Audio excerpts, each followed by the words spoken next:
All right. Hello, everyone. Shalom, everybody. Peace of the Lord to all of you. Please invite your friends and don't forget to subscribe or else. Before we start, we have some Abdul in Discord. They are very upset and they are asking us to be Christians. And here you see how silly, how stupid the Muhammadan are. When we say we are Christian, they laugh at us and they say you are going to go to hell. And the Bible is corrupted, brother. But the second we start spanking their stupid prophet, they ask us to be Christian again. So when you are a Christian, they laugh at you. When you spank them, you are not being Christian. So what those Muhammadan they like the Christian who don't spank Muhammad. No, we are different kind of a Christian. We are the Christians, the kind who enjoy spanking your faithful prophet. Now, our topic today, we will talk about the Kaaba as a start. And we will show you that there is no way that this is small bathroom is a house of God. You know, when somebody says that Allah, he built a house, you ask the Muslims, who is the one who chosen the location of the Kaaba? They will say to you, Allah. Okay. If somebody hires somebody, let us say an engineer, and he said to him, you know, choose for me the best location to build my house. Shouldn't this engineer choose the best location in the world? The Kaaba is in the lowest location in Mecca, and each time little rain, even though there not too much rain, but doesn't matter, little rain will bring all the dirty sewage water going to the house of Allah and flooding it. So if Allah is the one who built the house, if Allah chosen the location of the house, we saw how many Muslims died just last week. All the death is because Allah, he chose the wrong location. It's extremely hot. It's not only a desert, I mean, this is a dead land.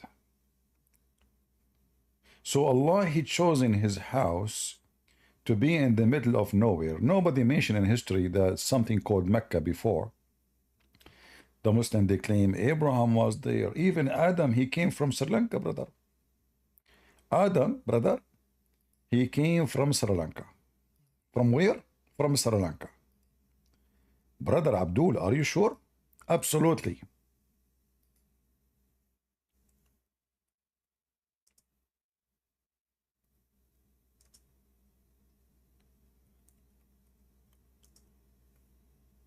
Stories of stupidity. And you know, those people, Muhammadan, they believe any stupid story. Anything, you know, just give them anything. Everything, as long as Muhammad, he said, it's a true story. Even it is the most stupidest story ever. So if we go and check the story of Adam, let us see Adam.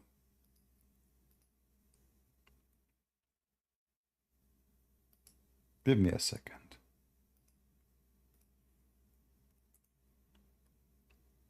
Of Jeddah or Jeddah or Judah.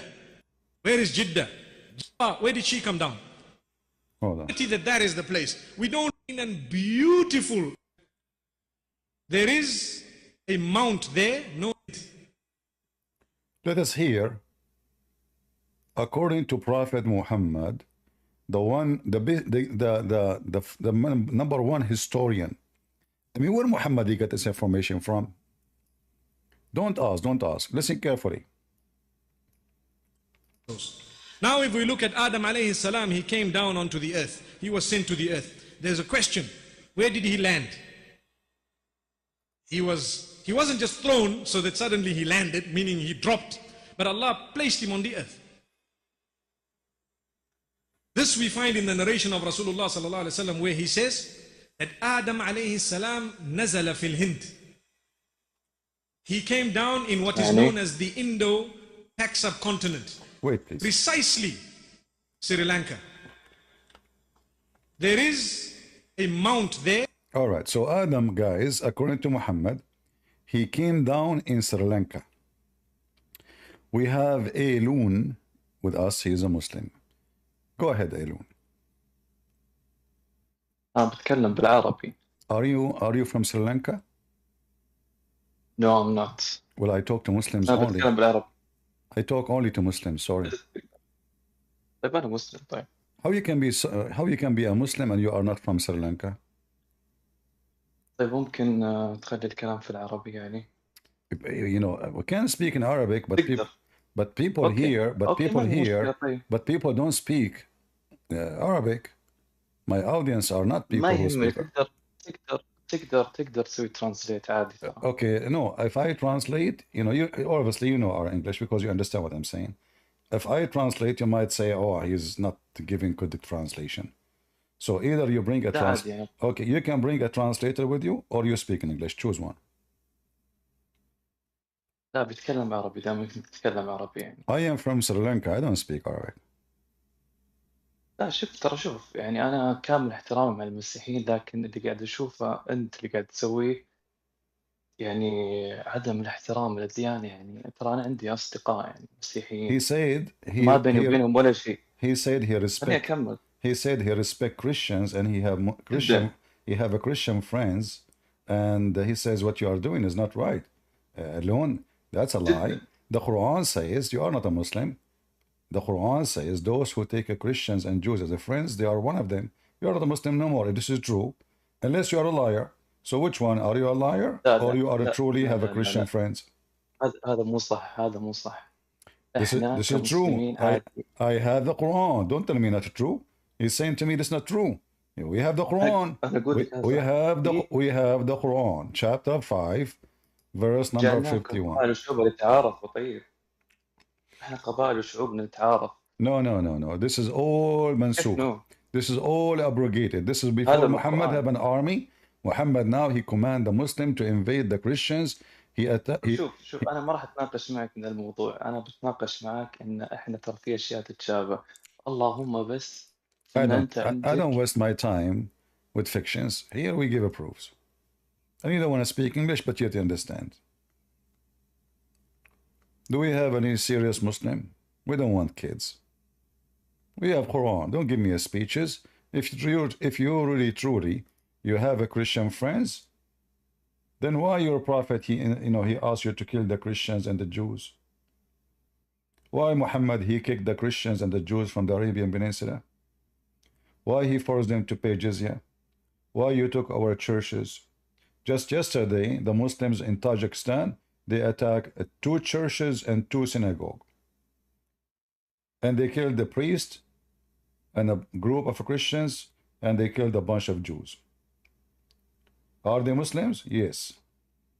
Are they following the steps of Muhammad? Yes. So don't give me the garbage, your garbage, I have a Christian friends. Those things you can say to those stupid Americans.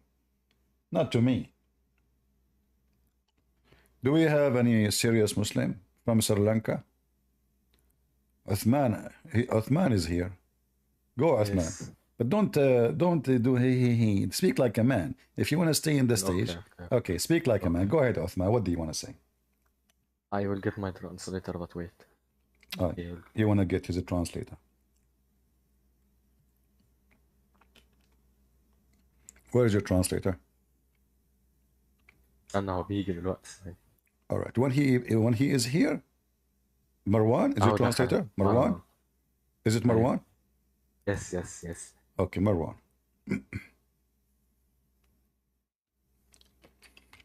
All right, your translator is here. Go ahead. Yes. دلوقتي هسأل سؤال. أنا دلوقتي هسأل سؤال. أنت تجاوبني وأنا دلوقتي هعطيك معاك المسيحية. تمام؟ اوكي. دقيقة. السؤال فين؟ He is looking for the question. لا هو معايا. يا مروان.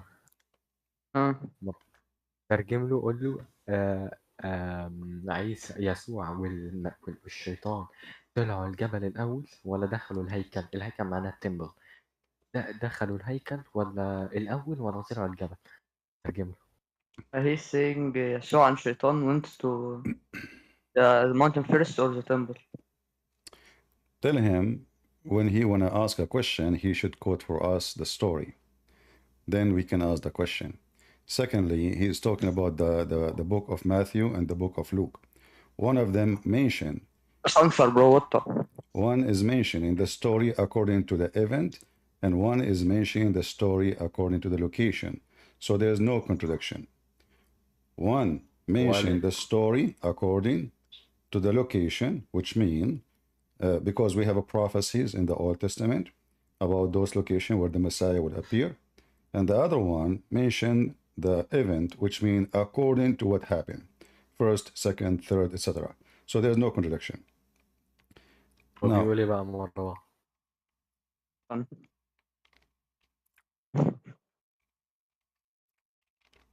so now I answered you. I want to ask you a question. Which one ثواني happened? مستنيك Which one يترجم. happened? Which one happened first? The flood of Noah or the flood of the Kaaba? ايه؟ يقول Which لك اللي one? حصل الأول. Which one happened طب first? ترجم لي اللي قبليها، طيب ترجم لي اللي قبليها محتاجه. Translate for him, Marwan.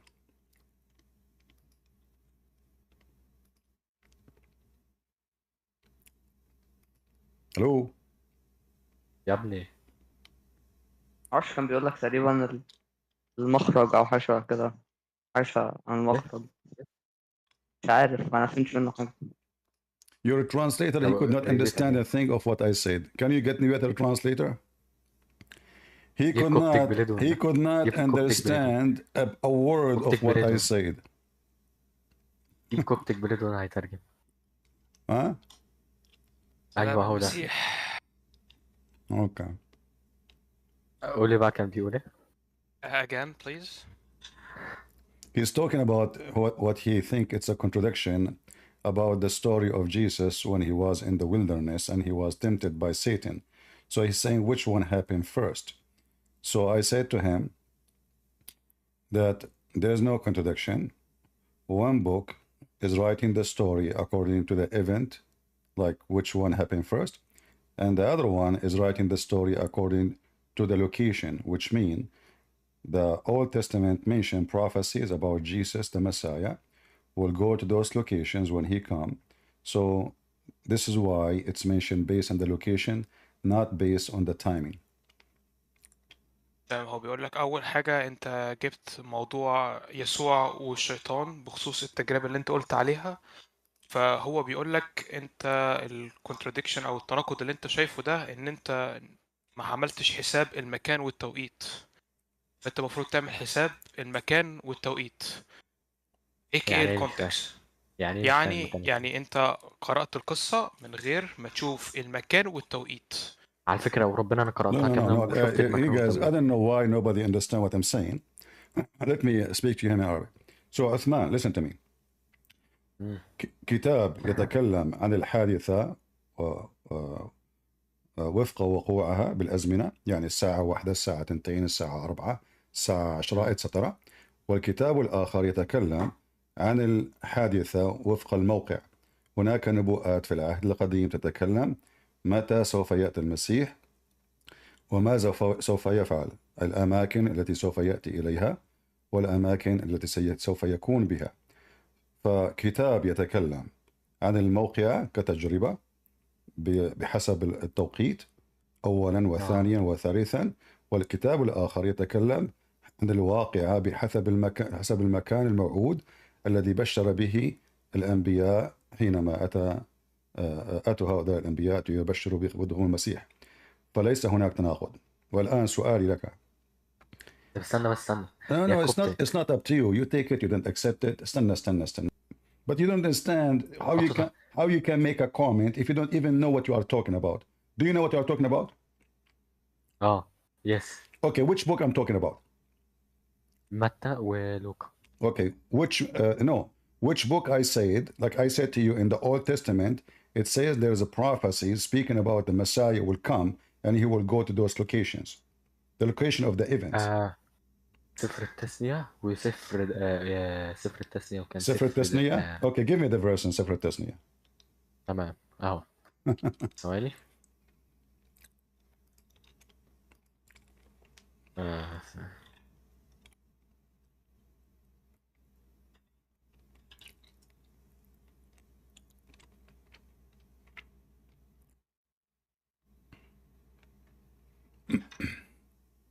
We cannot wait here for long. Go in silence. If you don't have your question ready, لا عندي all right. اهو Okay. في سفر التثنية 18 All right. صح؟ Okay, read it. اوكي. أقيم لهم نبيا من وسط أخواتهم مثلك وأجعل كلامي في فمه يكلمهم بكل Get lost. I don't have time for donkeys. What does have to do with Okay. Jesus, you idiot? Thank you, Koptek. Okay, my man, I'm down. If you need anything, just call me out. Yeah, no problem. Yeah. God I bless you. asked him which book it says that the Messiah will come to those locations. He mentioned to me that I will raise a prophet from between their brothers. I told this about Muhammad, you idiot. Isn't you Muslim? It's You say okay. this about Muhammad? You can make fun of him if there's no Muslims. There are more. He's funny, to be honest. No problem. God bless you. You're Sir. just a stupid kid like his prophet. Yeah. You know, Muslims, they copy from website, internet, you know. Oh, we found a contradiction in the Bible. No, those are not contradictions. Those are written in certain way, in purpose. But because you are Abdul, and you are desperate to find something you can, you know, chew in it. Like, you know, we as a Christian, we give you as shoes, old shoes, like a puppy, so you can chew in it. But you are no match. When we ask him about the creation of Allah for the heaven and the earth, and we showed everybody that Islam is just a stupid religion, him and his friends could not answer. And now he's coming with this. So we answered him. You know, where is the verses talking about the locations? He says, I will, you know, in the hilarious Abdul. I told the city if I can grow some Abdul in my backyard. They said no goats. It's not allowed. I have to be out of the zone of the city. Do we have any Muslim who would like to join us? This poor kid, he have a question. He think he have something against us, you know. I mean, you Muslims, you don't even, I mean, every single page in the Quran is a, actually, I challenge any Muslim to join us. And he choose for me a chapter in the Quran, any chapter of your choice, and challenge me to find something stupid in there. I challenge you. All your book, from the first page to the last page, is a chain of stupidity. Do we have any Abdul? Anyone?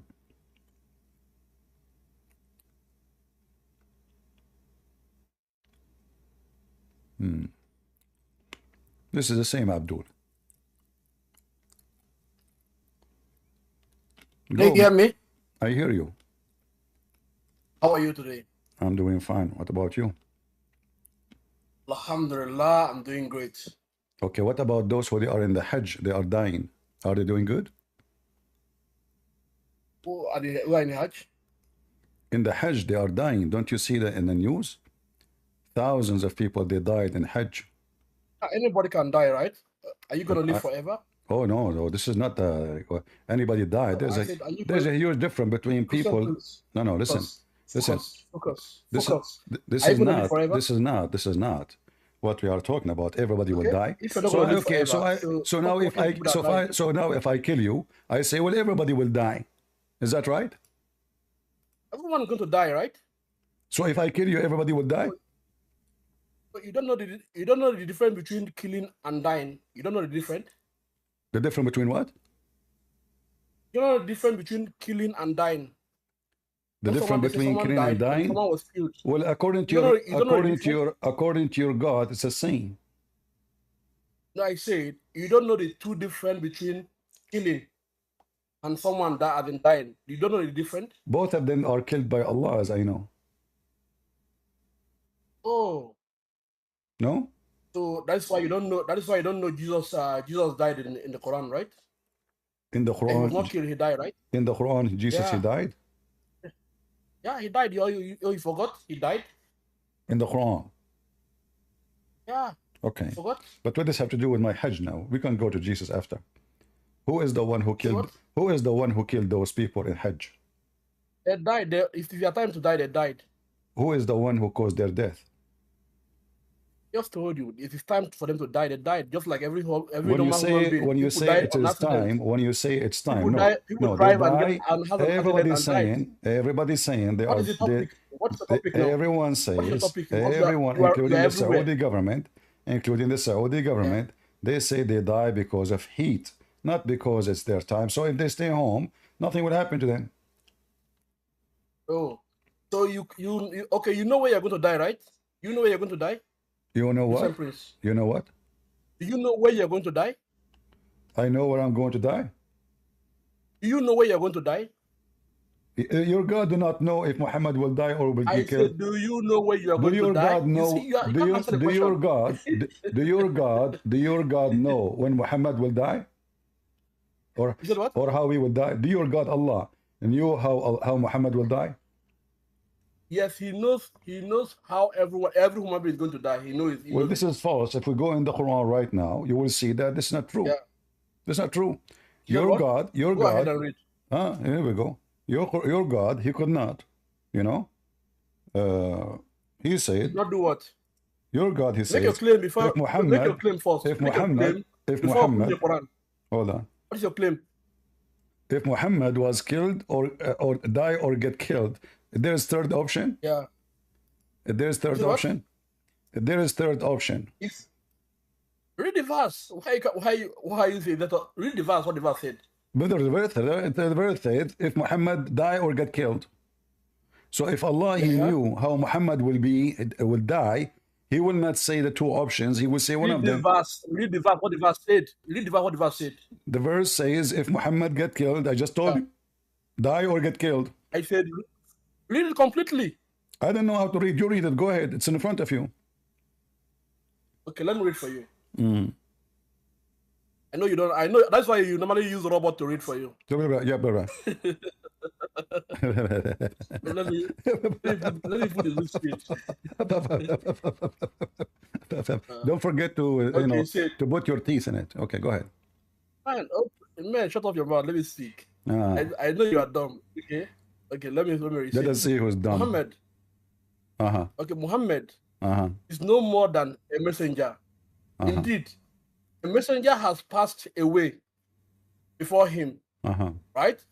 A messenger has passed away before him, meaning a messenger has died before him. And let me sorry, these comments are blocking my view. The comments are blocking my view. Let me read it from my own Quran. What is the comment blocking your view? What view? Yeah, it's blocking my screen. Who is blocking your screen? The comment going on in the Discord is blocking my view. Close the comment. Close it. Okay, wait. I can close it. Let me check. I can close it. Okay, yeah, I've closed it now. Good. Okay. Yeah, he said. Oh, he's still coming. He said, Muhammad. They're still coming. I close the comment. It's still coming. Wait, let me read from my chapter 3:1-4.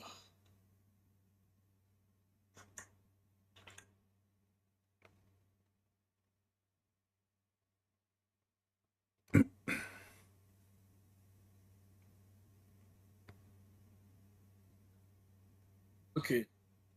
He said, Muhammad was no more than a messenger, like a messenger before him. Should he died or get killed, will you turn away back your heel? Anyone who turned back on his heel does not hurt Allah. In the least, God reward those who are appreciative. So, what is your question here now in the verse? This guy is asking me, what is the question now? You said to me, it doesn't say that. I said to you, your God do not know how Muhammad will be killed. You said to me, where? So now, if Allah he knew, if Allah he knew how Muhammad will die, why he is saying if he die or is killed? Okay, like there's a third have option. Have you ever read? There is okay, let me there's a finish. third option. Let me no third option. Yeah, let me read. Can I read? Can I say something? Or if you want to go, I will allow you to speak. I have no idea what you are saying. First of all, open your mouth, try to speak clearly, or change your teeth. Secondly, the question is very simple. If he die or get killed, what kind of God? He do not know if Muhammad will get killed or he would die normally. He's telling them because he's telling them because they want to take him as a message. The reason this verse was reviewed, they are taking Muhammad to be they are worshiping Muhammad. That is the Sunnis. The Sunnis are worshiping the Muhammad. The Shiites are worshiping Muhammad. This verse is reviewed. What, guys? Anyone understand what this guy's saying? Shaitan, the Sunni worshiping Muhammad? The Sunni worshiping Muhammad? Yes, they are worshiping Muhammad. The Sunni worship. So what are you? You are a Shia? Alhamdulillah, I'm a Muslim. I'm not a Shia, I'm not a Sunni. I'm a Muslim. Well, this is false. Your prophet, he said, you have to be one of the 73 sect. Can I speak, please? Can I read No problem. You see, you are talking. I said, is it true that your prophet, he said, my nation will be 73 sect? So you have to be one of them. The prophet, you cannot say you are just a Muslim. He never said so. Huh? He never said so. What? He never said so. He never said so. Guys, any translator, what? Yes, sorry, he never said so. I said he never said so. He never said so? I can show you the hadith. Yes. Oh. You love man. That is why I love a satanic book, right? Just get out of here. So you are the kind who, wherever I will show him, I show you Quran. Then they worship Muhammad. This is Quran. What does it have to do even with who worship Muhammad? All of you worship Muhammad. You associate the name of Allah with the name of Allah, and his prophet knows best. What is the Shahada? Allah and Muhammad. You Muslims don't worship Allah. You worship the ass of Muhammad. Just face it. In the best scenario, his penis. This is why you have tons of books written about his penis. Unbelievable penis. It's so powerful to the point he can F all the women, but he shoot a blank. Never have a baby. Hey, Muhammad, what are you doing? Are you putting it in the correct location? Muhammad is an idiot. He put his penis in any hole. Even disposal machine. I told him, don't do that. He put it there. It's gone. In the beginning, he was happy, like it's touching it, you know, like the disposal. 2 seconds after, it was gone. So don't tell me Sunni, Shia. So what I will talk to you about? We showed you Quran. If Allah, he knew who and how he will die, he will not say such a sentence. Jesus, he said how he will die. The Bible speaks about how the Messiah, how he will be crucified thousands of years before his crucifixion. That is a book of God. And this is the book of a prophets. Here, you're a prophet receiving a book from his God directly. Yet his God, he is saying if Muhammad die or get killed, there's a third option. Even this one, there's a transgender in it.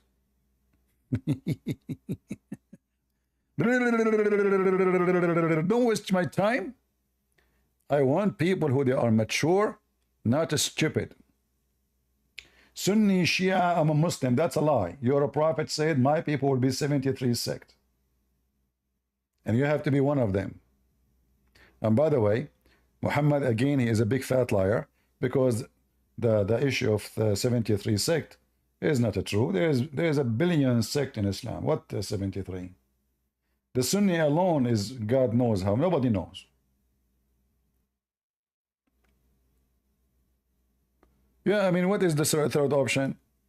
This remind me, a guy, he came to Prophet of Allah. He said to him, my wife, she is going to give a birth. The guy, he said to him, Muhammad said to him, MashaAllah, MashaAllah. The guy, he said to him, oh Prophet, Prophet of Allah, can you tell me the child will be a boy or a girl? Muhammad, he says, go now and come later. The guy, he came later.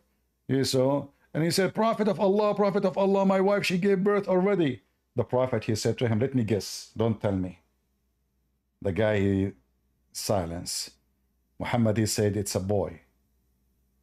The guy, he said, no. The Prophet, he said, it's a girl then. And the guy was astonished how the Prophet of Allah was able to know. Isn't it amazing? Like what? Wow. How he knew? By the way, this is a joke. So here, if he die or get killed, do we have any Muhammadan?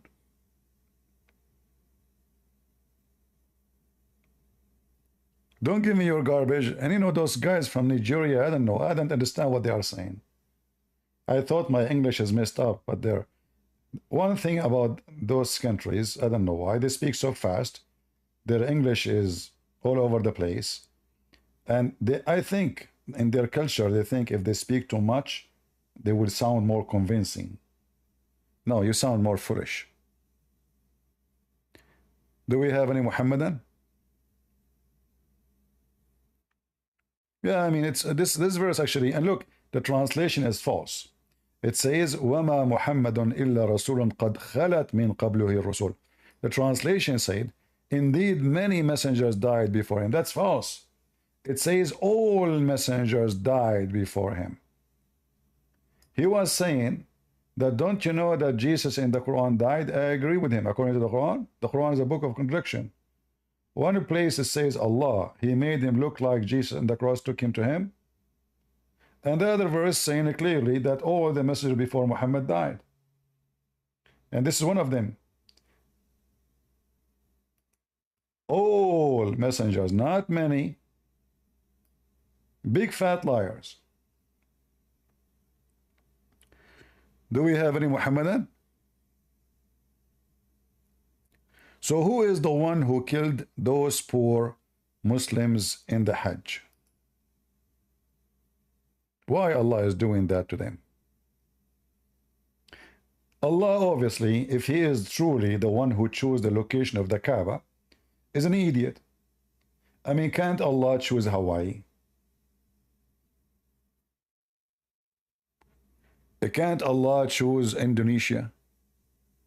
Bali? You know? How are you doing, Rashid? How are you doing? I'm fine, I'm fine. Are you fine? I'm doing great.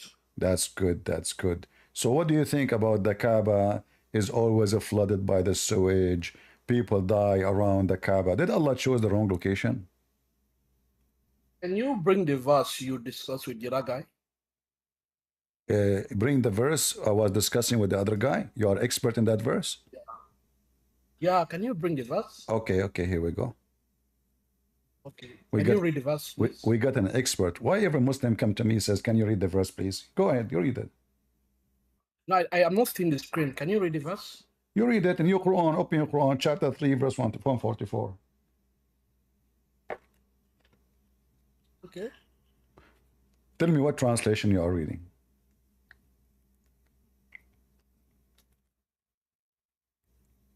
For the 3 verse.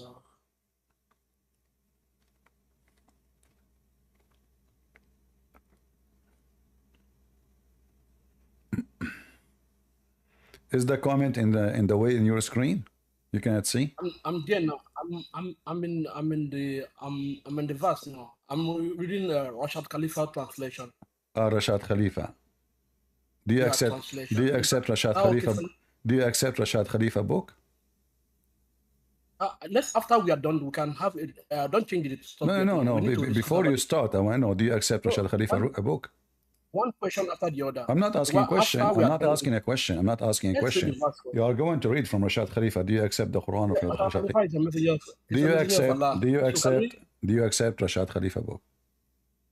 Yes, he's a messenger of Allah. So I accept him as a messenger of Allah. Okay, he is a messenger of Allah. Okay, go ahead. Yes. Can you read the verse now? Okay, good. Let's read the verse. He said, Muhammad is no more than a messenger, like the messenger who passed away before him. Should he die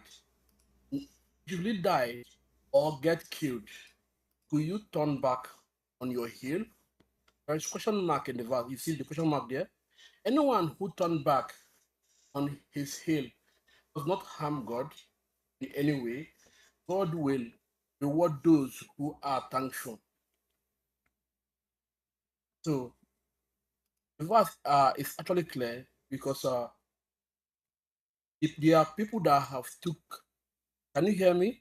I don't know if you can hear me. Abdul, I hear you. You change your name. You come with a new name. You are the same person. You're an idiot.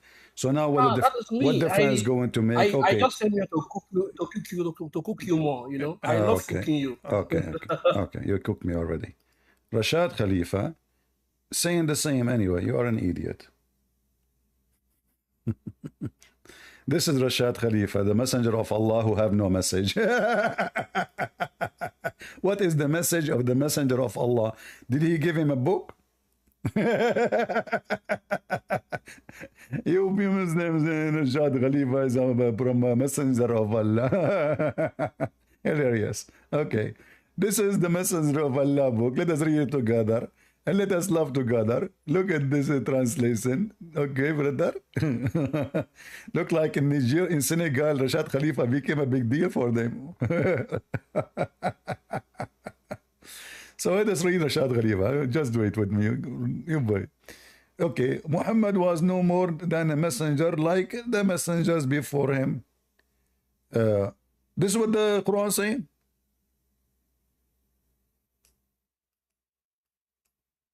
Where is the messengers? All of them before him, they died. It's gone.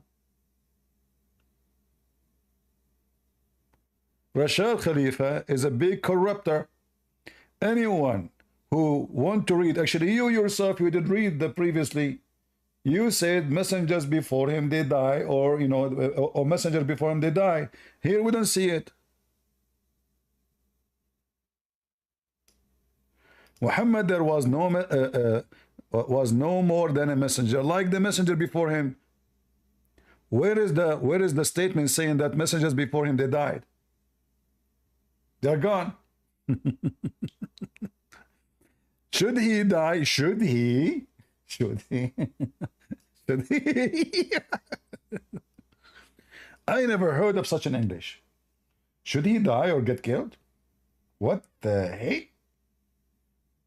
Is that the should he prophecy? This is the messenger of Allah, Rashad Khalifa, saying should he? Should he? Should he? Should he? Should he? Should he? Should he? What the heck with this? Assalamu alaikum, Christian princess. Christian princess. Oh, that's a good one. Okay.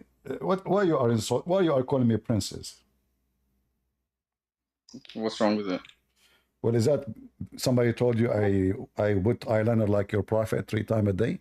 Or men, they kiss me down my belly? Or I kiss men down their belly like your prophet?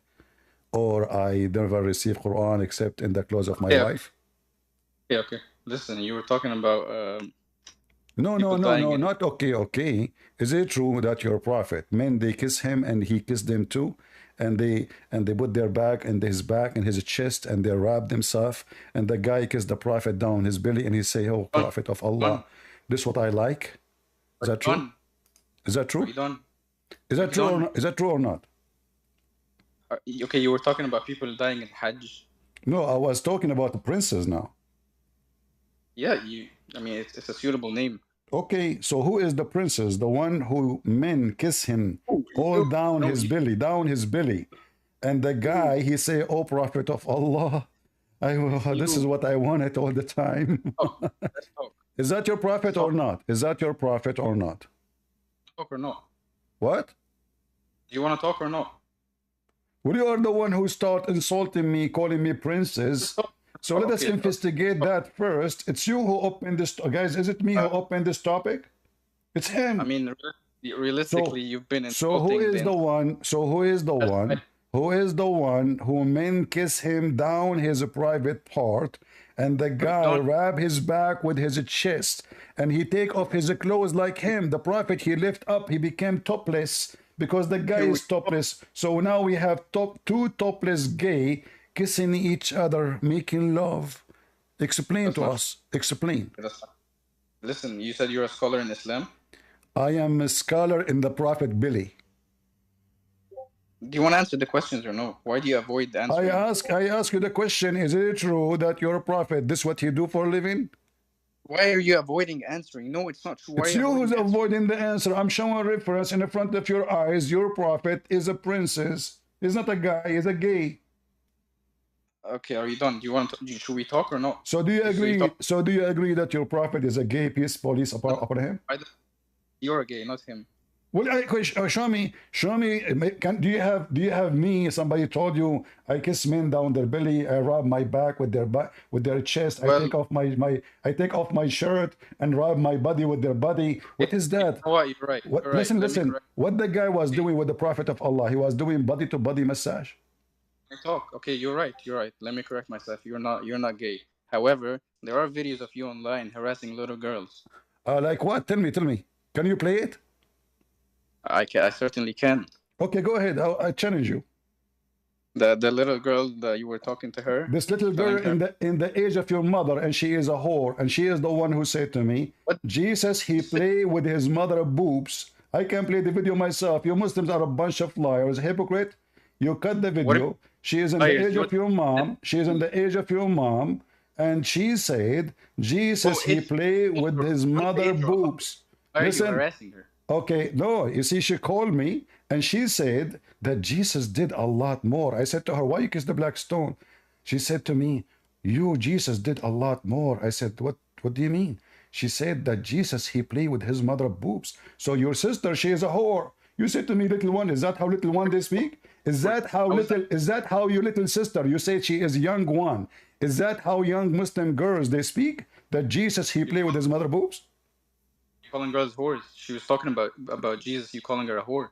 How does that make her a whore? She is a whore. According to your religion, she is a whore. The one who insults the prophet of Allah is a whore. She was talking according to your Bible. No. Okay, show me where in the Bible says that Jesus, he played with his mother boobs. Song of Songs. In the Song of Songs, Jesus was there. And according to that Song of Songs is about your prophet. Hold on, Christian Princess.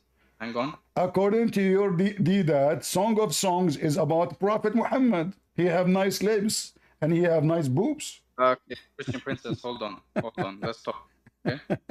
So now, listen, Abdul, listen. Right, so to talk to her like that. You're a prophet. So now, until now, what we prove? We prove that your prophet is a gay. Your sister is a whore, insulting Jesus, lying about Jesus, and you lied too. You said in the Old Testament is speaking about Jesus in the Song of Songs, saying that Jesus, he played with his mother boobs. You said that. Everybody heard you. Okay, Christian Princess, listen. You're a scholar of Islam according to who? Just get out of here. Next time, bring your diaper with you. Next. Do we have any mature Muslim? Christian princes. Oh, what the heck? My friend, when I go in the bath, in the swimming pool, they kick me out from the swimming pool because my body is so hairy. Your prophet, he shaved the body hair. He's a girl. He want to be pretty. I look like a bear. Sir, you cannot swim in the swimming pool wearing your clothes. I said, you stupid. I'm not wearing my clothes. This is my fur. Did you see Muhammad hijab shaving his chest? Did you see it? You Muslims, you want to be pretty? According to your books, Muhammad, uncle, is a gay. Gays lives in the house of Muhammad. Muhammad himself is a gay. Umar al-Khattab, he cannot heal himself except by the semen of men. The uncle of Muhammad was a gay. The sons of his uncle, they marry Muhammad, they are, this is your books, I can show you. Go and get my book, Section Allah, read and laugh. I have there everything with reference and evidence. We don't make things up. Okay, I will invite you back, but you have to answer me. Why Muhammad is doing this according to this hadith? Read this hadith.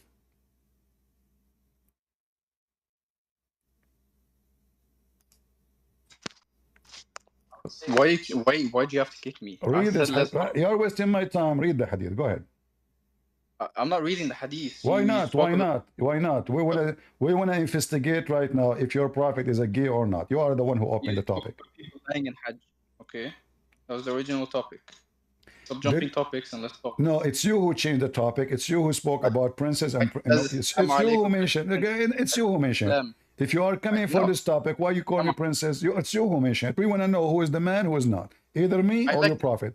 Either me or your prophet. Why you are afraid? Why you are afraid to read this hadith? Is there something fishy in it? I am not. We'll take 3 minutes. Read it. Tell me what happened. We continue. No, you don't. No, you don't. Why? Why you decide? We have original topic. Let's talk about it. Okay, I promise you in front of everybody, we will talk about it until you tell me what happened. Who is this guy rubbing his back with Muhammad, taking your prophet taking off his shirt, getting naked, and the guy kissing him down his belly?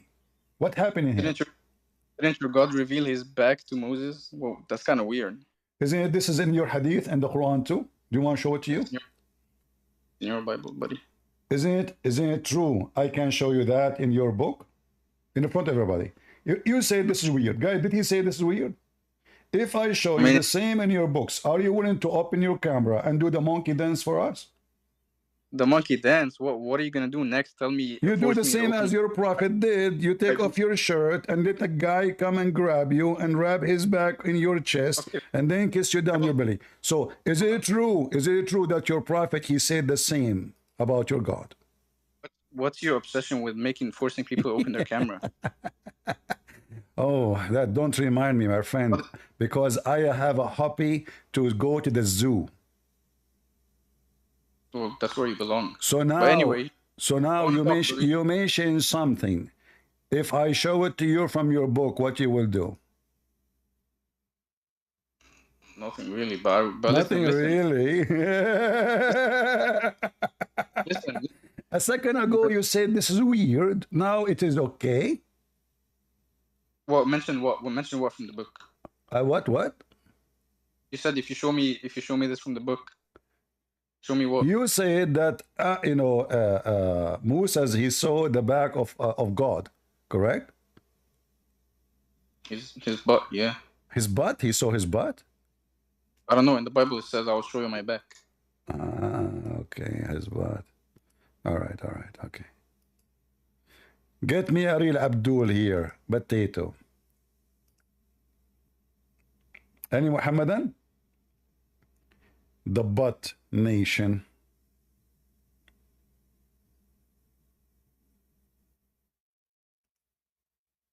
Any Muhammadan? Who dare? Anyone? All of you are a bunch of potatoes.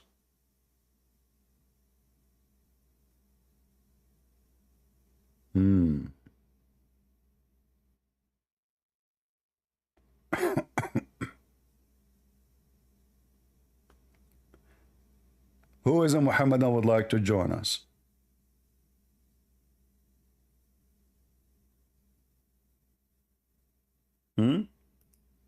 So look at this filthy, stupid religion.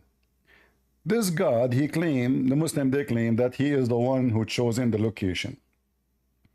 And as you see, the sewage is all over around the Kaaba. So either you die by the sewage flood, or you die by the heat. The first thing come to my mind here about the sewage, may Allah bless the Kaaba, sewage. If Allah is the one who placed this Kaaba in this place, can't he raise the ground by saying, hey ground, rise, so the sewage and the shit of the people of Mecca will not come to it? Oh, what you need to say? One word, rise. The whole ground will rise. Very simple. Can't Allah cool the temperature in the time, at least during the Hajj, just a few days?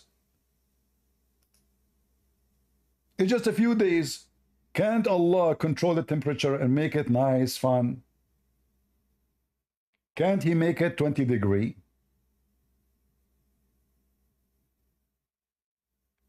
If this is the house of Allah, it is the worst location ever. Dirty, ugly, dry, filthy, death desert.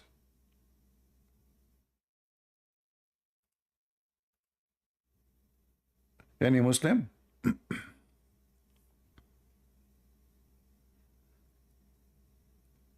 And you know, the Muslim, they say that Allah, He make it a must for every Muslim to go to Kaaba if he could.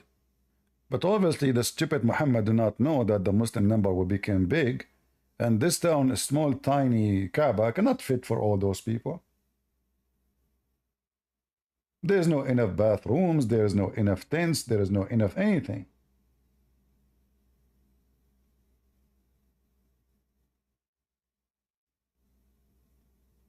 And how even Muslim they can do Hajj? If 1 million, they can come a year, or 1.5 million maximum. So if there is 1 billion, what is the percentage of people they can go during their lifetime? If every year we give 1 million or 1.5 million the opportunity to go and do Hajj, how the rest of the Muslim they will be able to do it during their lifetime? It's impossible. So the one who made the condition is an idiot. The one who made it as a must is an idiot. Simply Muhammad, he forced them to do Hajj so he can keep money coming to Mecca. If you go in the Quran, you will see in chapter 9, when Muhammad he commanded the Muslims to kick out all non-Muslims from Mecca.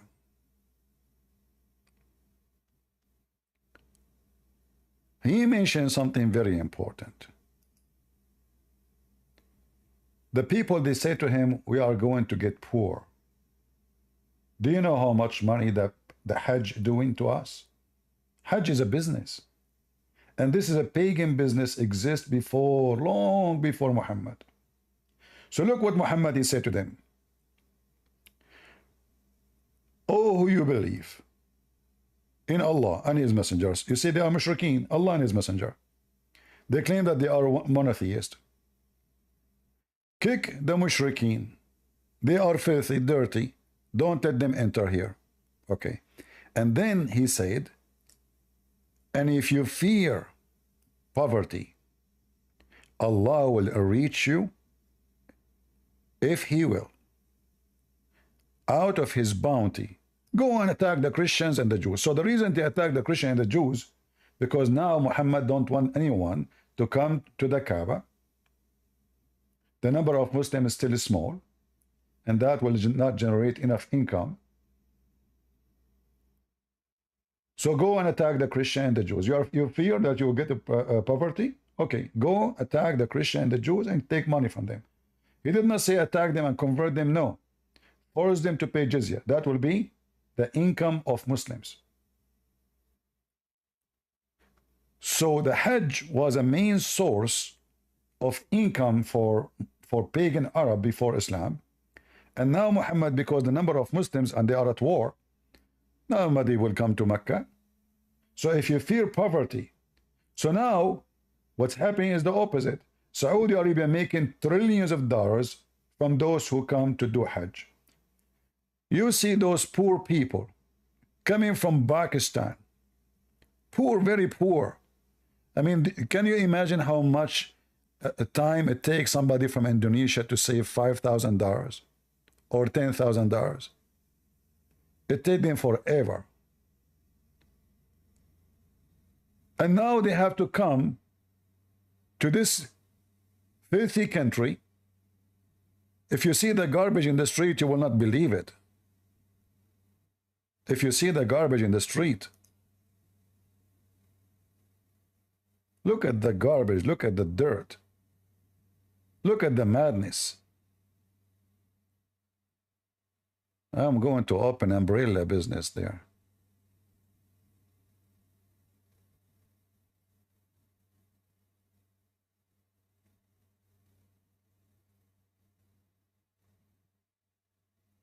Sarah, go ahead.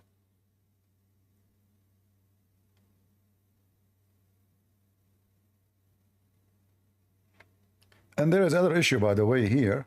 You will notice that the Muslims, they always they dress the same as the Hindu. The Hindu, they have their own Hajj too. The Hindus, they have Hajj. And the Hajj of the Muslims is no different.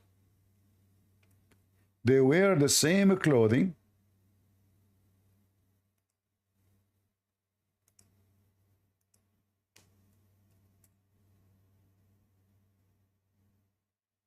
This is the Hindu Hajj.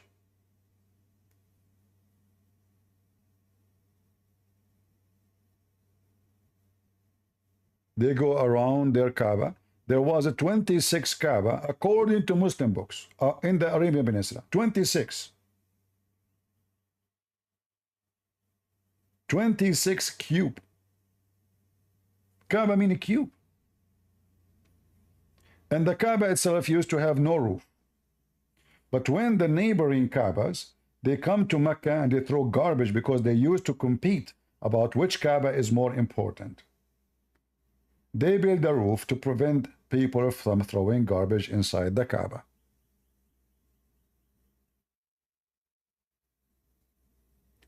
The Hindus, they have a black stone, which present the penis and the vagina.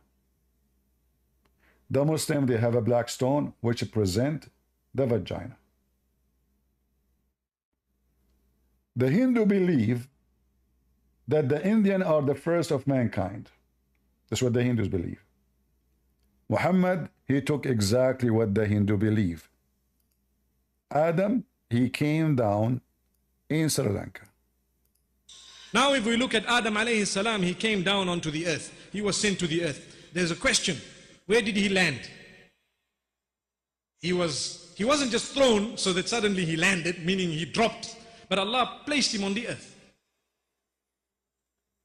This we find in the narration of Rasulullah sallallahu alaihi wasallam, where he says that Adam alayhi salam nazala fil Hind. He came down in what is known as the Indo-Pak subcontinent, precisely Sri Lanka.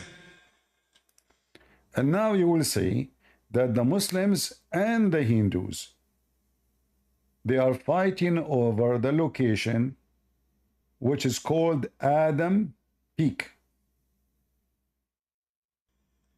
If you go there, you will find it green and beautiful.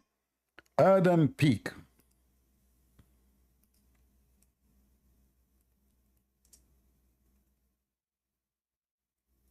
Let me show you the picture.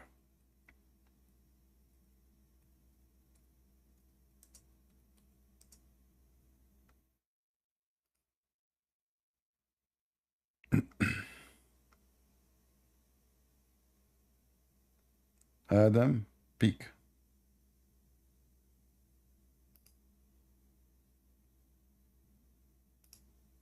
This is the stupid Islam, my friend.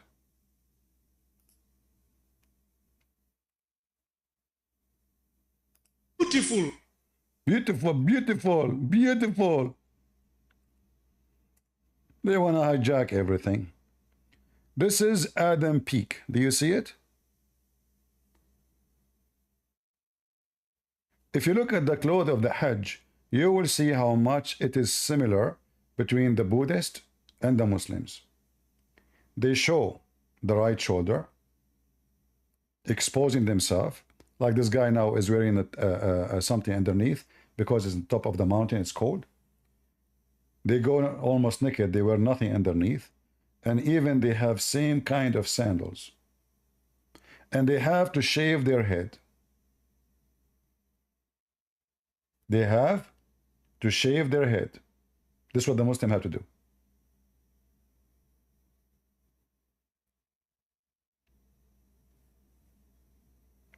Okay, I will invite you, Ya Hala, but don't speak to me in a silly way.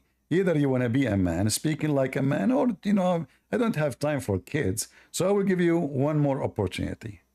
All right, guys, let us see if he can speak like an adult. Go. Hello? Okay, you said you want to speak about the Hajj. Okay, a flood is bound to happen anywhere. It's not Allah choosing the wrong location. No, it doesn't happen in my house, never happen in my house. Doesn't happen. Your house is not an open area. Doesn't happen in your house? Your house is not an open area for it to be flooded. What do you mean not open area? Like the Haram Mosque is an open area. What do you mean Like, open you area? can see What do you mean by open area? There's no ceiling. What? There's no ceiling. There's no ceiling? Yes. Well, this is not about ceiling. The Kaaba have a ceiling. The Kaaba have a ceiling. But the Kaaba is flooded itself. Don't you see? What? The Kaaba has a ceiling and the Kaaba is flooded? Yes. Bro, are you blind? Don't you see the video? Don't you see the dirty mud around it, the sewage, the poo is flying in the water, because all the poo coming from the bayara, they call it bayara in Saudi Arabia, which means the shithole. All the poo will be flooded with this water and will go to the lowest point, which is Mecca mosque, the Kaaba. Okay, but the Kaaba is not flooded. The Kaaba has a ceiling. Flooded. It's in front of you. It's flooded. What? It's in front of you. It is flooded. Do you know what the Kaaba is? It's in the middle. Don't you see it? Yes, the middle part is the Kaaba. The entire exactly. Mosque, so is the Kaaba in the middle flooded or not? No, it's clearly not flooded. Are you sure? Are you sure? Okay. Let us show you another picture. Is it flooded or not? How is this flooded? By water. Yeah, the water around it, but the Kaaba is still obviously it's not flooded. It's not. Well, half of it is covered by water. Hey, how is that flooded? Half of it is covered by water, and you are telling me how it is flooded? Anyway. So if half of your house is covered by water, it's not flooded according to you? Flooded means under the water. Oh, it has to be under the water? It have to be under the water, totally. Ah, that's a new thing. What? So if water entered your house and became 1-2 meter high, that is not a flood. The flood is when it's going to cover the whole Kaaba, correct? Well, yeah, that's what flooding is. Ah, okay. Well, anyway, so why Allah will allow the poo to enter the Kaaba? Here we go. This is water of the poo. How is he allowing it to enter the Kaaba? Who is the one who allowed the flood to happen? Who made the flood? Okay, but it's not entering the Kaaba. Who is the one who who is the one who caused the flood to happen? Even if it is, it's a natural thing. So why are you complaining about it? Is the Kaaba a natural thing? Islam is false. Is it the Kaaba? And Allah, He chose the location. Obviously, the one who chose the location is an idiot. He should not have chosen it. Look at this dirty, ugly water. Look at this madness. That will prevent the audience, the believers, to practice their prayer. Why Allah want to do that? Like, you know, we saw just last summer, this summer actually, we saw millions of cockroaches attacking the Kaaba. According to the Quran, this is a sign of curse. No. Rain in Saudi Arabia is actually a blessing. It's a desert. Oh, cockroaches is a blessing in Saudi Arabia? What cockroaches are you talking about, man? Cockroaches are everywhere. No, churches, don't you see they are cricket and cockroaches and all kind of insect, they are flooding the Kaaba. Don't you see it? Covering it. Where's the what does cockroaches have anything to do with it? According to your Quran, according to your Quran, you said what this have to do with you. Isn't it the Quran says that Allah, He unleashed all kind of insect against the Pharaoh to punish him? Okay. So according to your religion, when insect attack a place, that is a curse from Allah. So is Allah cursing the Kaaba? Well, why I don't understand why are you deliberately lying. It's an incident that happened by Allah to punish Pharaoh. Exactly. So Allah now is punishing who when He make the insect attack the Kaaba? No, there's no insect attacking the Kaaba. Insects are there, but they're not attacking anyone. It's all over. How are they attacking? How are they attacking? Where's the attack? So, show me anyone getting hurt. Watch with me. One person. Do you see it? Do you see it? That's okay. First of all, that's not real. Second of all, there's no one got hurt. This is not real. Nobody got hurt. Nobody got hurt. Yes. Yes. That's a good one. So is this true? Is this true or this is false? This is the Kaaba. Around the Kaaba, look at the cockroaches by millions. Okay, bro, the thing is a big place. It's huge. It's only and it's a desert. Of course, there's gonna be a lot of cockroaches, but they're not attacking anyone. Doesn't matter. Doesn't matter if it is big place or a small place. What? Does it matter when the Quran says that Allah He sent His curse? Insect is a curse from Allah. No, he didn't say insects is a curse from Allah. Don't change. This is what you always do. You know, I noticed this is what you always do. You butcher shit and you change it, you twist it, and you try to make it seem like worse than it is. Okay. Nowhere does it say insects are a curse from Allah. Allah cursed them by sending insects. Okay, guys. He said what I said. He called it shit. What if I show you my shit is coming from the Quran? What you said? You said the insects are a curse from Allah, like insects in general. Yeah. Go ahead. Okay. But remember, you said that this is shit. Everybody heard you, correct? You said. You said that I am bringing my shit. You called the Quran shit. Now, thank you very much. Here we go. This is the Quran. This is the Quran. This is the Quran saying, okay, read it with me. Here we go. The Quran mentioned the flood, mentioned the insect as a punishment from Allah. Your mic. Chapter 7, verse 133. Yeah. Where does it say? Okay. Go. Where's the verse? Which one? Chapter 7, verse number 133. فأرسلنا عليهم الطوفان والجراد والصدفان just like I said, literally, it doesn't say the insects in general are a curse. Really? Sent as, But it's mentioned here that Allah He sent those insects as a punishment. You said to me, this is my shit. Not only that, He mentioned even the flood too. Okay, he said that was bro. You're adding two stories together, but anyway. No. We have the insect. We have the insect. Listen. It's you who said to me nobody get injured. We are showing you images of thousands of people died around the Kaaba. So people die, not only injured. You are saying, show me where it says that this is the curse. This is the Quran. Flood, lotus, lice, frogs, insect. All of this is a curse in those criminals, the sinners, the criminals. John, listen. By your logic, any sort of punishment, if Allah decides to, or if God in general decides to punish someone by stabbing, then any stabbing that happens in the world is sent from Allah. Are you like? Do you have a brain to think? Just because He sent insects in that incident. Okay, I want you to repeat again. I am not smart like you. I want you to repeat again what you said about stabbing. I did not hear you.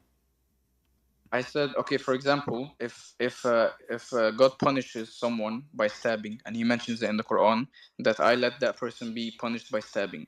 By your logic, any stabbing that happens in the future is sent from Allah. Yes. What do you mean? Yes. Are you saying again that this is my shit? What? Are you saying I am my shit? Like I'm shitting now? Because you're the one who used the word shit. You keep saying this your shit. So are you saying this is my shit? Because I can show you this shit in the Quran. You showed the verse and you showed that you were wrong, and now you change anyone is killed according to Islam is killed by Allah. Even when you slaughter somebody. I'm talking about the fact that you're using a punishment back then as an example. What back then? There's back then, back now? Mr. Back then, back now. What does that mean? It is, it says here, let us see what happened to the rock.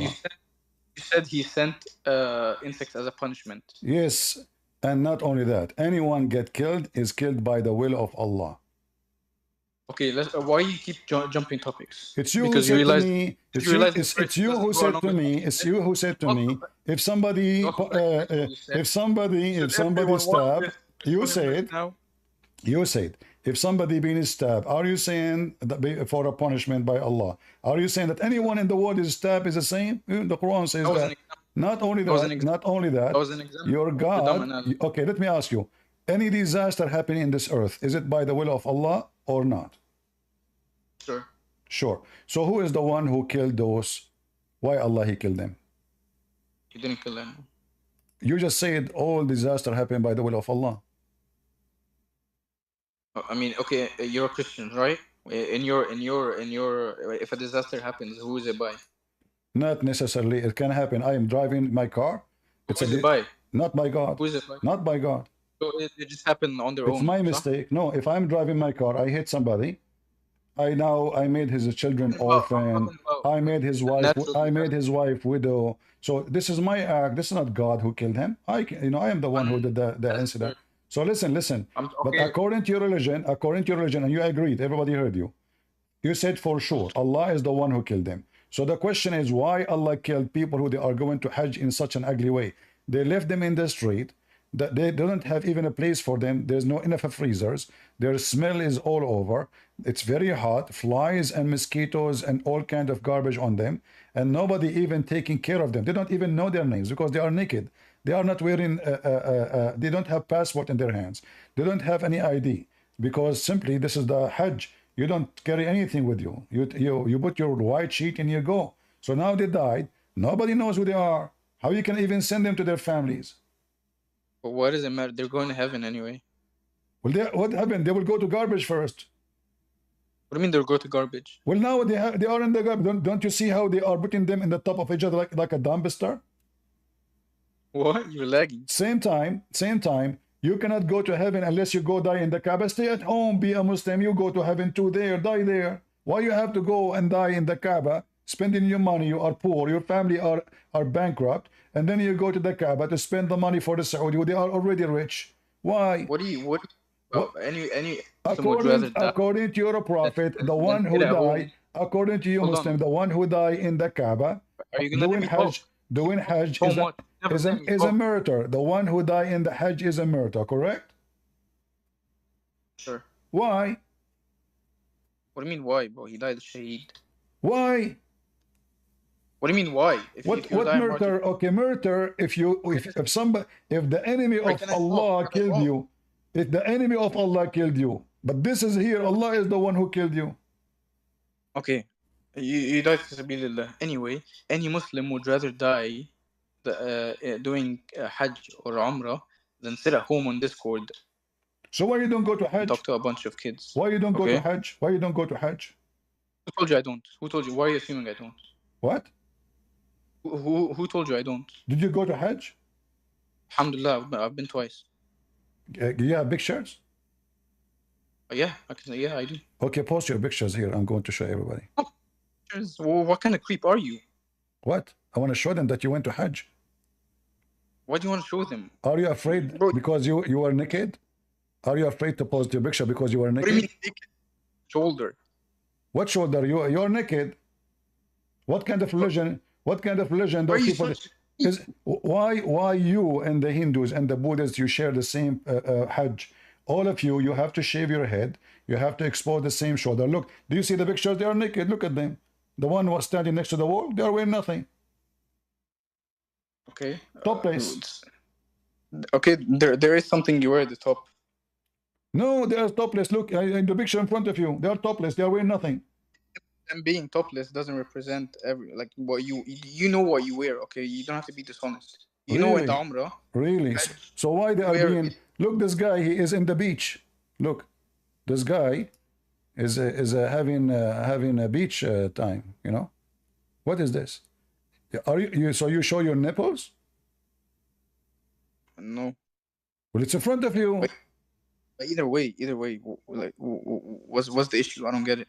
Why you are getting naked? Why you making? Why you are doing exactly what the Hindus they do and the Buddhists? You show your nipples of the Buddhists and the Hindus.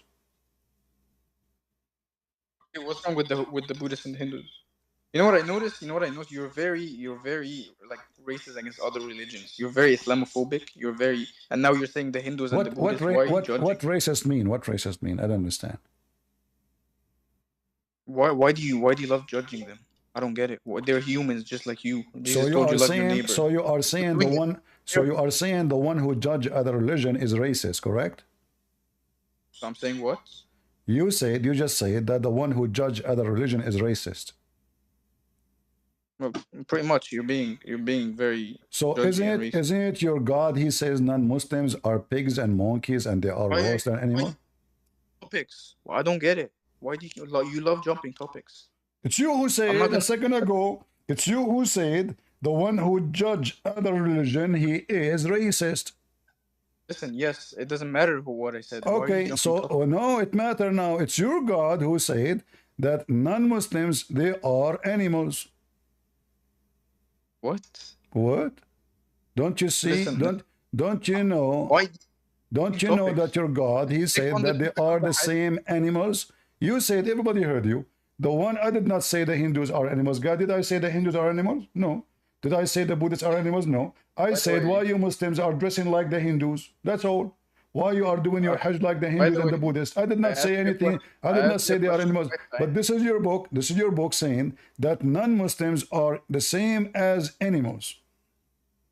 Okay, I asked you a question 5 times. You avoided it, and now you talk about a topic. It's your time now to read for me. Does it say that they are the same as animals? Does it say that they are the same as animals? Your God, he say non-Muslims are animals, and you are the one who said the one who judge other religion is a racist. Okay, listen. Let's have a genuine conversation. All right, okay? read it. Does it say that they are like cattle? No. I'm telling you. I want to ask you a question. No. You have to read the Quran. You don't let any Muslim ask you a question. No, I let you. You are the one trying to escape the embarrassment. It's you who mentioned. You said the one who judge other faith is a racist. Everybody heard you. I did not. I am just discussing with you. I did not speak. I did not say anything racist. I didn't say any. I'm an Arab, you idiot. I am an Arab. So what racist? You are an Egyptian. You are the slave of the Arab. My people, they came to your land, they enslaved your mother, they rape her, and they have a baby. His name is Muhammad now. This is the truth. This is the truth. No, this is the truth. You are not an Arab. You are the slave of the Arab, and your mother, she was a slave of the Arab. They rape her, and they have you. Hold on. The Egyptian, the true Egyptian are the Coptic. Everybody know that. The true Egyptian are the Coptic. So now, the fake question. You said that the one who insult other faith is a racist. So why your God in the Quran calling non-Muslims cattle? When you were talking about me, what did you say? What? I said you are a son of Muta. What? You are the son of Muta. Yeah, and then what did you say? The Arab enslaved you. No, why are you talking about my mom? You have a mom? You have a mom? Yeah, I have a mom? Yeah? Bro, what the fuck is wrong with you? How many effing mom your dad have? 4? No, hold on. What I'm trying to talk, yeah? We're talking to talk. Why you are saying, you are using the F word? Hold on. So are you saying to me I insulted you now when I said your daddy did muta with your mother? I'm trying to talk to you, and then the second someone disrespects you, you start crying and you kick them out. I'm not just crying. No, I just proved the opposite. I am the one who insists. You mentioned the word princess. I showed you that you are the princess. Your prophet is a princess. He's again of me. So now I mentioned the word muta. Is it lawful in Islam to do muta? Yes or no? I called you Christian princess. Listen. Why you get upset? Is a muta a form of prostitution? So when I said to you, you are son of muta, you took it as a prostitution. Is that why? What are you assuming? No, I'm asking you. Is muta? Why are you assuming? Is muta is a prostitution? I'm not assuming. I'm sure. What do you mean you're sure? Did your father pay your mother when he have sex with her? No. According to Islam, you have to.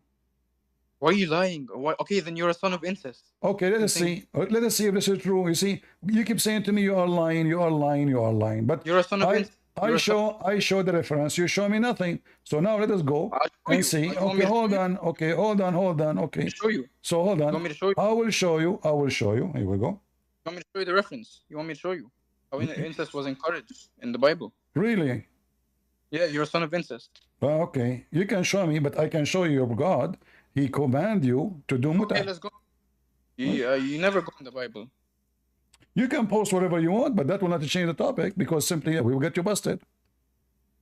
Because what? We will get you busted. What do you mean get me busted? All you do is... I said you are a son of muta, you get upset. Why? Why are you... First of all, you have no rights to talk about me. Why? What? You are the one who mentioned racist. I said to you, you are not even an Arab. I'm an Arab. And you are just an Egyptian boy.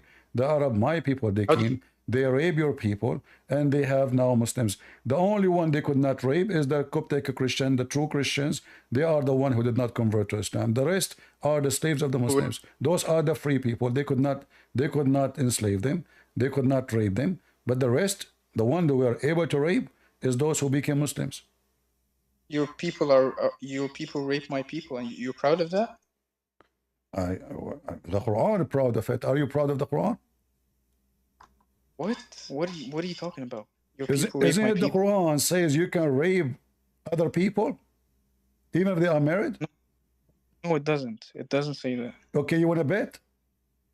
The Quran says you can rape other people. Yes, you want to bet? Even married one. Even married one. It doesn't say you can rape them.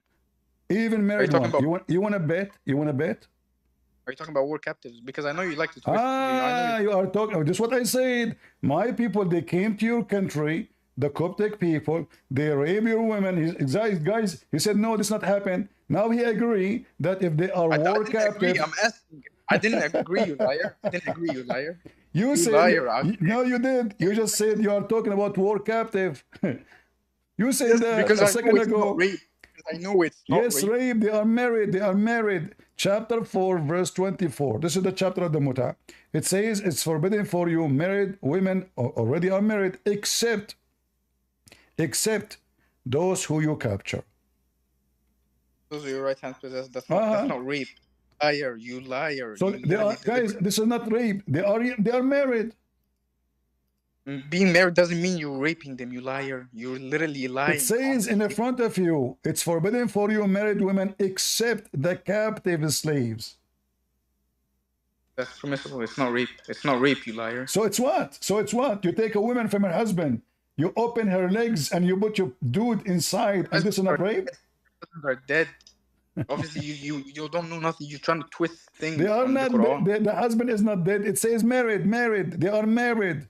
The dead is, if her husband is dead, she is a widow. She is not married. Okay, first of all, stop. First of all, please stop talking over me. And if you don't know this story, if you genuinely don't know it, I don't know if you're being dishonest. Do you know the story? Do you know the story yourself? Yes, these are not. There's okay, can you read for us the story? Can you read for us the story? The story. I want you to read for me the story of this story here. Why are you talking like that? You are the one who is saying the story, and I'm just copying you. I like to copy people. Yes, I don't have a list. You said the story, so I said the story. What's wrong? You say it. It's recorded. You should get your ears checked. It's recorded. We will see. It's recorded. So now tell me the story behind the story here. Oh, can you ever be respectful? Can you? No, I don't respect Muslims, to be honest with you. I'll read it. I will never respect Muslims. You will never respect Muslims? Okay, absolutely. No Jesus will never love. But anyway. Don't worry about Jesus. Jesus loving me because I made tens of thousands of Muslims leave Islam and become a Christian. Ask everybody here. Tens of thousands. So now listen. Your Quran, your Quran in front of you. I want you to read the story for me. Read the story. Okay, relax, buddy. Don't get too. Anyway, you're the same person who said Jesus approves of you harassing a little girl. But let's not go over that because it's embarrassing. Let us talk about this then. Let us see if Jesus approved harassing little girl. You're a prophet himself. He had sex with Aisha at the age of 6. Jesus said, God. the one who hurt the little one, it's better Why for are you- him to put a milestone around his neck and throw himself in the deep ocean. This is what Jesus said. Your prophet himself, his first victim sexually from the children is documented. Her name is Aisha. Her mother, she was feeding her cucumber up and down to make her a little bit gain weight so she can send her to Muhammad so he can have her. True or not? Why are you deflecting? What? Why do you deflect? Why are you always deflecting? What deflecting? You said to me, Jesus. What you will say to Jesus? You harass little girl. The girl you are talking about is in the age of your mother, and she is a whore like your mother. And Muhammad, he married Aisha. She is a sex toy like your mother. And get rid of here, coward potato. The mother of the believer is the first toy. She go to the house of the prophet and she is playing with her toys. This is your mother, the mother of the believers. She was accused of having sex with Safwan. 3 witnesses, they came to Muhammad, he beat the hell of them. And he changed the Quran, he said 4.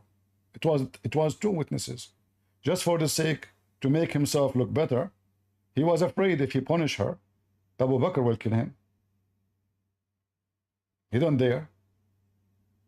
He waited for a month before he claimed that Allah sent him a verse. Why Allah need to send a verse after 4 weeks? Because he was waiting to see if Aisha, she have her period now. Aisha now, she is in the age of a period. She is not a kid no more. She was accused of staying with Safwan for 2 nights. He slept with her. 3 witnesses. 3 Muslim witnesses. Muhammad, he changed the law. He made it 4 witnesses. When a Muslim, he came to Muhammad after that, and he said to him, O Prophet of Allah, if I see somebody having boom boom with my wife, shall I ask him to stay more so I can invite 4 witnesses? He said yes.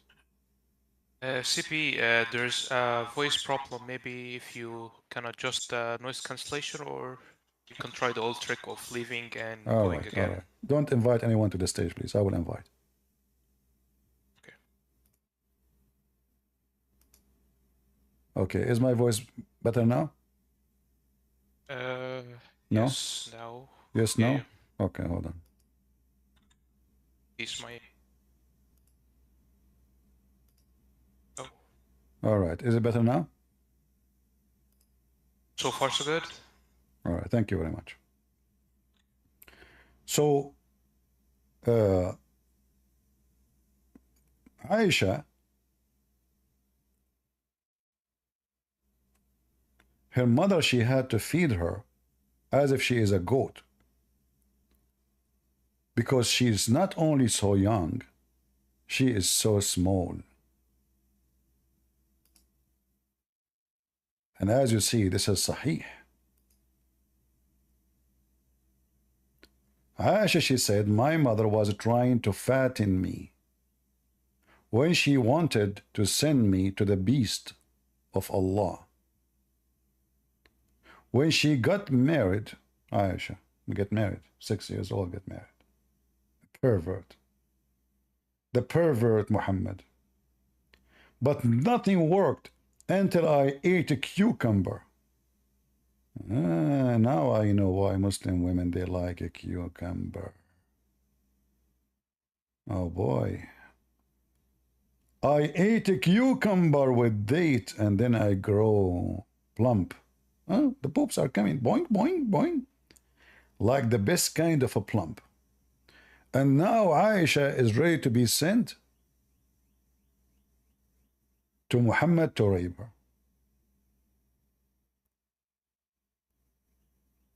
This is Muhammad.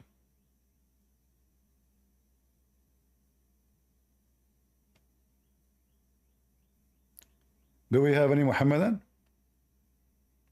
who is not silly?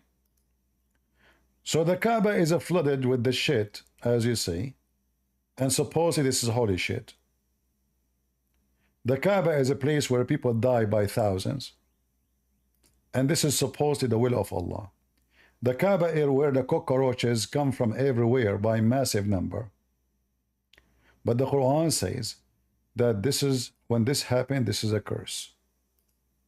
Allah, he cursed the Pharaoh by sending insect, flood.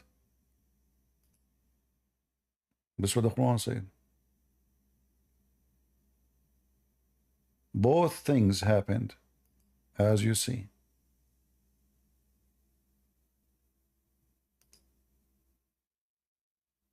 This is a religion.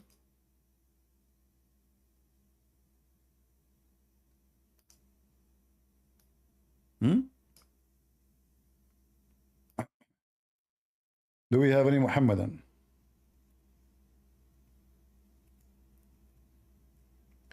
All the sign of curse mentioned in the Quran always happen to the Kaaba. Hello? Go ahead, life. Good. How are you doing today? What? How are you doing today? Is that in English? Yeah. How are you doing? Can you hear me? How you doing? I'm doing fine. How about you? Oh, Alhamdulillah, I'm doing great. What Alhamdulillah mean? Yeah, Alhamdulillah, I'm doing great. What does that mean? Alhamdulillah. I don't speak Arabic. That's not a question for you to ask me. I just wanted to tell you that Joseph fought Mary. Okay. So the Quran lie. The Quran says that Mary, she is a virgin. So your prophet is a scumbag, and you just effed your prophet by saying that. By saying that, you just effed your prophet. Now we need to get something out of the anus of your prophet. Because according to the Quran, Mary was a virgin. But look like your prophet is a liar, scumbag like you. Okay. Well, the Muslims, they are coming here to boom their prophet and to insult him. I like that.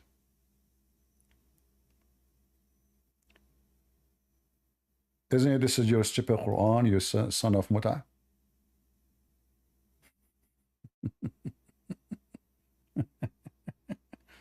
So you are saying your prophet is a liar?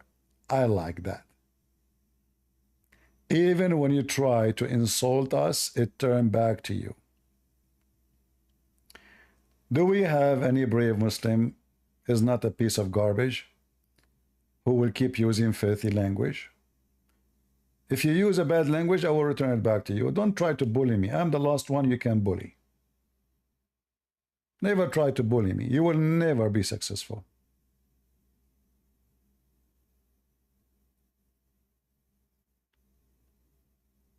Any Muhammadan?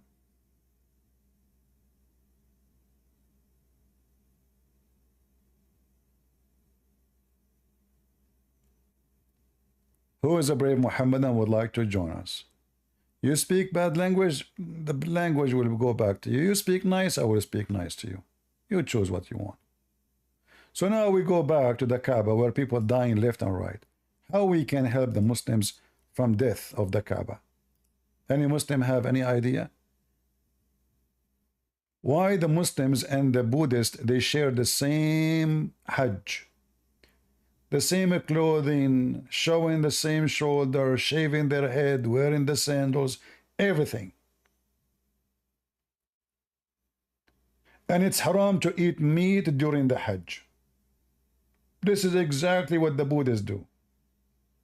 In fact, if you go to any Buddhist temple, you will see that the Muslim prayer is nothing but a Buddhist prayer. Anyone here who live in an area have Buddhist? Who of you here live in an area where there's Buddhists around? Go and check. You can go right now and watch how the Buddhists, they pray. It's exactly like the Muslims.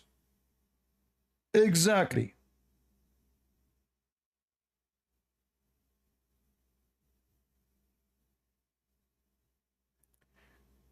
The Buddhists, they have a tree of life.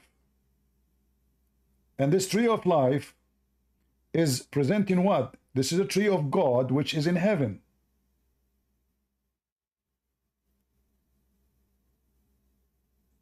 This tree in the Quran mentioned as a tree of Lot.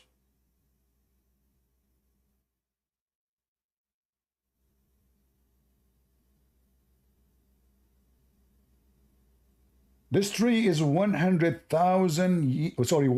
years you go underneath of it. The same stories is mentioned in their books. You go on the tree for 100 years. The leaves of the trees are made of gold. Each leaves is the same and bigger than the ear of an elephant. Under the tree there's 4 rivers.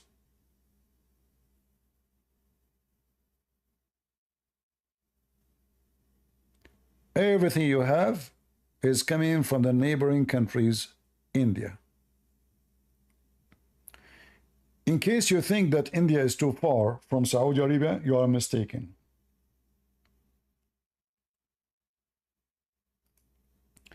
If you look at the Saudi map,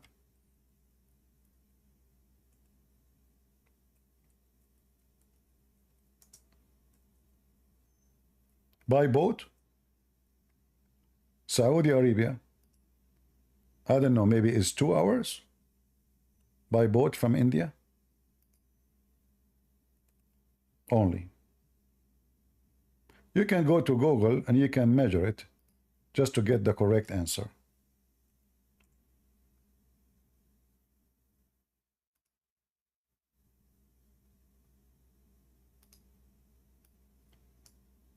Here, you see here, like now, because you know, India is divided and there's borders. But remember, in the old days, all those borders are not exist. So look how close it is. Very close. And all of us, we knew that a lot of Arab and Persian used to go to India, to China, even all the way to like in the heart of Asia. And the same, a lot of Indian, they come and they bring their spice and their rags and etc. And this is how religion was exchanged.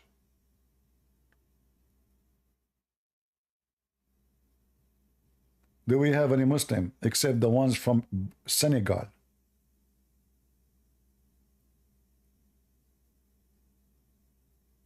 How is Senegal doing? You mean the bully? You said nobody can bully you? What, Iran? You are the bully? Yes. Okay, Don't can you bully me and tell me who is Azar? Can you bully you on what? Can you bully me and tell me who is Azar? I don't know what you're saying. I thought you know the Quran, you speak languages. What happened? You mean Uzair? What? You mean Uzair or the... Huzair? Which one are you talking about? I never heard of a name is called Huzair. Is a guy, his name is Huzair? The Jews said Uzair is the son of God. I said Azar. Oh. I don't know what you're talking about for real. Really? You don't want to bully me in that one? You don't know that Abraham, you do not know that Abraham, he said to his father Azar? Yeah, the father of Abraham. You said Isaac. A second ago you do not know, so now you missed your chance to bully me. Now I want you to bully me. Bro. Now, as long as you know what I'm talking about, I want you to bully me. Who is Azar? You just said that's the father of Abraham. So then why you... No. Why you talk? No. I thought you just answered the question. No. Bro, listen, last time you had the 7 hours live, you cut it down to 1 hour because I whooped the hell out of you. Who is Azar? Who is Azar? Who is Azar? Who is Azar? Why did he... I told you that's the father of Abraham. Why did he cut your life of 5 hours down? Why? Because I whooped the hell out of you? We cut it off. It was a 7 hours live. You took it down to 1 hour. Because I would do. People complain that it is too long, so I make it short. Secondly, listen. We talk about many things. No. I kept only the topic and those who debated me. No, you did. So they leave the rest out there. Listen. Don't you have it? Don't you have it in your channel? Okay, no, you took it the same time. Potato, don't you have it? Don't you have the 7 hour? Don't you have the 7 hour in your channel? I said no. Can you black on a black? Why you don't have it in your channel, you potato? Because you're not proud of it? Because you removed it. You didn't give me the time to download it. I gave it time. It take 24 hours. It take 24 hours to cut it. The whole version was there for 24 hours. It was hidden, bro. Listen. No, it was not hidden. Let's do it again. Potato. Go right now and you will see. Hold on. You will see the comment after 1 minute, after 10 minutes, after 15 minutes, after 1 hour, after 2 hours, after. Show me where it's cutting. You're a liar. Now go ahead. CP, tell me, all of your followers don't waste my time. You said you are here coming to bully me. Who is Azar? Who is Azar? I said, that's the father of Abraham. How many times am I going to answer the question? How you know? Because Allah told me. What the heck have you reading? You read? Where Allah told you that this is the father of Abraham? Read the verse. What the verse says, can you tell us? You tell me. When Abraham said to his father, something like that. Have you ever heard of somebody says, like, so Muhammad, he said to his father, Abdullah? Why the name is mentioned there? Hold on. If his father is Azar, so Abraham, he called his father by his name? You can say, everybody said that. You can say when the wife of what's her name? What Azar mean? What Azar mean? I don't know what Azar mean. I know who is Azar. I thought Allah told you. I say Allah told me that the Azar is the father of Abraham. Azar in the Aramaic language means stupid. And those are Aramaic people. Those they speak Aramaic. So Abraham, he said to his father, Azar. He said to his father, Azar. His father name is stupid. His father name. You are specialized. Okay, show me now. The name of the father of Abraham. Show me your proof. The name of Abraham father is stupid. You said in Aramaic, it means stupid. Show me. Prove it. Okay. Are you sure? Yes. All right. Don't just move the Ben claims. I told you lying. I'm going to show you. I'm going to show you what Muslim they say. Recitation. I want you to tell me first. Means recitation. Is that the correct name? We can't talk at the same time. Is that the correct name, Azar? What correct name? You gotta spell it right. Is that the correct name of the father of Abraham? Just spell it right. Just spell it right. Is that the correct name of the father of Abraham? Yes or no? Yes, sir. All right. Here we go. Guys, read with me. Read what? What Muslim believe. Yeah, Aramaic, you said. I will translate the whole page so you don't have excuse to say I don't speak Arabic. Here we go. Let us translate the whole page. You are a certified idiot. And not idiot is you. And now don't run. I want you to record this because what if I don't? You gotta run now. I want you. You don't go to a translator. You go to a dictionary. You dummy. Are you a dummy? Sure, go to the dictionary. This is the dictionary. This is the dictionary. Yes, this is the Arab dictionary. This is the Arab dictionary, and this is the scholars. This is the Arab dictionary, and this is the scholars. Now listen. Arab dictionary. Translating. Translating dictionary. According to the major number of the scholars, the name of the father of Abraham is exactly as it is in the Bible. Is that true? It didn't say it in the Quran. Here we go. You're lying on the Quran. Shut up. It's in the front of you. Show me where it says that the name of the father of Abraham is the same thing. This is the opinion of most scholars and commentators. Indeed, Al-Zajjaj said there is no disagreement among genealogists regarding the name of my father Ibrahim being Terah. Get out of here. End quote from Mawani al-Quran 2/265. According to the majority of the scholars, the true name of father of Abraham is Terah. Do you see it? This is the correct name in the Bible. So the Quran is the book of the stupid and the stupidity. The stupid Muhammad, he copied from Aramaic that Abraham, he said to his father, stupid, you worship idols? So the stupid Abduls, they say, oh, because this word is a strange word. They thought this is the name. But Abraham was saying to his father, stupid, do you worship idols? So the stupid Muhammadan, they thought that the word stupid is the name of the father of Abraham. When I say stupidity is amazing, you have to believe me. And now it makes sense, right? It makes sense. There's nobody will say to his father, nobody will call his father by his name. This will be disrespect. And there's no way to say his father Azar. Do he have other father? Do he have like two fathers? So he said to his father, stupid, do you take idols as gods? And as you see, this is the Muslims. This is Rashad Khalifa. Maybe I should go to Rashad Khalifa too, so we can laugh together. Where is the, hold on. Here we go. So here, the majority of the scholars agree that the true name of the father of Abraham is Terah, as it's mentioned in the Bible. The only one disagree is Al-Qurtubi. And here it says, and this is Ibn Kathir, all the biggest scholars of lineage, they mention that his name is Tara. Who's saying that? Let's go back here.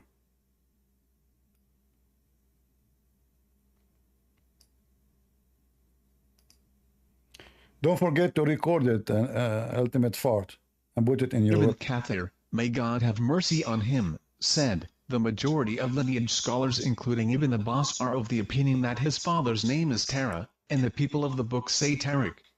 End quote from the beginning and the end. Now let us go down and show you that this was an insult, like stupid. So if you go down here, let us show you. You're talking to your masters, your boy. You're finished. Potato, who do not know how to read this book, you do not know how to understand it, you do not know what we are talking about.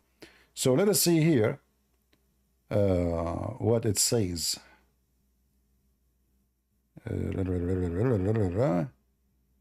Okay.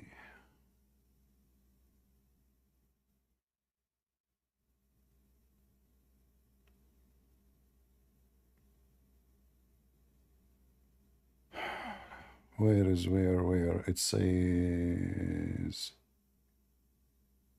and look how the Muslims are so confused. Look at this. Some of the scholars, they say that Azar is the name of the idol. Some of them stated that Azar is the name of an idol. The Muslims who do not know languages, they are stupid like their prophet. They are trying to find what the heck does this Azar mean. Mujahid said, what Mujahid said? Let us see. As Mujahid said, Azar was not his father, but rather an idol. Uh-oh. but Ultimate Fart, he knew best. Azar is the name of the father. Allah told me. Look, what are you talking about? And here you see this was an insult. So Abraham was insulting his father, saying to him, you are an idiot worshipping idols. Read carefully.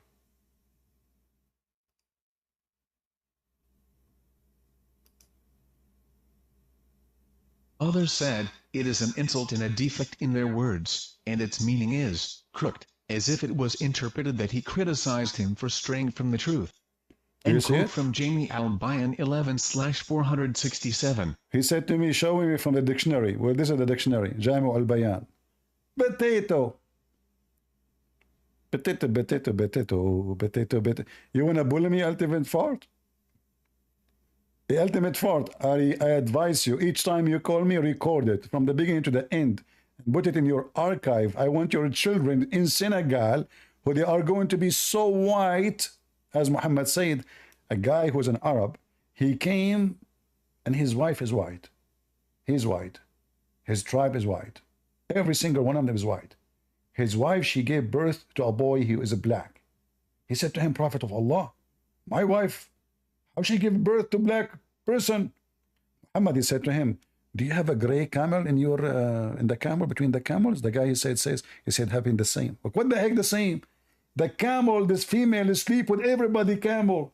This guy, I mean, just to show you how stupid, awkward the donkey Muhammad, he is a camel.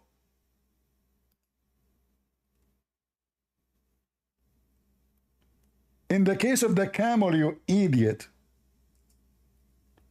the female camel have many partners. This guy, he have a wife. She is not a camel.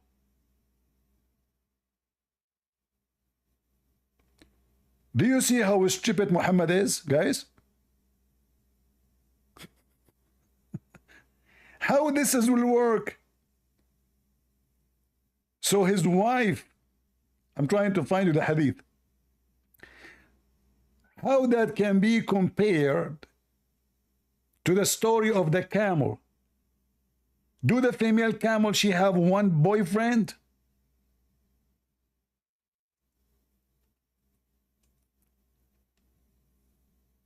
Obviously, the guy, his wife, she is sleeping around.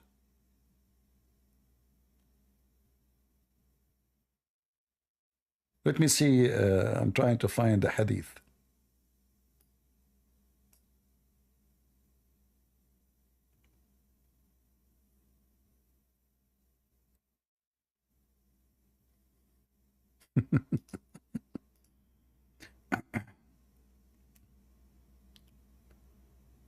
Oh boy.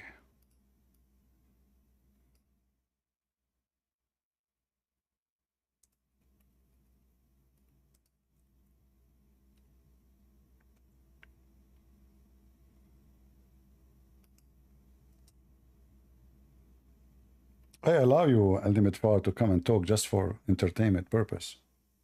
Otherwise, you are not qualified even to talk to a cat. You're an idiot.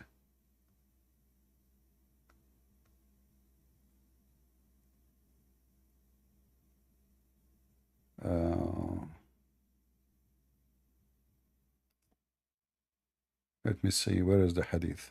I think we have. Okay, here we go. Read with me and see how stupid Muhammad is. Muhammad now is the Pink Panther of Islam.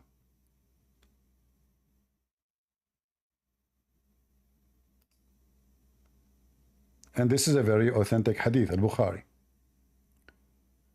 A man, he came to the Prophet and he said, "Oh Allah Messenger, a black child has been born for me." The Prophet asked him, "Have you got camels?" The man said, "Yes." The Prophet asked, "What color are they?" The man replied, "Red."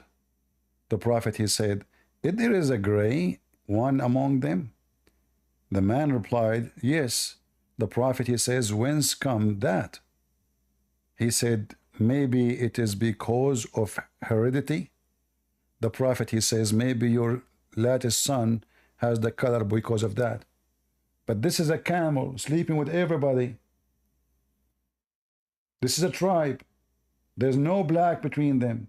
Those are Bani Fazara, pure Arab. All are white. So how did the wife sleep with many camels in the tribe? Obviously, she was sleeping with the slaves. Do we have any Muhammadan?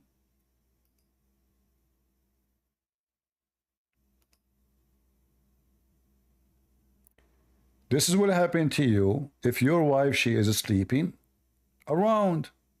If none of your children is Asian, I mean your family, sorry. Your grandfather is not. Your grandmother is not. Your uncles are not. How your son will be Asian? It's impossible. Same for a black. If the whole tribe are white, the wife is white, the husband is white, the father is white, her father is white, her mother is white, his mother is white, his grandfather is white, the whole tribe is white. So how the boy is black? Muhammad, he explained to him the same as what happened to the camel. But that means the wife is sleeping around. This is how the camel, she can have a baby who is not the same color as the parents or the mother.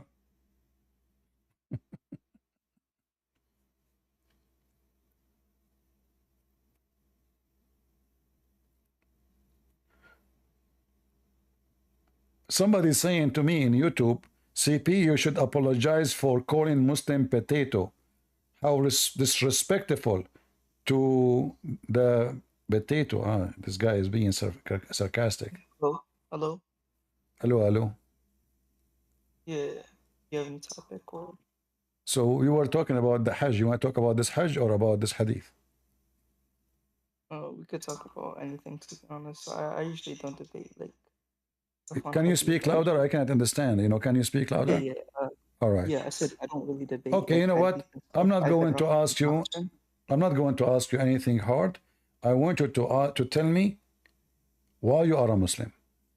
What is the proof that Islam is from the true God? I'm a Muslim because I feel like it's the most rational religion, and it. What rational mean? What rational mean? Rational means logical religion. I like logical. Guys, he said logical. So is it logical that the man is white, his family are white, his parents are white, his tribe are white, and the boy is black? Can you repeat that again? I'm sorry.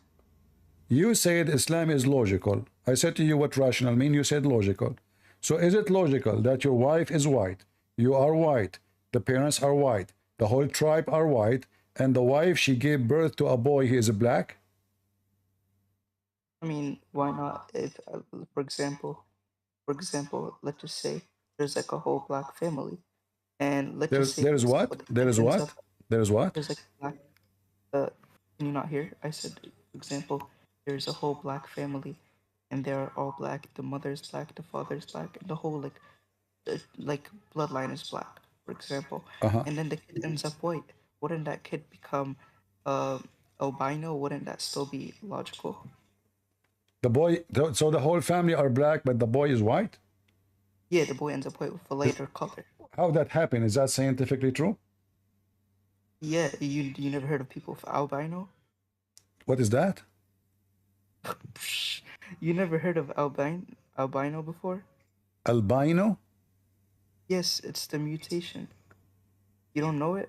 Yeah, but okay, so the is totally white. He have feature of white. Yeah, he has like a light color, a white color. Does that happen only in the case of black people giving birth to a white boy, or this happen in every scenario? I mean, it can happen in any scenario. You don't know. Okay. The burden of proof is on you. The one you are talking about, I just searched. It says a rare inherited condition that cause people or animal to have little or. But this have to be from still, they have to have somebody from their grandparents who have the same color. It's not something will happen from the middle of nowhere. Huh? So, is there like any evidence for that? Well, those are Arab, those are Bani Fazara. They are not black. I know, but can you prove like that there must be, like for example, one of their grandparents to be white? Well, I just searched Google here. It says this. Yeah, but you're just searching up Google. I'm telling you, like, can you give me like evidence? Evidence of what? Evidence that the grandparents has to be white. Well, the color have to come from somebody.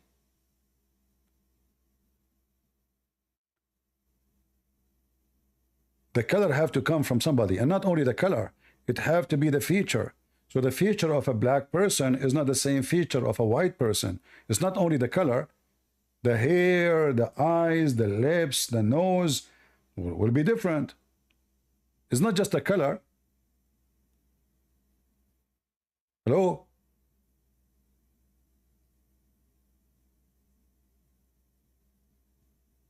Hello?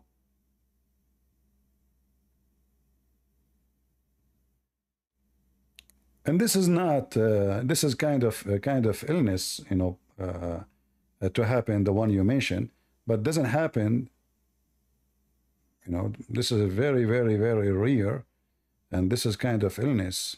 There is something wrong. Are you there? I'm back.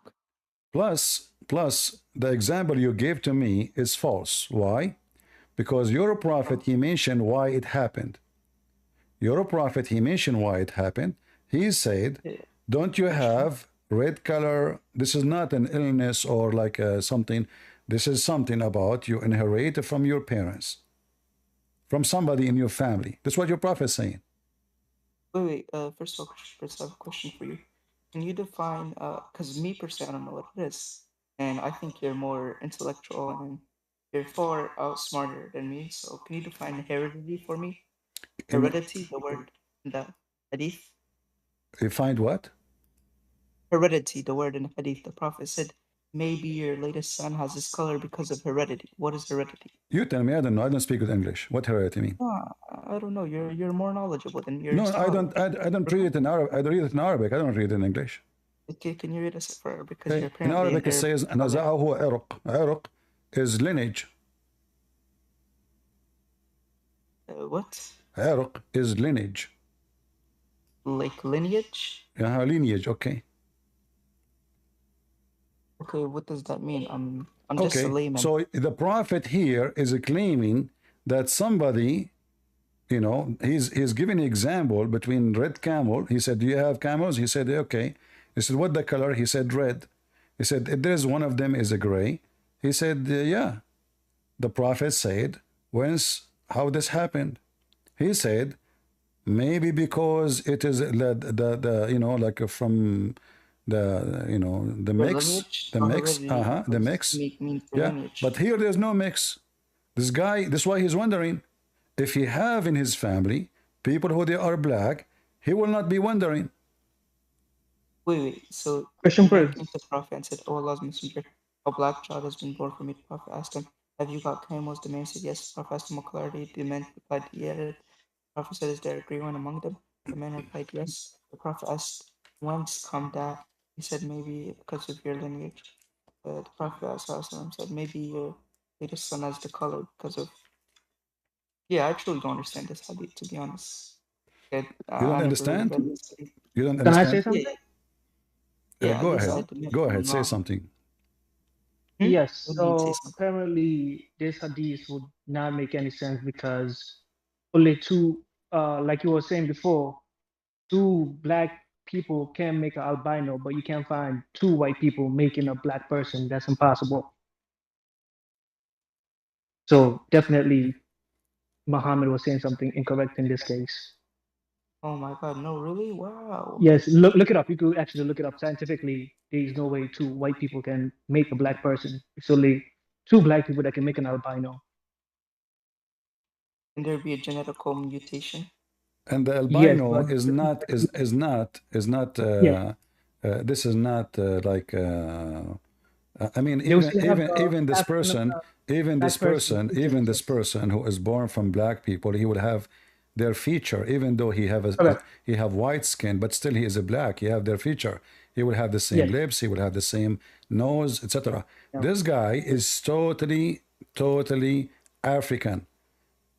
So how? This why this he did not say a little bit dark. He says black.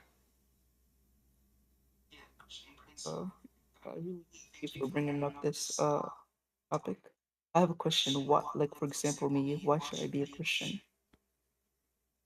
Can you speak louder? I have hard time to hear you really. Yeah. I have a question. Why should I be a Christian? Like for example, if like I'm inquiring Christianity. I did not ask you to be a Christian. I want you to stay a Muslim. If you became a Christian, I will laugh at who? Why not? No, I will lose the comedy. You know, I want to enter because you are the one who said to me, Islam is logical. So I want to ask you, let us talk about logic.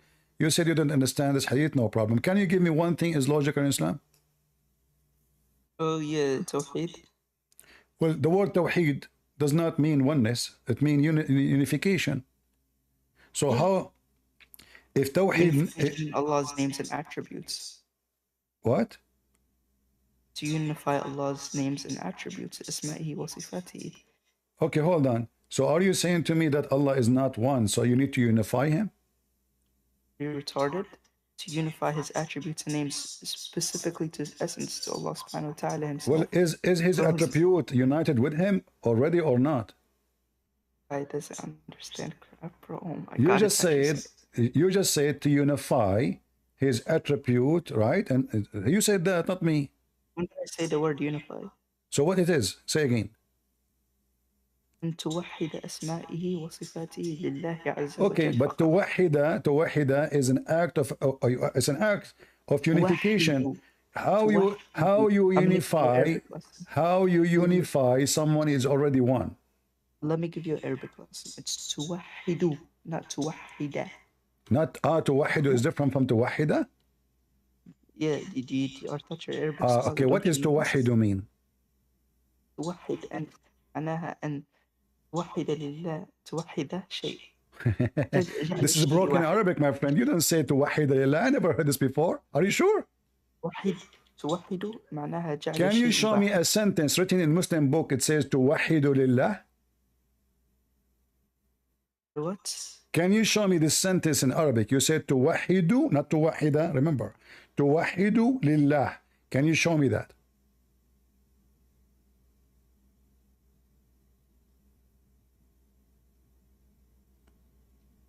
Hello?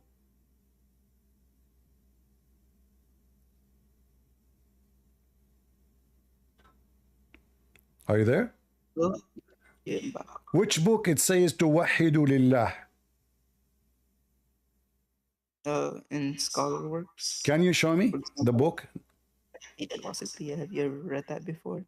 No, I never read this. I'm going to learn it from you. Remember, توحد لله. توحد لله. Show me.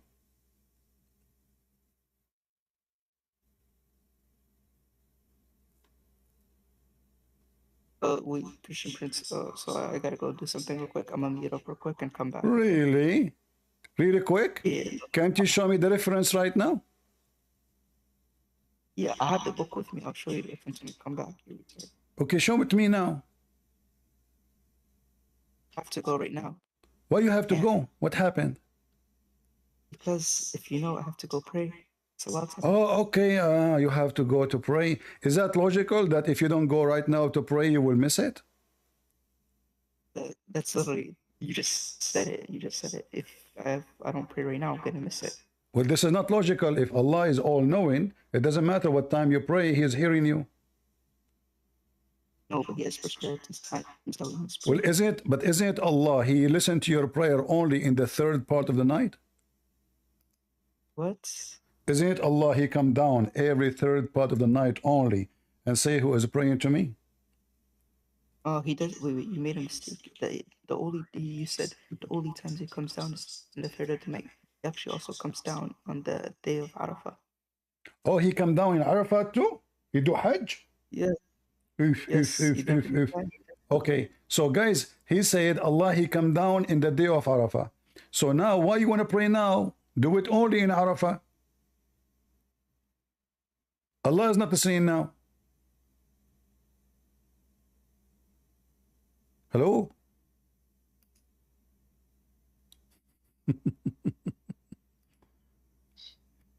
Islam is logical. Allah come down.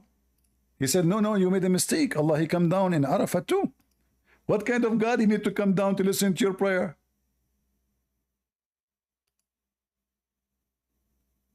Christian Prince. Are you there? No, I think the other guy might be gone. Oh, okay, go ahead. Oh, but I wanted to ask a quick question about I was trying to read the Bible, the books, but then I realized I wanted to ask you, do you have like let's say a recommendation on how to do it? Because I started with I think the one with Paul, I think is Colossians.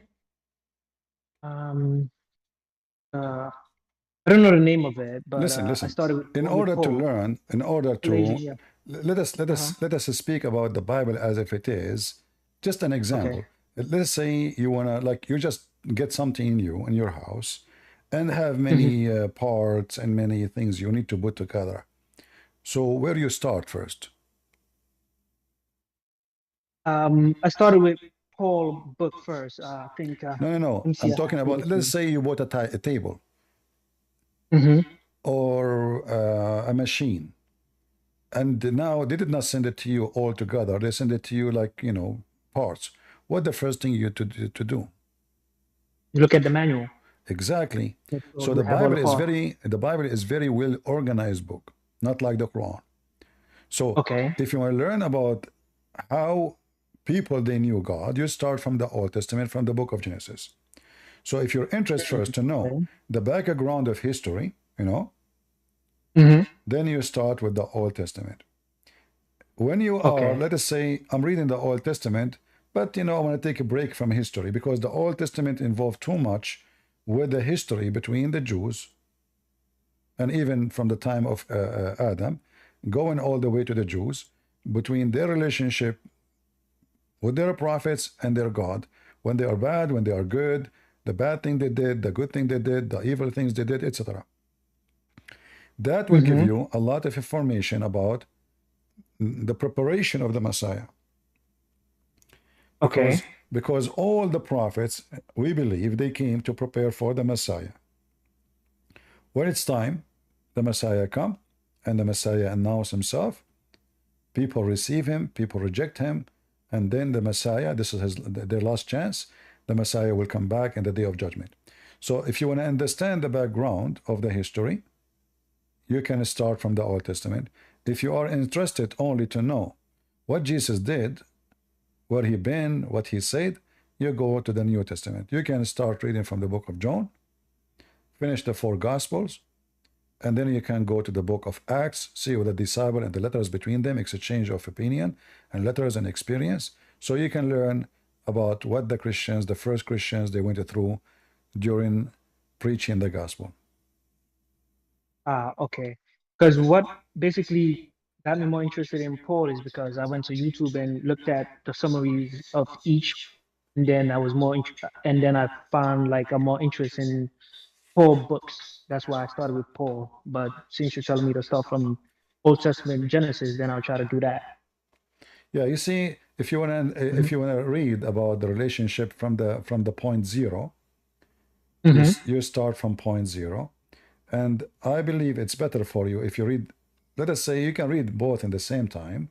Like when you feel like, well, enough reading today about history, tomorrow I'm going to read from the book of John. So you read here little, and maybe you can even do some study, because some, like we have many websites, they explain to you the connection. Like sometimes Jesus, he quote something from the Old Testament. So if you are reading, you do not know that this is a quotation, you might not get the meaning correctly because you don't know why he is mentioning this. Yeah, but there's a connection. So it's good to know, you know. However, it's going to take you some time, you know, to learn and to read. The more you read, the more you learn, and the more you know. And me, myself, I learn always new stuff reading the Bible, even though I'm reading it all my life. If I go today and I open the Bible today and do a little more study, I will find something new I never heard before. For this is the living word of God. And same time, my experience with the Bible is that the Bible is not a book written thousands of years only before us, but it is a life story we live today, which means this is a book never die. You will find things the Messiah mentioned 2,000 years ago. It's exactly what's happening to you today. It's not like the silly Quran saying stupid things. God knows what they mean. As you see, they are so confused. Here, this is really stories. This is why Jesus, he spoke in parable. So those parables, they can live with you. And the book and the word of God and the wisdom of God never die. For all those, they fit with our life. Even today we have computers, we have rockets, we have airplanes, we have internet.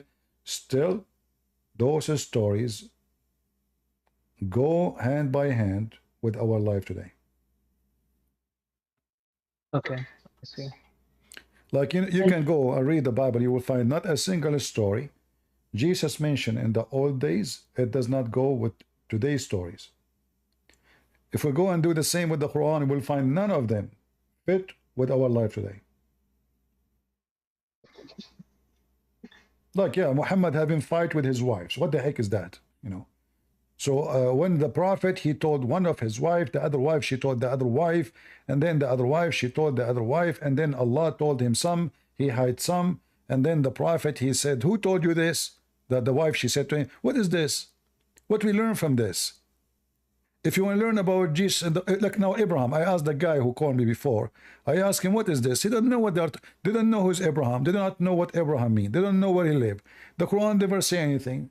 Little tiny words about Abraham, and that's it. Who is this guy Abraham?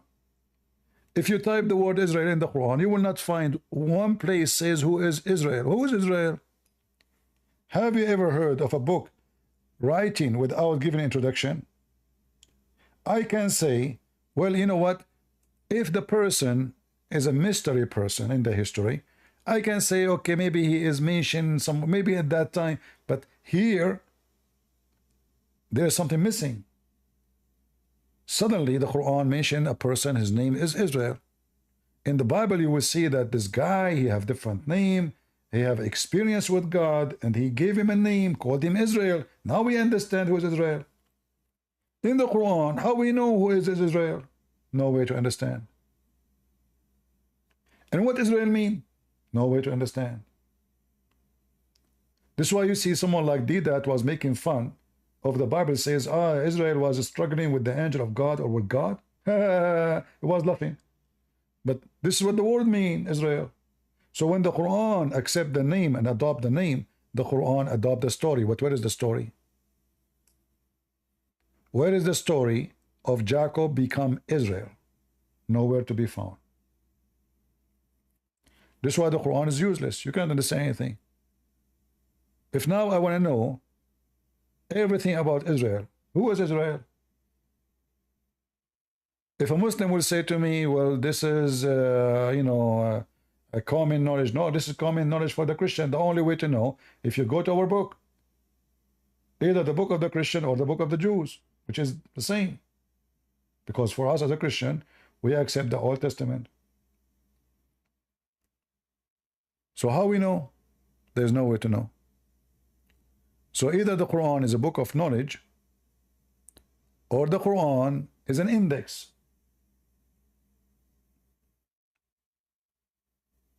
Christian Prince, what is it? I don't know, maybe if you ever use this argument with Muslims, don't you think like the Quran is just maybe like music? So if you notice, like some of the stuff doesn't make sense because it's when you're singing it, it sounds good, but it's not even required, but it's just to make it sound good. My friend, just imagine you're praying, right? And you're using the surah with Muhammad, about his wife fighting over him. Like, what is the point of you praying and then that's what you're reading before you bow? Does it even make sense? Do you know the story of Al-Sheikh Al-Urayfi? No. Well, this guy is a very famous sheikh. He was invited to do da'wah. And on the stage, let me find the video.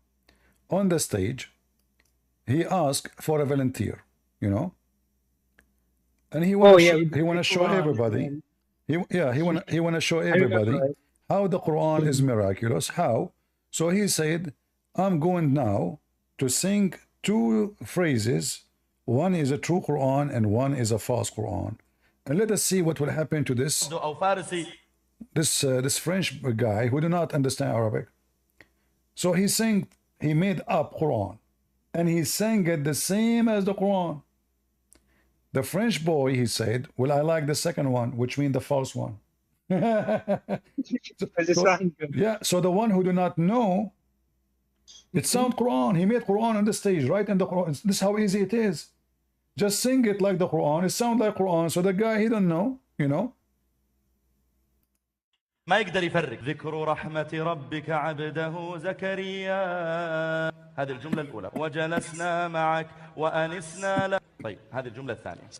قل له هل شعر بفرق بين الكلامين؟ Sadly, they cut the video. Let me try to find the original video so we can laugh. Yeah, they cut the video. This is not the whole thing. So anyway, he sang the whole thing like he make it sound like Quran. And it sound the same. It sound the same. If somebody, even the one who speak Arabic, if he is not, yeah, he will not notice really because it's the same. And both of them, they have no meaning, you know. So he asked him which one you like more. The guy, he said the second one, which means the fake one. So singing the Quran, you know, they created an art of singing, like how to extend the letter, how to stop, how to go with higher. But all of this is just to copy the Christian chanting. The Christian, Muhammad, remember, Muhammad, he did live between the Christians and the Jews. And both of them, they sing their books. Yeah, like the Ethiopian Christians. The Aramaic, the Orthodox, everybody, they do, you know, like in our churches, when I was a kid, this is always what they do. Actually, I found the video, hold on. I found the whole video. This is the video. They asked for someone volunteer.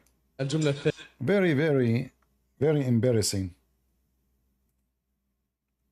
توقف وانت تترجم، ايش رايك؟ نعم ان شاء الله، فقط يعني ان شاء الله فيه خبر يسركم. يسرنا. طيب الان او بعدما تترجم؟ قالوا لي الان. الان يلا. في انسان اظن. طيب انا ودي تترجم بعدين نشوف الخبر.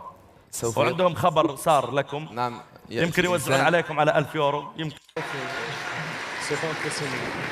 So this is the French guy from the crowd. They ask who, you know, who wanna join. He put his hand up. He don't speak Arabic. He have no idea what Arabic is. And now he will sing to him two Quran. One he just fabricated, the Sheikh himself, and one is a true from the Quran itself. And let us see. You all listen. You will notice there's no difference between them. ما شاء الله ما شاء الله ما شاء الله. I'm very happy to meet you. I'm very happy for this news, ما شاء الله. الحمد لله. Il est heureux que tu aies pris cette décision aujourd'hui. C'est une bonne nouvelle pour lui. طيب شيخ حاوره ونحن طيب هو ايش اسمه؟ سيباستيان. سيباستيان. طيب اسأله هو كم عمره ما شاء الله؟ T'as quel âge Sébastien? J'ai 26 ans. 26 سنة. 26 سنة. طيب هو جاء إلى هنا لأجل ماذا؟ ما الذي جعله يأتي؟ He asked him, what is your age? I don't know how many of you speak French. What's your age? Is 26 years old. His name is Sébastien. He asked him why you are coming here. Qu'est-ce qui a fait que tu t'es retrouvé dans ce salon? En fait, j'ai un ami, je voulais me convertir déjà à la mosquée. Et en fait, j'ai un ami qui m'a dit qu'il y avait le salon ici. Donc ça m'a donné envie de venir et donc je suis venu. هو في الأصل يعني كان يريد أن يسلم فقال له أحد أصحابه اذهب إلى المؤتمر واعلن إسلامك في هذا المكان. ما شاء الله. طيب ما الذي جاء؟ He said why you came here. He said he wanted to be a Muslim, and they told him go to the conference and announce yourself to be a Muslim there. So they brought him for advertisement. عليه يحب الإسلام ويأتي يبحث عنه. Qu'est-ce qui a fait qu'aujourd'hui tu t'intéresses à l'islam et tu veux embrasser cette religion? Bah, au début, en fait, j'avais aucune religion. Je pensais vraiment pas voilà, limite athée. Et en fait, un jour, j'ai lu un livre et puis la religion musulmane m'a plu. Tout m'a plu en fait à l'intérieur. Originally, he is not religious. He don't care. Anyway, let us go to where he sang the Quran. Let us see. طيب. اسمع الكلام. Ce que ces phrases ont fait sur toi. D'accord? Donc tu vas essayer de lui dire quelle est la différence entre ces deux phrases que tu ne comprends bien sûr absolument pas. So he told him, I'm going to make now two Quran. One is fake and one is real. Let us see which one your heart will feel good to it, will be attracted to it. The real, because supposedly the Muslim, they say, do you remember when Mimi Hijab, he was speaking to, what's his name, Patterson? He started singing the Quran. Patterson was like, what the heck? What this guy is doing? he sang for him a verse from the Quran saying, if somebody heard this Quran, even if he is a mountain, he will collapse. So he sang exactly that verses, and Patterson was laughing, and what the heck is that? Nothing happened. So he wanted to show people that this Quran can change the life of people. Let me sing it for him. He will collapse. He was accepting Patterson to cry. He touched my heart. Nothing happened. And now what happened the same. Look at this. طيب اسمع الكلام الأول. ذكر رحمة ربك عبده زكريا إذ نادى ربه نداء خفيا قال رب إني وهن العظم مني واشتعل الرأس شيبا ولم أكن بدعائك رب شقيا وإني خفت الموالي من ورائي وكانت امرأتي عاقرا فهب لي من لدنك وليا يرثني ويرث من آل يعقوب واجعله رب رضيا. هذه الجملة الأولى قل له. Ça c'est donc la première phrase. طيب يأخذ الجملة. So now this is the first one. He did not tell him which one is the Quran, which not. You know? This is the first. Now the second one. Là maintenant, il va... Now remember, the second one is going to be the fake one. The one he fabricate. Listen carefully how easy to fabricate Quran and to make it sound exactly like the real Quran. In fact, it turned to be better. Anyone who speaks Arabic, he will notice that the sound is way better than the original Quran. On va prononcer la deuxième phrase. Essaye de dire est-ce qu'il y a une différence entre les deux. نحن اجتمعنا في هذا المكان ثم جلسنا في هذا الزمان ثم التقينا معك وجلسنا معك وأنسنا لما لقيناك ثم سوف بعد ذلك نفارقك لكننا سوف ندعو كثيرا لك. طيب هذه. Here we go. Anyone can make Quran. And now he will ask him, which one you like more? The guy will choose the fake one. And this is the embarrassing. الجملة الثانية. Ça c'est la deuxième phrase. قل له هل شعر بفرق بين الكلام. Did he feel any different between the two? Did he feel? Because remember, he is pointing about something you will feel. This is the word of Allah. Did you feel? And remember, this guy, he already become Muslim now. This a French boy supposedly already become a Muslim. Obviously he's a fool. So did he feel anything? So now he will choose the fake Quran. Listen carefully. Est-ce que tu as ressenti une différence entre les deux phrases? Est-ce qu'il y en a une parmi les deux qui a peut-être touché ton cœur? Voilà, la deuxième. He said his heart felt for the second one. My heart felt good for the second one, which is we sat with you, we ate with you, we shared with you, and we meet together, we eat with you. So let us, eat together, and Allahu Akbar. Okay, he liked the second one. And look what will happen to the face of the sheikh when he heard that he liked the fake one more. La deuxième, الجملة الثانية. ارتاح إليها. طيب. Everybody is dying laughing, even the Muslims. Did you hear the crowd? Listen. فرق بين الكلامين. Est-ce que tu as ressenti une différence entre les deux phrases? Est-ce qu'il y en a une parmi les deux qui a peut-être touché ton cœur? Voilà, la deuxième. La deuxième, الجملة الثانية. ارتاح إليها. طيب لماذا؟ Pourquoi? Even the Abdul holding the microphone, he died laughing.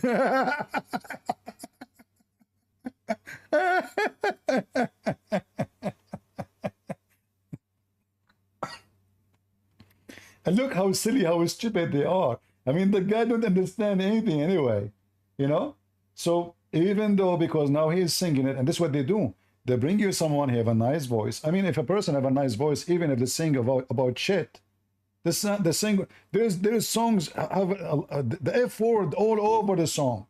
People, they sing it. You bring somebody, add some music to it, add some tone to it, and have a nice voice, and then people will like it. It's not because it's from God. In fact, the Quran says that those who try to make eloquent speech are shaitan.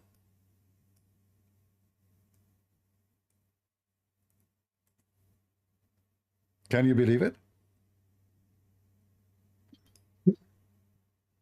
The Quran says, yeah, the Quran says in chapter 6, verse 112, those who try to make adorned speeches, it is a speech of delusion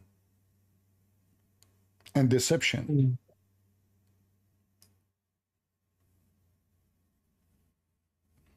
Another question too. Okay, go ahead. Why didn't Muhammad ask Allah to send the Quran in different languages for him? He asked for dialects, but he should have asked for different languages. Then it would be more believable.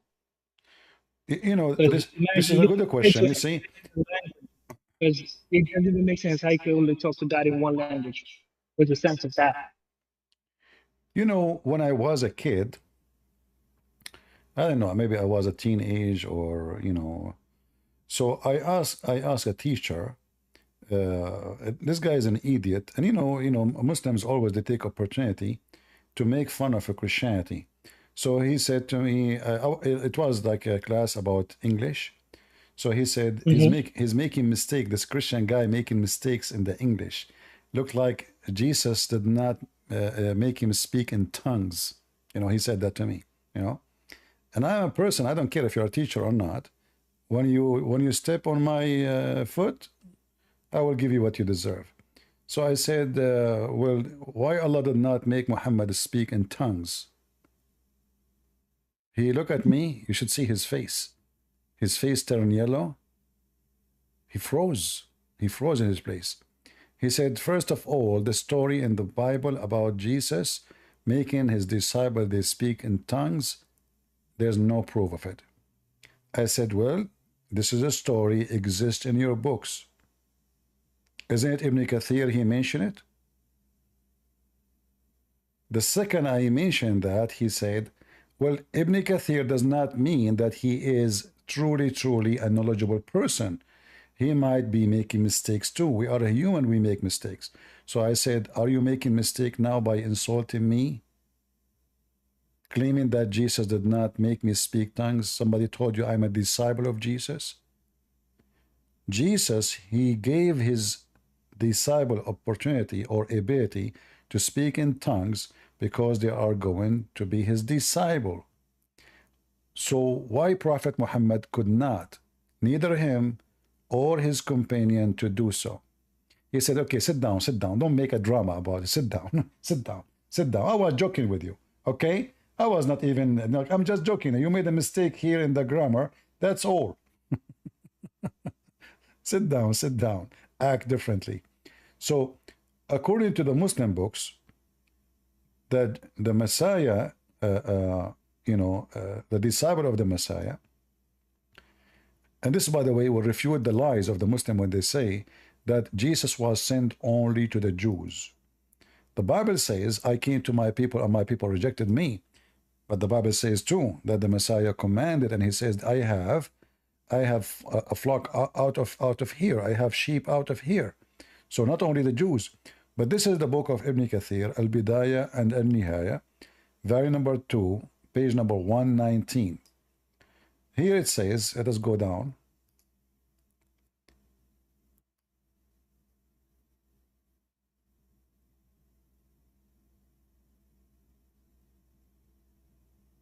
Let us translate.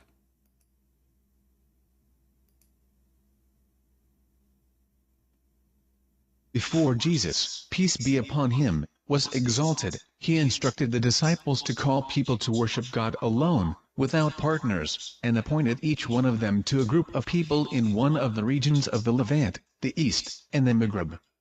They mentioned that each of them began to speak the language of those to whom Christ had sent him.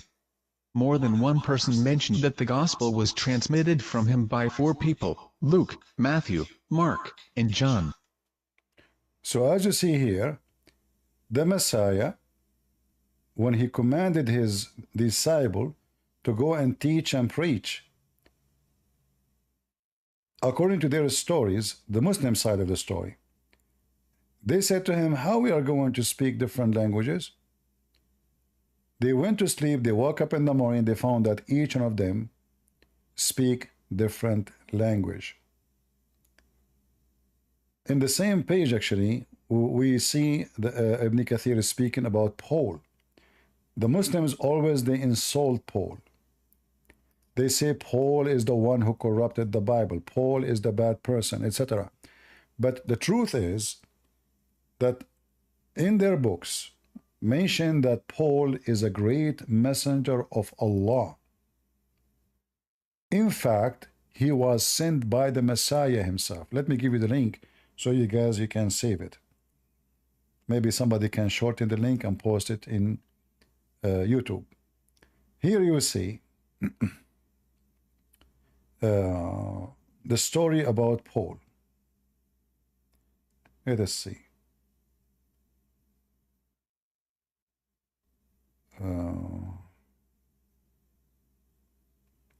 Let us translate from this part.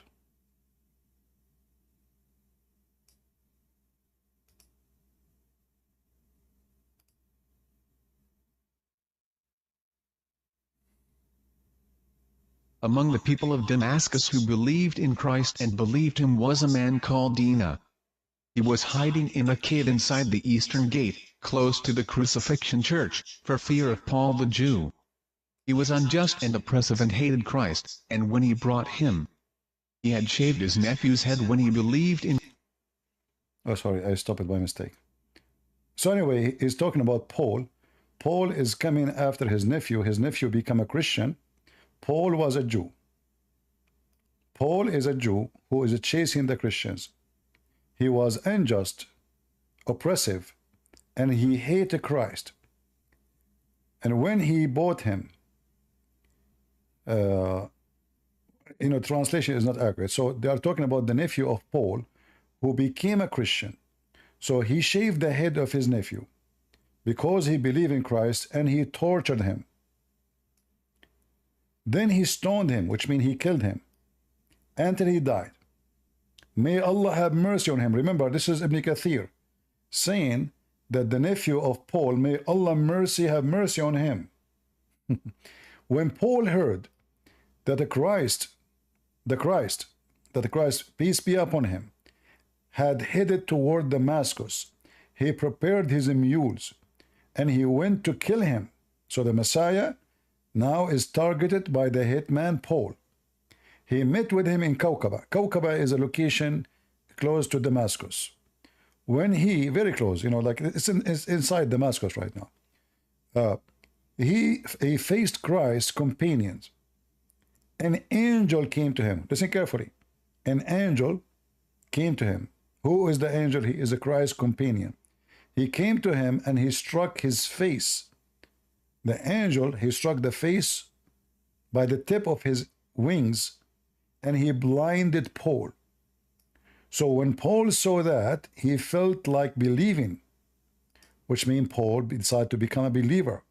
So he came to him, which means he came to the Messiah, and apologized for what he had done. And he believed in him. And the Messiah accepted him and asked him, so the Paul, he asked him to wipe his eyes so that God would restore his sight. So he said to him, go to Dina in Damascus. This is the guy who became a Christian. So as you see here, the story, in Muslim books, they are not speaking bad about Paul. So where this Paul agenda is coming from? Paul is the one who corrupted the Bible. Paul. So when Muhammad, they copy stories from Christianity, they made it way harder to the stupid Abdul to attack us. Because if the Messiah, the angel of the Messiah, he made Paul blinded. Why Muhammad did not make his angels make everybody blind so they can believe? Why the angels are fighting for the Messiah, but they are not fighting for Muhammad? Why the Messiah can give Paul his vision back? And why the Muslims attacking Paul? In chapter 36, verse number 14 in the Quran says it clearly that the three messengers are sent by Allah, and Allah is stringing them by the third, according to the Muslim books, including Ibn Kathir. That was Paul. So for us as a Christians, we see that Islam is based on copying other people believe. There's no religion. Islam is not a religion. Islam is a collection of many religions: Hindus, Buddhists, Christians, Jews, you name it. Hajj from here, pilgrimage from here, black stone from there, ablution from here, singing the Quran from there, verses about Abraham from here, verse about Jesus from there, and then we make a new religion. And even Muhammad, by the way, he never had even fasting. When Muhammad, he was trying to make a religion, first time he heard about fasting is when he came to live between the Jews.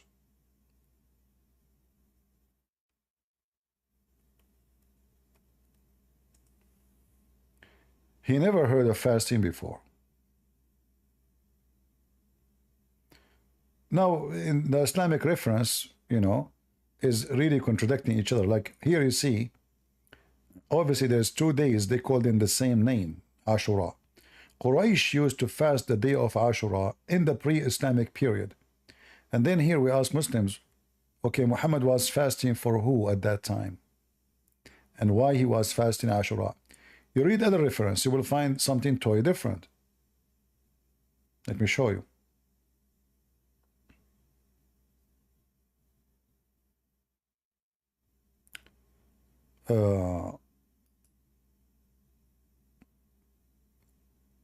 Here Muhammad is coming to the people of Medina, who they are the Jews.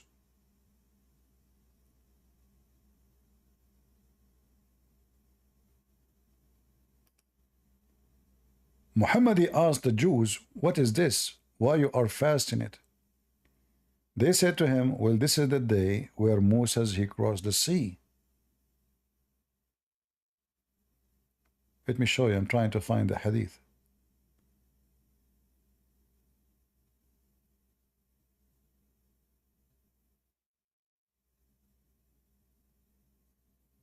Where is the hadith?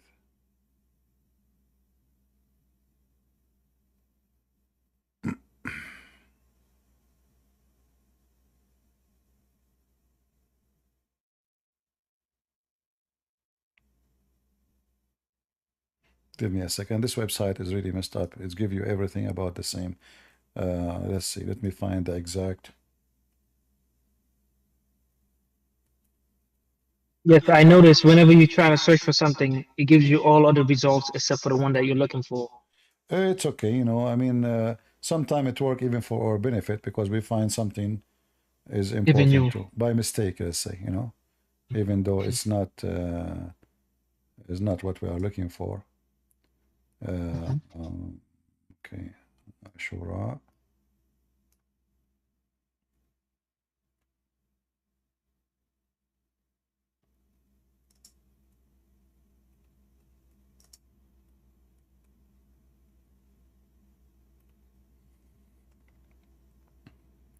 And actually, this story here will expose Muhammad big deal, because Muhammad suddenly, he just heard about it, you know.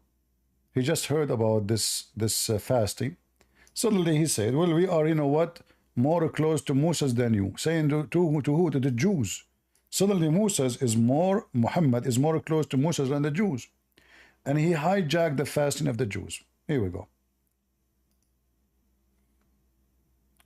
The Prophet came to Medina and saw the Jews fasting on the day of Ashura. He asked him about that. You see, he did not know. How he is a prophet of God, he did not know a fasting of Moses? Why he did not know? His God did not tell him? No, he did not. So the Jews, they said to him, they replied, this is the day which Allah rescued Bani Israel, which means children of Israel, from their enemies. So Moses fasted this day. The Prophet said, okay, we have more claim over Moses than you. So the Prophet fasted on that day and commanded the Muslim to fast that day. As simple as that. It's not his God told him to fast. He did not receive verses from Allah. He's just clearly copying the Jews. Shouldn't Muhammad ask Allah if this is right? What if the Jews are lying? What if they are fabricating? You take it blindly. And not only that, Muhammad he claimed that the day of Ashura, if you fast it, is going to erase your sin for a year, all the year. Let me show you.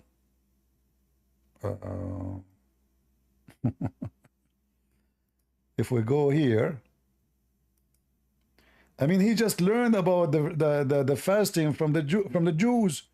Suddenly, Ashura, if you fast it, it erases all your sin for a year. Where do you get this from? Maybe he negotiated with Musa's again to get how many days he can get to be forgiven. You know, I mean, the story is a fabrication. You just learn it. Shouldn't you, like, is your God told you that? No. And then later, Muhammad, he abandoned it. He came with Ramadan, so he stopped fasting Ashura, you know. He became it. It's up to you. You wanna fast it, or you don't wanna fast it. It's up to you. But I'm trying to find the hadith about if you fast this day, is going to erase your sin. Here we go.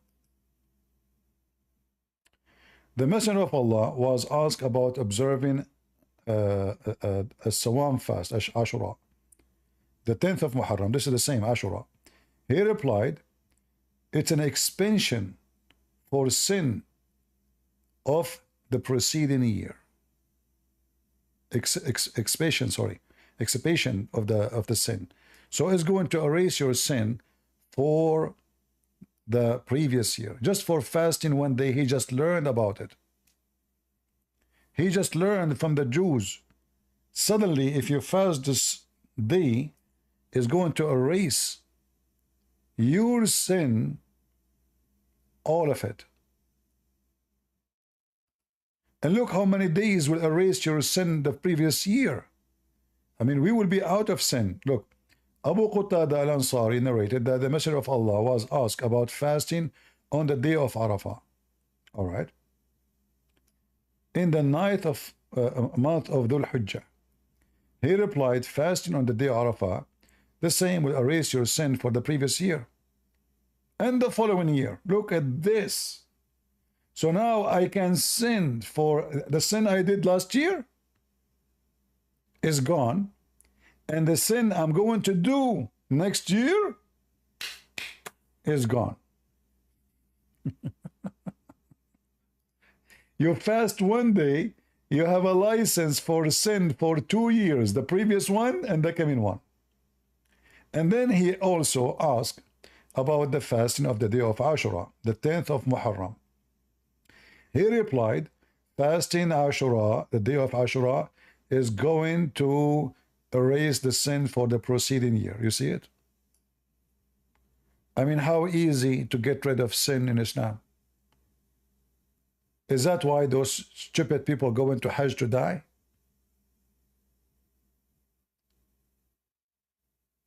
But another thing also, whenever you ask them that, they always say, oh, is just because your sins are forgiven, you can still go to hell, according to them, because it is still based on if you are forgiven on the day of judgment, which is, I'm not understanding. What is the point of, what is the point of not being good if it's not even up to you to do good to go to paradise? Exactly, because they believe in destiny. So being good, being bad doesn't make any difference. Same time forgiving sin. If this is not your sin, if Allah forced you to do it, this is not your sin. Plus, all of those erase our sin. So where sin? Is this guy encouraging us to do sin or encouraging us not to do sin? Obviously, he's encouraging us to do sin. If somebody says to me, if you fast tomorrow, there's one day a year, you fast it, the sin of the previous year and the sin of the coming year is gone. What I will do? I will do anything. It's erased, it's gone. The previous year and the coming year. You have 2 years of unlimited sin supply to do, and you are Not going to be question about it. Just because you fasted, you did not eat for a few hours. Is that a religion? This guy just making fun of them. He come with rules, he just a satanic person, mentally ill too. Imagine if in Christianity we believe if I fast one day, that will erase my sin to the coming year. That is satanic. How that will erase my sin to the coming year?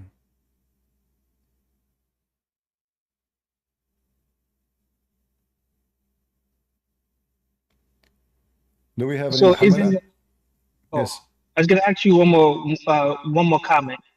Isn't abrogation the proof that someone doesn't know anything? Because if you're abrogating something, that means you're not all knowing. Abrogation happened because Muhammad, he is ignorant, and when he do something, he do not know what will happen next. So when he noticed that what he just gave them is not working, he abrogated, and he claimed it's an abrogation from Allah. But based on your question, you are saying Allah do not know, because why he is making something now command? Don't you know that it doesn't work? It's the same. Obviously, there's no Allah. Allah did not give Muhammad any of this. As you see, where Muhammad he got this. Arafah, if you fasted, is going to erase your sin for the last and the coming year. Where he gets from? Shouldn't the Muslim ask Muhammad, where you get this from? This guy, he create rules as he wish. He create religion as he wish. He forbid, he allowed, he forgives sin. That's it. Just fast. And what fast? Fast is just not to eat for a day.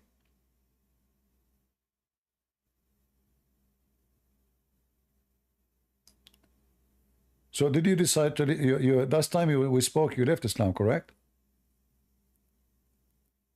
Yes, I can say yes. All right. To that. Definitely. And now you are reading the Bible to see if you want to accept Christianity, correct? Yes, correct. Just like I was telling you, I do a lot of research, so I would definitely, I was just asking you for some guidance and see where to start because, like you noticed, I started maybe too fast. Maybe I should have just, read the manual, but there isn't any manual for me to read. That's why I was trying to get, on the show again, so I can ask you the question about, giving me some guidance. You see, we are, as Arab, we never use the manual. And because of that, at the end, after we install something, we find like some extra screws. And even we might find extra parts. We say like, what is those for? Like what is this? And we claim that we are the one who make it better without them. And later the thing broke. So don't listen to the Arab, what they say to you about God. The God of the Bible is different. Our God is about personal experience, which means when you are reading, you will choose what you like to read because of what you feel like you like. It's not about necessity you have to read this page and not that page, or start with John, not with Mark. No, you open whatever book and you start reading. You don't feel like you want to continue, you stop. You open other one. Okay, I like it here more. Maybe in here it's more clear for me than the other one. Maybe this one preparing for the other one. So it's about personal experience. When you feel you are connected, that is the book you should continue reading and try to understand it. It's not about just reading, because we can read and still we don't understand. We can read and we believe not. If we don't have personal experience, like if I ask you now, without telling me which country you are from, but if I ask you, do you like the house where you are born? Me? So I'm not really from the country that I was born in. So right now I'm in the US. I see. Okay, let us make it simple. Do you like the memory of you when you were a child with your parents? Yes, I would say yes. All right, but what make it a memory will stay in your head forever, maybe? I would say right now is because I still see them, but I'm not sure. Like, let's say maybe if one of them pass away, then I can have like, something that I can remember, like I can have forever. But since they are still with me, it's like we are still making new, moments. So I can't say. So it's your personal experience with Mhm. two individuals. They are just a human like everybody, but because Correct. they meant something in your personal experience in your life, they are staying in your memory. It doesn't matter how old you get. And the same Yes. as the Lord of the Bible. There's many lords you meet in life. There's your boss. There's the owner of a store. There's the one you work for him. There's the government. There's the police. There's everybody. Everybody is bossing you. But there is one person you can have a personal relationship with. The rest are just bossing you.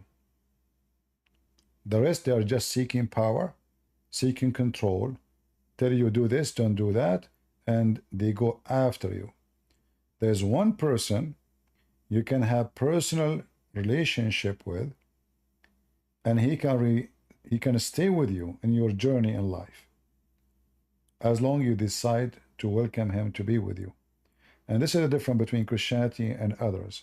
So in Islam, when they pray, because they have a duty to pray, like the guy, he have to go, because if he don't go, he have a problem, In Christianity, no. You pray when you feel, even though Christians, they pray many times a day. If you go to many monasteries, they have a prayer many, many times a day, not only 5, not 6, not 7. I mean, they pray before everything.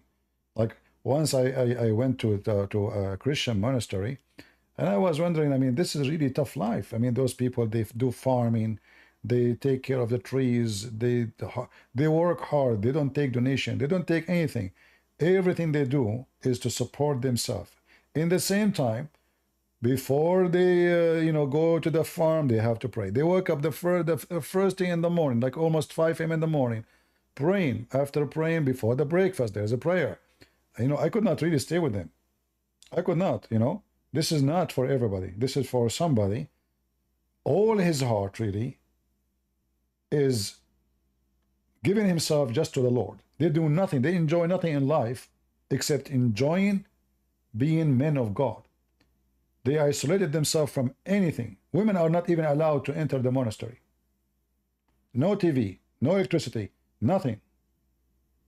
All what they do, work, pray, work, pray. And the work is to support themselves. So they sell their honey, they sell their grape, they sell whatever fruits they have, whatever product they do, and people buy from them because it's amazing product made by true heart of a true people, no cheating, no false things. Absolutely wonderful.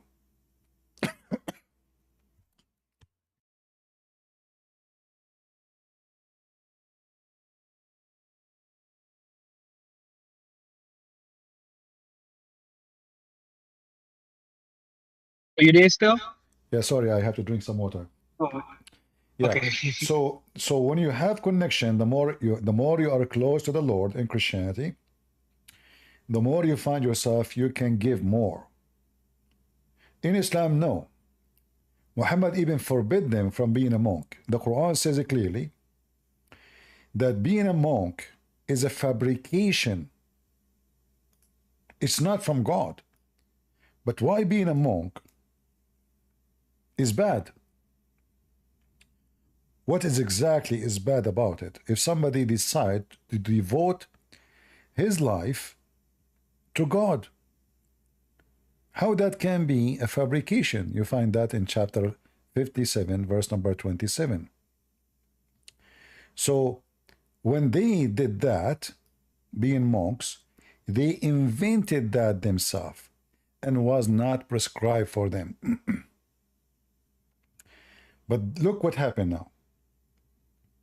In this verse, Muhammad condemning being a monk.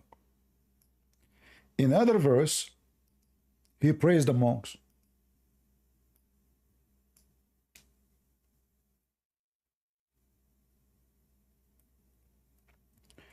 This is how stupid this man is. In chapter 5 verse number 82 says that there is good Christians because among them there's monks. So in one verse, Muhammad, he claimed that the best of the Christians is the monks. In other verse, it says that this is a fabrication. Well, if it's a fabrication, that means those people are liars. How the liars are good? And who is the one who's talking? Allah. You see how stupid he is? It can't be both. Either being a monk is something bad against Allah teaching, but he said that being a monk, those monks are very humble. Very, very humble. But when you read it, does it sound better by using both statements? Is that why he uses it? Because he's not even sure. He's just thinking. So whatever comes in that sounds good, automatically is the one that he's going to use instead of actually listening to it. As usual, Muhammad is a very confused person. I believe he's mentally ill, you know. Like people, they say he's, you know, mostly he's mentally ill. Verse, he condemned them. Verse, he called them names. Verse, he says they are good. Verse, and not only that, isn't it the Quran says that Mary herself, she was a nun?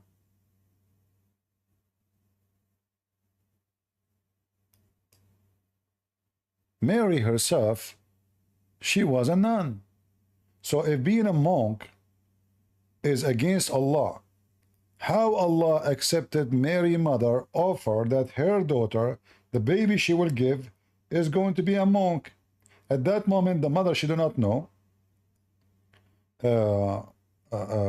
if the baby will be a boy or a girl. Allah, he accepted.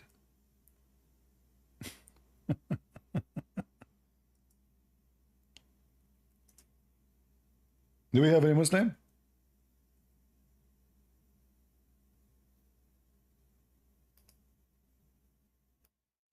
Anyone? This is a very stupid book. I can confirm. Yeah. If you read here with me,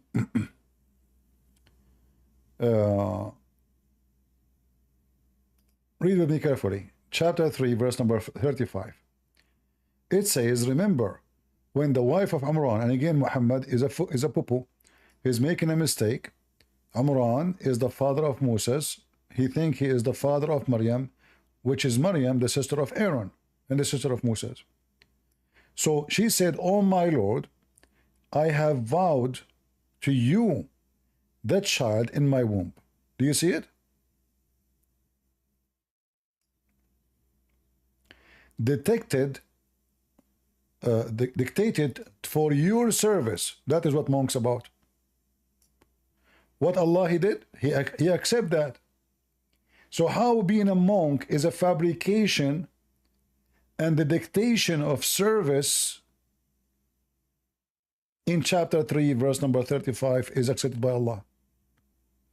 It's not like Mary, she said I do that, and like the Quran never mentioned if Allah accept or not. But the Quran mentioned that Allah accept.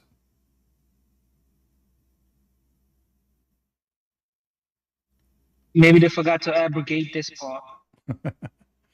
So then when she gave birth to Mary, according to the Quran, Mary, she lived in a secluded area because now her mother, she vowed that she will be servicing God. She will not get married. She will not see men. She don't see people. She live alone. And not only that, each time she lived under the care of Zechariah. If you ask Muslims who is Zechariah, they will give you a different story, but we will go with it later. So she lived under the care of Zechariah, who is supposedly the priest of the temple. And where she lived in a mihrab, but the Jews don't allow women even to enter the mihrab. How she go there? Let it go. So she lived in the mihrab, and nobody is allowed to see her. No human. The only one person he go inside is Zechariah, the old man. But each time Zechariah he enter upon Mary, he find a lot of food in her room. So Zechariah says to Mary, where you get this from? She said, this is from Allah. Well, why Muhammad mother, his mother, no, Allah does not give her food and grocery, and you know, what is that? Allah know best. Oh boy. And according to the story, Zechariah, who is supposedly the father of John the Baptist, according to the stupid Quran, Zechariah then, he prayed to Allah to give him children too. Suddenly, because he saw what Mary is doing, said, oh Allah, give me children, you know. And then the story, the angels, they came to him, etc. Muhammad is just a thief. He stole from the Christian, from the Jews, from the Hindus, from the Buddhists, from the Sabian, from the Zerdusht, from everybody. And he put them together, and he come with a new religion. It's called surrender, which means Islam means surrender. And by the way, until now, and many of you get upset from me when I mention this, until now, David Wood keeps saying, and opposite prophet, keeps saying that Islam means submission. Can somebody, for the sake of the shin of Allah, tell them stop using that word? Islam does not mean submission. How we say to people that Islam means submission, in the same time we say Islam is spread by sword. Submission is something you do willingly. I submit. It's different from I surrender.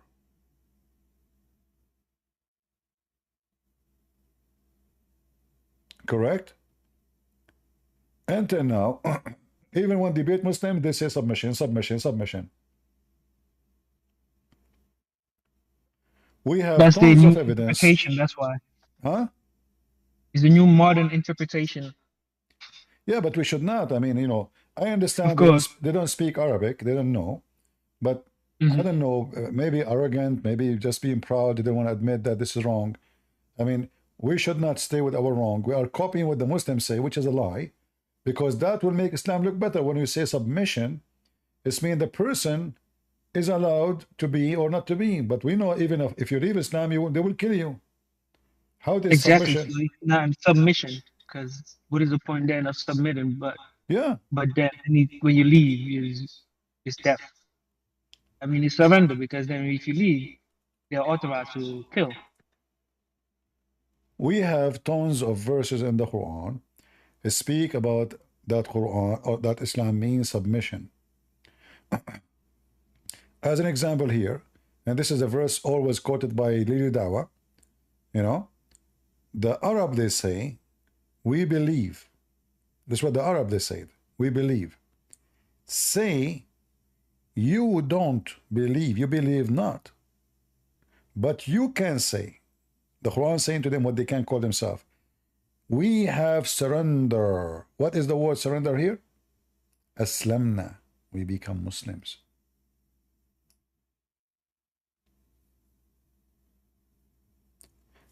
And the meaning is so clear. I mean, this sentence here is so clear. Those people never believe. Even it says that faith never enter your heart. So did they submit or they surrender?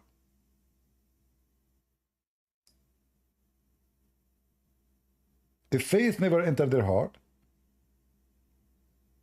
if they did not believe, the verse saying clearly, you believe not. And adding to that, that faith never enter your heart. So what happened? They surrender. And what the word surrender? Aslamna, we become Muslims.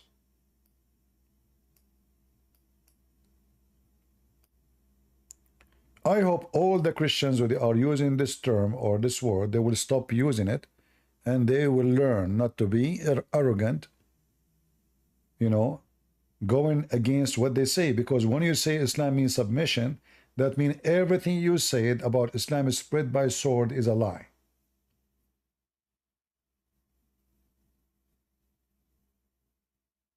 Either it is surrender or submission. Which one? You will notice that the Muslim, they use the word surrender when they speak with people who speak Arabic. But they use the word submission when they speak with people who speak English. Why? Because this is a salesman. He want to convince you that Islam is peace.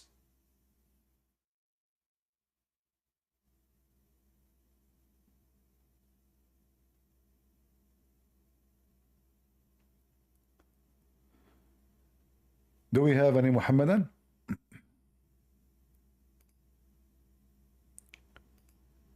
So I hope they will learn and they will stop being arrogant, repeating the same thing, for that will deceive many Christians.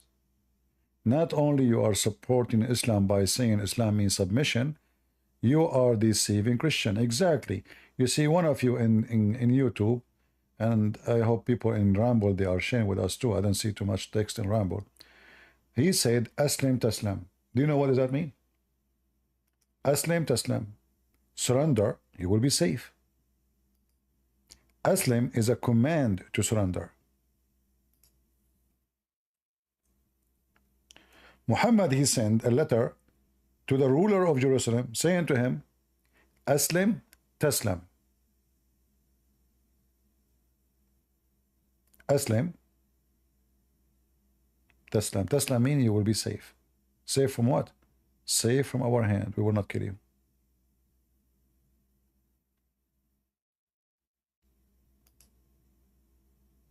Look at the translation. So the Prophet says to him, Aslim. Translation here saying, enter Islam. You will be safe. Safe from who? To understand that, read with me. Muhammad, he says, I've been commanded to kill all mankind until they say there's no God but Allah and there's no prophet but Muhammad, and they do as we do, we pray as they pray, they eat as we eat, they fast as we fast, and then and only then they are safe. Their blood is safe from my hand. All those hadith, you see them? If you want your blood to be safe, not only you have to say Shahada, you have to do everything as Muhammad, he said. All the commands. And all the command is not about being good. It's about you fast as we fast, you eat as we eat, you forbid what we forbid, and you say the Shahada. That's it. And then, and you pay zakat. Don't forget, you have to pay the money. And then, if you do so, you are safe from my hand.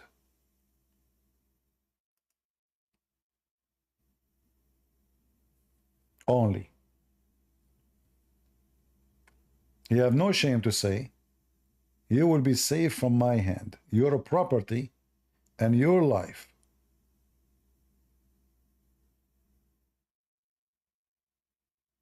will not be safe unless you do this.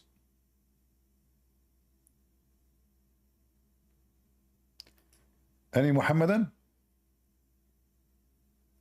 So when Christians or atheists, they keep repeating the lies of the Muslims, saying that Islam means submission, that in fact is a support for the lies Muslims, they try their best to spread. It's the same as a naive Christian. He go around and he posts in the chat, Jesus is king.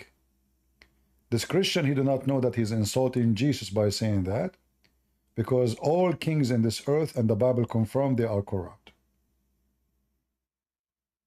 You are doing what Jehovah's Witnesses do. They say God is a God, a God. So you are saying Jesus is a king, a king. The Bible says he is the King of kings, the Lord of lords. If Jesus is a king, that is an insult.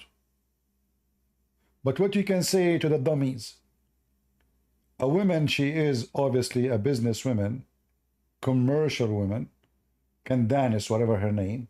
She said Jesus is king. She is making fun of Jesus. This is what the Roman made fun of Jesus. They wrote in the top of the cross, the King of the Jews. She's insulting Jesus. But because you are a dummy, you do not know, you copy and you paste. It is an insult to say Jesus is king. Isn't it Jesus says, my kingdom is not of this world? Isn't him he said, I am from above, you are from below? What king? King Hussein in Jordan is a king, the most corrupt man in history. So what if a king? The King of England is a king, a scumbag. He spent half of his life sleeping with the women. She is not his wife. And he never married her. Diana is a whore, but everybody call her princess. This woman, she slept with everybody in the town, even the cook, even the driver, even Muslims. But people, they call her princess. Because people are corrupt. The whore is a princess. The whore is a king. And people praise them. Because the mentality of mankind become a mentality of a whore.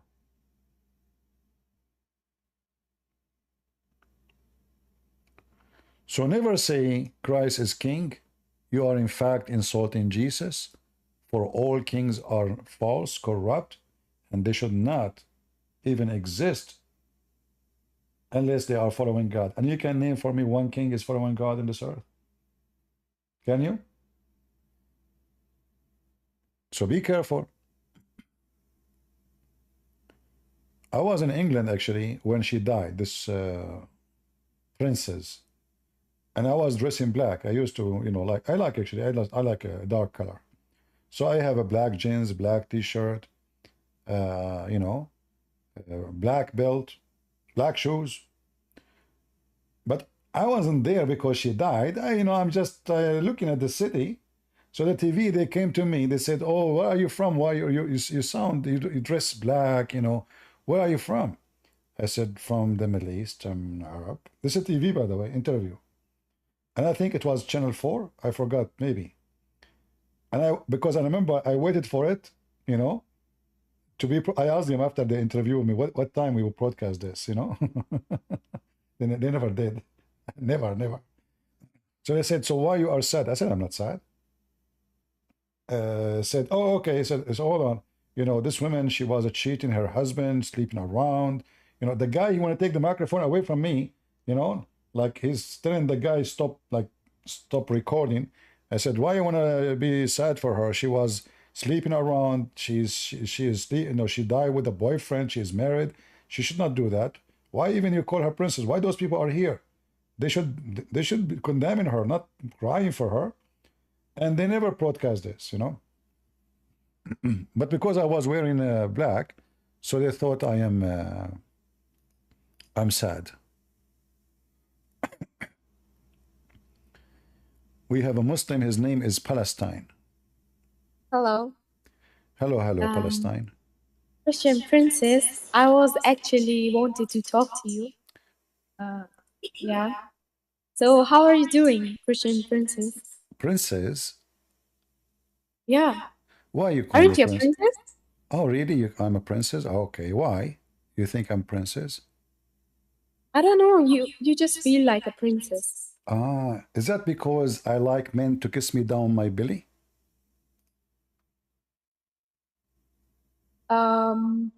I don't know. You just like gowns, I think. No, I'm saying, did you hear me saying that I like men to kiss me down my belly? So you thought of me princess, like a gay, maybe? No, I just thought that you were a princess. No, because I'm asking you why you thought this way. Because as I know, that your prophet is the one who men kiss him down his belly close to his private part. Is that correct? I'm not going to talk on that. Why not? Why I'm not? just Don't you want to talk about princess? Here we go. I'm You're a here to prophet. talk You're a about you. prophet I'm here acting. to talk You're a about you. prophet. No, I'm no. here to You talk can talk about me. No problem. No problem. But we want to see who is the princess here. Let us give the correct definition. What do you think about a guy? A guy. He is not wearing his topless. And then he rubbed his back on your prophet's chest too, bro. And then he said to the prophet, "Oh prophet, you are not you are wearing your shirt. I'm not." So the prophet, he took off his shirt so the guy can rub his back. Listen. You listen. How you explain this? I want you to explain to everybody. Forget about me. You insulted me, no problem. What kind of a gay your prophet is? Is he bisexual, or is he a bisexual or only a gay? I was complimenting you. I was complimenting you. Complimenting me? What does that mean? Complimenting you. Complimenting me. Okay, compliment your prophet. Here we go. Your prophet now is being a princess. No, right now I'm talking about you. I know, I'm talking about your prophet too. But I'm talking about you. But you cannot talk about me without talking about Muhammad, because you are the one who I wanted to compliment you. According to you, princess is a compliment. Okay, compliment your prophet. Call him princess. No, that compliment is just for you. Okay. You see, your prophet, he said Muslim women have half a brain. So your prophet said Muslim women have half a brain. So which half is talking to me now? Well, that you can think whatever you want to. No, I'm asking a serious question. This is scientific question. Which brain is talking to me? The half a brain from the right? Because he said, I can show the reference. ناقصات وعقل ودين. Women are half a brain. So which half a brain is talking to me? Princess, wait, breathe. I'm just here to tell you. You are talking about to breathe. Is it true that your prophet could not do poo-poo unless he breathed heavily? I don't even understand your English. Can you say forget. it again? You don't understand my English. Is it true that your prophet, when he received messages from Allah, the angel, he was a gay. The angel was a gay, and he squeezed your prophet 3 times until the prophet could not breathe? Is it true that the angel, he squeezed your prophet 3 times heavily, and the prophet could not breathe? Yes or no? Yeah. So, princess, when are you going to get your princess gone? Listen, I decided to convert to Islam, and I like to practice chapter 4, verse number 34. Do you like to receive beating in the butt or different location? Well, I think you need that. You're asking for it. According to your Quran, only man can beat women. You cannot beat me. So you have to be submissive now. So do you agree with the Quran saying I can beat you? Yes or no? Why would you beat me? Who are you to me? Okay, this is a good question. Your prophet, he said, no man should be asked why he did beat his wife. But you're not my husband, bro. I will marry you. How much you charge? No, I don't marry princesses. Oh, don't worry about it. You will see. You will have a night you never had before. Trust me. Let us do it. And then, if I did beat you, according to your prophet, the prophet says a man will not be asked as why he beat his wife. So listen, how much you charge? How much you charge for one night stand? I will throw a chapel at you. You will do what? I will throw a chapel at you. Chapel? What does that mean? A slipper. A slipper? A slipper. A slipper. Like a slipper. Okay. Shoe. Is it true? Shoe. Okay, but this is what this is the women weapon? Is that correct? You, bro. A slipper. Slipper is the, slipper is Hold the, hold on. Do you agree with me that is? Do you agree with me that a slipper is the weapon of women? I'm here to talk to you. Do you agree first? Okay, we were talking. Do you agree that a slipper is the weapon of women? What did you just say? Do you agree that a slipper is the weapon of women? Weapon of women. Well, third specific, I think. Okay. Your prophet, the first war he attended, he used with the companion slippers. I can show you a reference. Okay, so. What do you mean so? You agree with me that a slipper is the weapon of women. And Ya you're a Allah. prophet. Bro, And you're listen. a prophet. Hold on. You're a prophet. The first war he attended, it was a fight by slippers. Okay. What okay?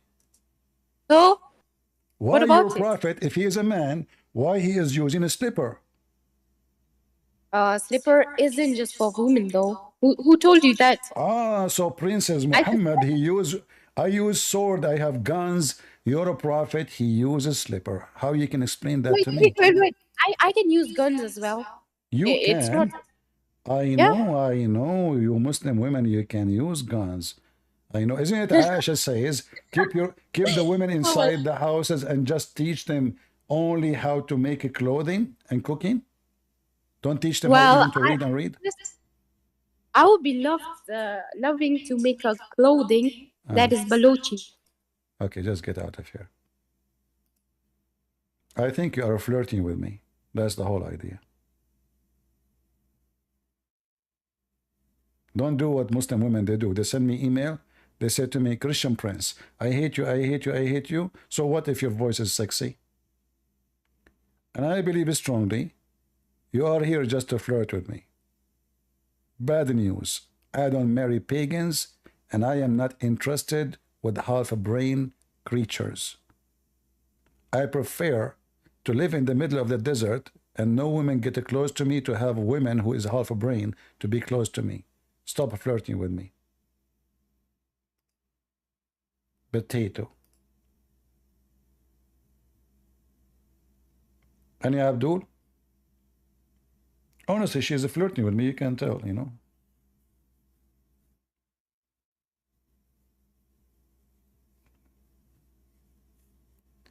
Any Muhammadan?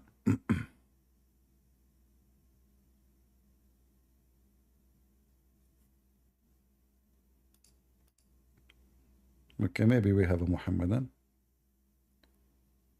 Go ahead, Happy. Hello. Hello. Hello, how are you doing? I'm doing fine. How about you? Are you happy? Yeah, I'm so happy. I'm so happy. You are a Muslim? Alhamdulillah, I'm a Muslim. Is that because you are a Muslim, you are happy? Yeah, I'm a Muslim and I'm happy. So happy to be a Muslim. Well, how come according to your religion, according to your religion, Muslims are unhappy people? Hold on. According to your religion. Okay, you have a question for me. I get it. But according to, I'm just trying to help you. You have a wrong name. According to Islam, Muslims are the last one to be happy. Their happiness will be only in the Jannah, not in the earth. Okay, I have a question for you then. No, are you saying you're happy? Are you saying your prophet he lied? I said, let me see if you are happy. Are you saying that are you saying your prophet he lied? Let me ask you a question. You don't know it from question. I'm running. Can't answer question. I run from happy people. I like to talk to people. I like to talk to people who they are not happy. You see, Christian Prince, you know nothing. You know nothing. Let me ask you a question. Are you from Senegal? I'm from Nigeria. I'm an original Nigerian guy. Nigeria. Okay, what do you think about Rashad Khalifa? Rashad Khalifa is a messenger of Allah. Thank you very much. So, can you tell me why Rashad Khalifa? Why Rashad Khalifa? Why Rashad Khalifa? Hold on. Why Rashad Khalifa have missing? You see? No problem. Why Rashad Khalifa have missing verses? Why Rashad Khalifa have missing verses in the Quran? You see, after you answer your question, you ask me a question, I answer you, right? Okay, so okay, give me the question. But do you promise me you will stay with the question? You promise me? I promise you 100%. And do you promise me if I show you a reference from your book about the question, you will read it? Yes, I will read it. And do you promise me to accept it? I will accept it. I will accept it. All right, go ahead. Okay, good. So the question here is, every time you insult the Prophet Muhammad, but you believe in Prophet Muhammad without even knowing. In the Quran, Let me finish. In the Quran, let me show you. In the Quran, Mary, okay, the mother of Isa, is a virgin, right? Who? I don't understand. You speak Mary, slow. Mary. My friend, why you are speaking so fast? Listen. Okay, just calm down. It's you who's speaking fast. It's you who's speaking fast. Okay. Mary, okay, calm down. Okay, in the Quran. Mary. Okay. In the Quran, Mary, Isa, the mother of Isa, is a virgin. In the Quran. What? It's right? What? It's what? She's a virgin. She's a virgin. I don't understand. She knows no man. She knows no man, right? You mean rajul? Virgin. What rajul? Rajul mean leg, foot. Virgin. V-I-R-G. Virgin. Okay, yeah. Virgin. Okay. Good. I know you heard me right. Yeah. So Mary is a virgin in the Quran. But in the Bible, if Mary is a virgin, how is Jesus related to David? If Mary is virgin, how Jesus is from David? Related to David. Yep. Okay, that's a good question. Well, Mary, she is married to Joseph, so by birth, that's why the Jews, they say, isn't this guy the son of Joseph? So by birth, he is a son of Joseph, but this is by birth, not by blood. So by birth, he have the right. Hold on, shut up. You asked me to answer you. So by birth, he is born of Mary and Joseph, because Joseph was engaged, which is the same as marriage for the Jews. That's why the Jews did not go after Mary or Joseph to stone them because they commit fornication, for a very simple reason, because simply she and he, they are married. So he by birth, he is born of Joseph and Mary in the same time. So by birth, he is from David, but by his spirit, he is the Lord of David. As an example, and the best one to answer your question, is it true that Jesus said that David worshiped him? Hello? What? Is it in Matthew, right? Jesus said, is it true? In Matthew. Hold on. Yes, I just told you yes. In the Matthew. Okay. So if Jesus, so Jesus asked the Jews, what you say of a Christ? What you say? Can you read for me what it says there? Is it what? You said to me, Matthew. Yeah, in Matthew. Matthew what? I think Matthew. I can't really get, but I know it's in Matthew. I can't get it now. Okay. So I can't get it. It's the Bible. You can actually bring the Bible. Okay. Listen. He said to them, what you say of Christ? They said he is a son of David. Correct? Yep. Okay. Yep. Then Jesus says to them, well, how he can be the son of David if David worship him by spirit, call him God? Correct? Okay. So by his spirit, he is the Lord of David. He is not from David. But by birth, he is from David, but not truly as a person who is by the blood. So the Messiah, he is going to inherit the kingdom of David, which is not in this earth, for he is the Lord of David. And now, do you agree with me that David, he worshiped Jesus and called him Lord? Yeah, I according to Matthew, right? All right. So why David call him? So why David? Let me answer you. Hold on. So why? He never worship him. He said, so why Lord? David? What? He never worship him. He did not worship him? Yes, he said, didn't David call me Lord? Did not worship him. Okay, so what the word Lord in Hebrew? He said what? You check it yourself. What is the word Lord in Hebrew? There's no anywhere they use Yahweh in that verse. There's no Yahweh in that verse. No. The word Lord is in Hebrew. Okay, you are saying Yahweh is the word. So there's no other words, only one word, Yahweh. Okay, let me respond to the answer you give to me, right? I'm asking you. So what is the word used?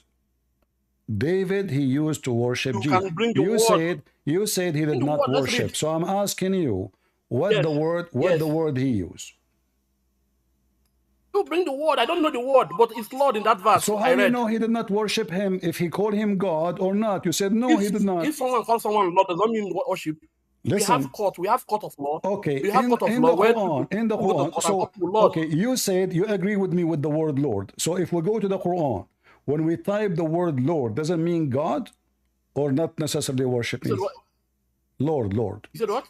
Lord. Lord, yeah. Lord. So if we go to the Quran and we type the word Lord, is it about God and God only or not? Remember they call Pharaoh God too. They call Pharaoh God. I don't understand. No, we are not. Listen. Listen. David.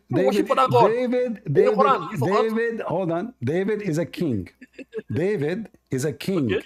So why David will call Christ my Lord? If this is not about worship. Where did David call him Lord? What? Where?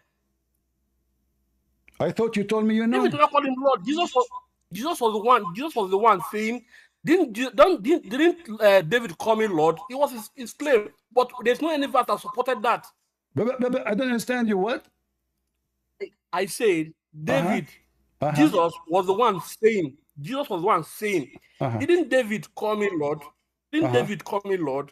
But in the Old Testament, there is no anywhere that David called Jesus Lord. Really? Yes. Okay, let's see if this is true or not. Okay, let's see. All right. Do you see my screen? Yeah, I can see. Let me check your screen. All right. I'm there now. All right. I want you to read this for me.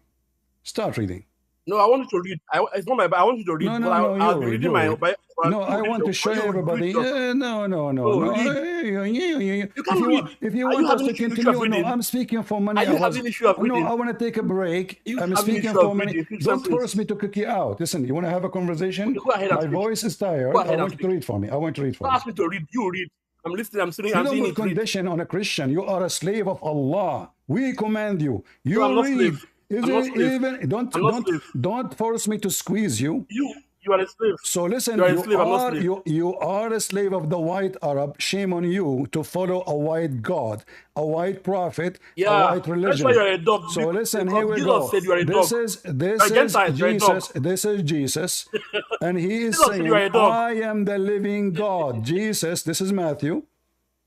Okay. You see? You see? This is the Bible, Matthew 22. Jesus keeps saying, I am the living God. You said that David did not worship him. Here we go. Yes. All right. He said, but as the Pharisees were assembled, Yeshua asked them and said, where are you? What are you saying about the Messiah? See, I'm losing my voice, so I ask you to read.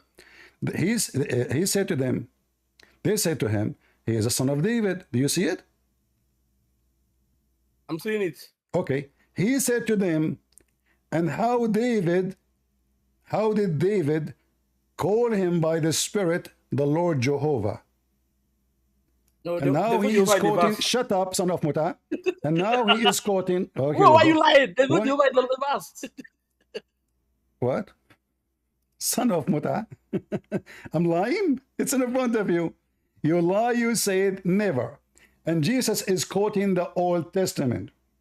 The Lord Jehovah said to my Lord, you said it's not in the Old Testament. You are a scumbag like your prophet, Senegal boy, Nigerian boy, the slave of the white Arab. The Lord Jehovah, who is talking now? David, said, sit in my right hand until I place your enemy under your feet. And now you are under my feet. No, get out of here, little Nigerian boy. The Lord, what he said, worship me. So the Messiah, this is not about the blood. The Messiah will be inheriting all the kingdom, including the kingdom of David. In fact, God himself is the one who destroyed the kingdom of David. But he did it in stages because David commits sin. So Jesus himself, he refused to be called the son of David, even though by the lineage, by the blood, by birth, they take him from Mary and from Joseph. However, he is the Lord of David, and David himself worshipped him. And this is the answer is given to you from Jesus himself, not from Christian, from the disciple, from Peter, from anyone. That is the Messiah. So he said to them, if therefore David called him Lord Jehovah, how is he his son? And no man could give him an answer. And no man dared again from that day to question him. Do you see it, potato Nigerian boy? Potato. They did not worship him. They do. No, you know, they think by making mockery, they can win an argument. You are just a scam like your prophet. I cannot spit at you.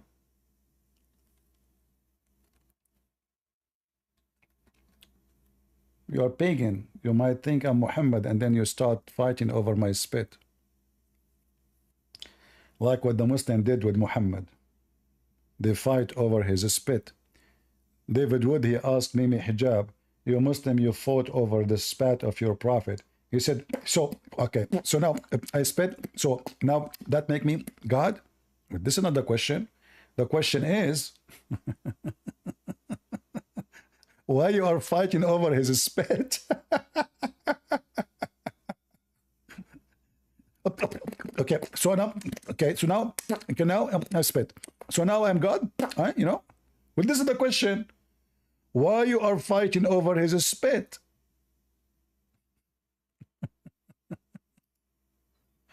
Blah, blah, blah, blah, blah, blah, blah, blah, blah, blah, blah. Blah, blah, blah, blah, blah, blah.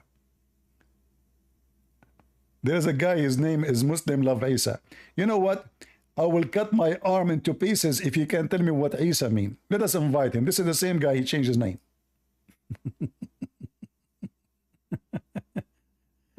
So Jesus is lying, right? So I'm lying?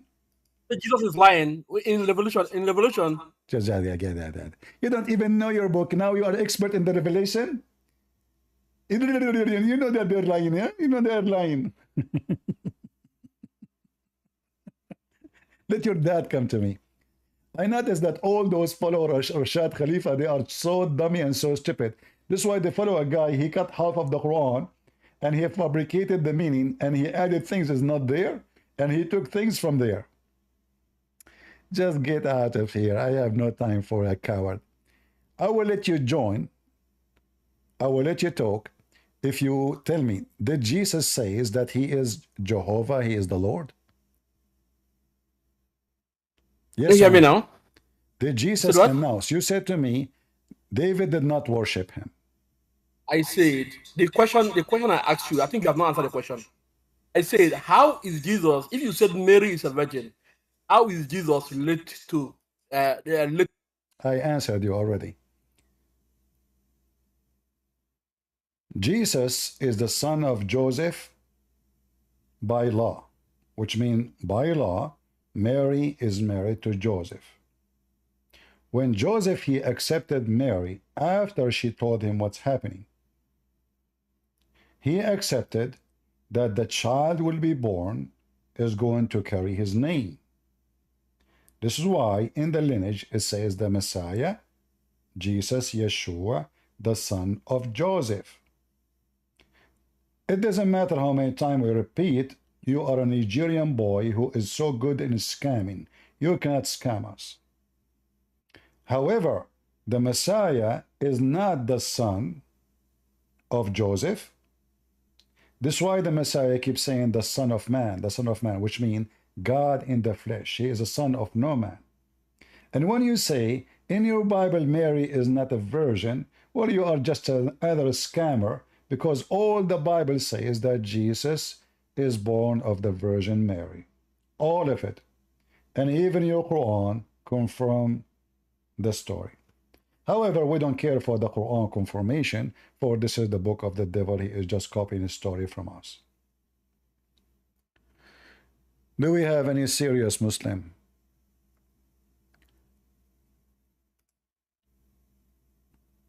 Anyone? Go ahead, Sarah. You are back?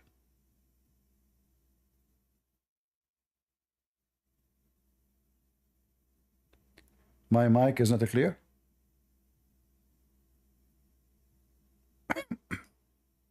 And you know, the funny is, you guys hear me or not?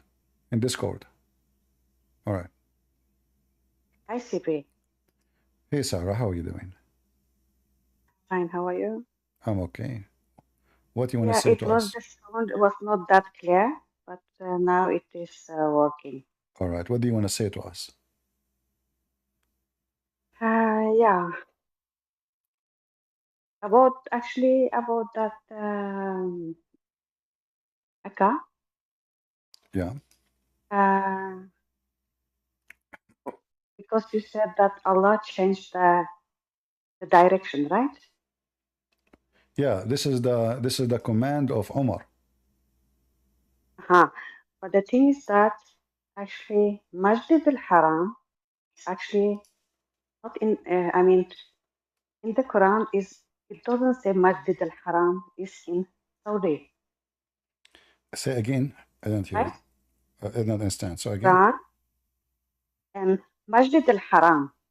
You know, but it is not written in the Quran. I mean, Masjid al-Haram is not in the Quran. Masjid al-Haram is in Saudi. Right? Yeah, you know, I can agree with you, but the Muslims, when they speak about that word, the second you use it, they claim that this is about the mosque in Mecca. Yeah. So this is what they say. So if you go in chapter 2, if you go in chapter 2, huh? What did you say? Can you say it again? When the Muslim, they mention the word al-Masjid al-Haram, they claim that this is about Mecca. But I believe this has have nothing to do with Mecca. Yeah, but you know, who care what I believe? Muslim believe in something else, so I debate them about what they believe, not about what I believe. Yeah, but my question is, I mean, where is this masjid? I mean, I'm trying to understand when it is not written in the Quran that that Masjid al-Haram is in Saudi. So then I wonder where it is written then. Hadith or what? In the hadith there is, but in the Quran, like as an example, in chapter 5, verse number 97, it mentioned the cube and the house and the word haram, 3 of them. All right? It mentioned 3 of them. So if you go to chapter 5, verse number 97, let me see if I can show it to you on the screen. You see my screen? Yes. All right. So if we go in the Quran here,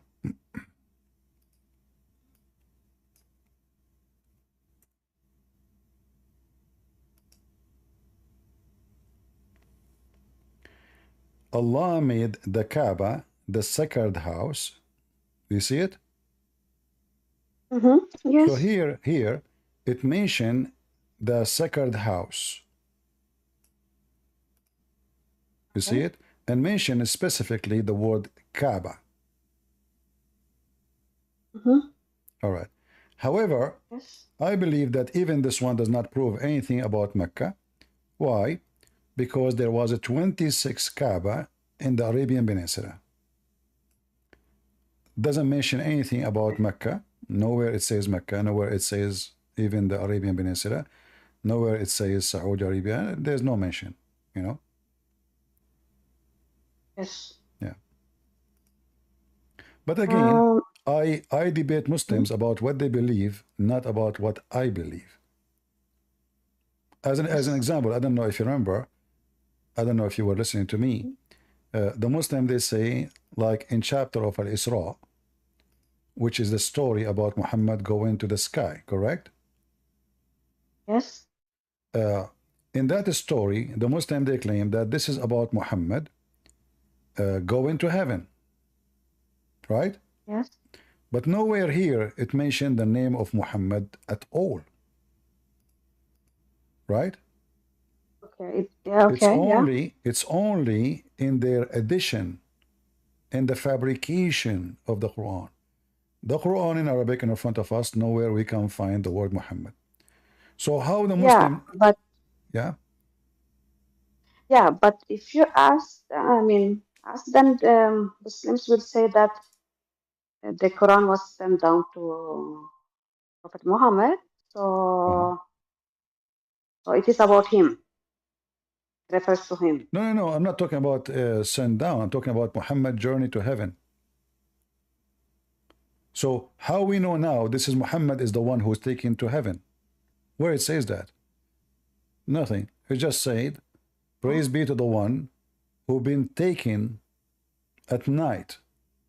You see the word asra bi abdihi laylan? All right.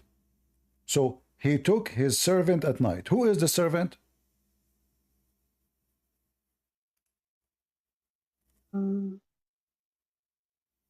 Yeah, who is the servant? Nowhere it says that this is Muhammad, correct? What is the name appear after it right away?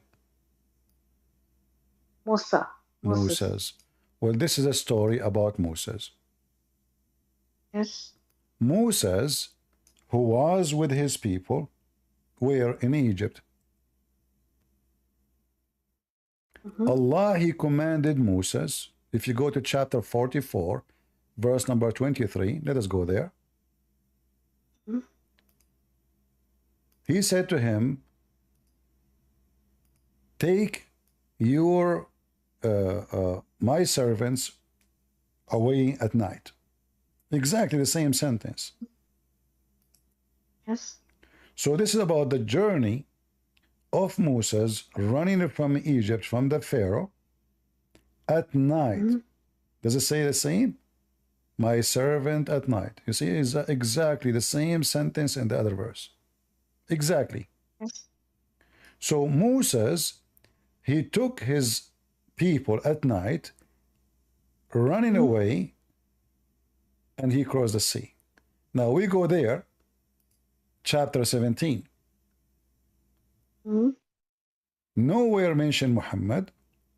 At night, the servant, he went at night from the Masjid al-Haram to the Masjid al-Aqsa. Yes. All right. The Aqsa, all of us we knew. The Aqsa is what? What is the Aqsa? Aqsa, I don't know. You don't know what Aqsa? No, I don't. Yeah, this is supposedly Masjid al-Aqsa. This is the temple of the Jews, the temple of Solomon. Oh, okay, yeah. All right. Yeah. So now what is the Masjid? Right? Huh? Masjid al-Aqsa, right? Uh-huh. Yeah. Okay, yeah. So now the question will be, what is the Masjid al-Haram? You see, because now we have a trip between two directions. From the Masjid al-Haram, which the Muslim, they claim this is Mecca, and the Masjid al-Aqsa. In the verse here, there's nowhere it mentioned that Muhammad went up to heaven. It just mentioned from Mecca to Aqsa, correct? There's no heaven. Okay. So this must be a journey happen on earth. When God, he met Moses, that location is the location which is called the sacred land, which is land nobody can pass. If they pass, they will perish. Why? For this is a holy ground. Like even the Musas, and even the Quran mentioned here, other verse, which is taken from the Old Testament, but in their own way. So Allah, He commanded Moses to take off his shoes. Why? Because this is a holy ground, correct? All right. So he said to him, take off your shoes, chapter 20, verse number 12. So Moses, he came from the side of the valley, and he heard a voice saying, like the Abdul, he said to me, the Lord, the one who called before you, the word Lord does not mean God. So he said, verily, I am your Lord. Take off your shoes. Correct? Yes. Why? Yes. For you are in the sacred valley. That is Al-Masjid al-Haram, where you bow down to God, Moses. So going back to chapter 17 have nothing to do with Muhammad. It's about Moses, and the first name mentioned here is about Muhammad, about Moses, as you see. Allah, He commanded him, speaking of Moses going all the way from the sacred land, which is the land where Moses spoke to God. The Muslim, they have different understanding. Sure. You are right. Huh? Yeah, I understand, yes. Yeah. But however, when I talk to Muslims, I don't mention those things unless it's a Muslim who is willing to learn and willing to listen, because I debate Muhammadan about their belief, not what I can see. So I simply, when I debate Muslims, I try to get them busted more than, doing a study. Yes. I actually want to ask another question. All right. But do you agree with me that this is really what's happening? Yes. Okay. I agree. Okay. Yeah. What you said, yeah. I mean, I believe it. Yeah. Second thing I want to say, Muslims say that Abraham made, that Kaaba, right? The Muslim, they say what? Build the Kaaba. Yeah. To build, the Kaaba. Okay. But is it anywhere in the Quran says that? Yeah. But did not mention really, like exactly word by word. But let us go there. You see here, there's a confusion, and obviously the Quran is not a book reading Arabic. I think somebody translated the Quran to Arabic language, because what the Quran speak, keep repeating the word bait. All right. If you go right now and search where Abraham he lived and what he did, you will find that Abraham, he built a house, and this house is for the Lord, and that word is Beit. Like in Israel right now, you go, you hear Beit Lahem, right? Which means the house of a bread. Yeah. House of bread for what? For God. This is not a house of a man, his name is bread. So like they give a bread as a gift to God. For sure, God will not eat the bread. So the house of a bread, Beit Lahem, Beit Haniya, Beit, etc.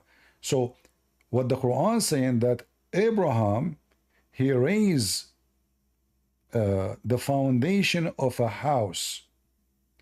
It doesn't say where. And it cannot be Kaaba. How we know that? Even though the Muslims, they insist this is about the Kaaba. He was there. But if we go in the Quran, we will find that the Quran confirms that before Muhammad, no prophet was in Mecca ever. Yes. Who was not in the Mecca? No, nobody was before Muhammad in Mecca. No prophet, you know. In chapter 34, verse number 44 says, and we had not given them scriptures which they could study, nor we sent them before you, Muhammad, a warner, which means a messenger or a prophet. You see it? Yes. So the first person who came to Mecca is who? Muhammad. Yes. So the story about Abraham is a lie.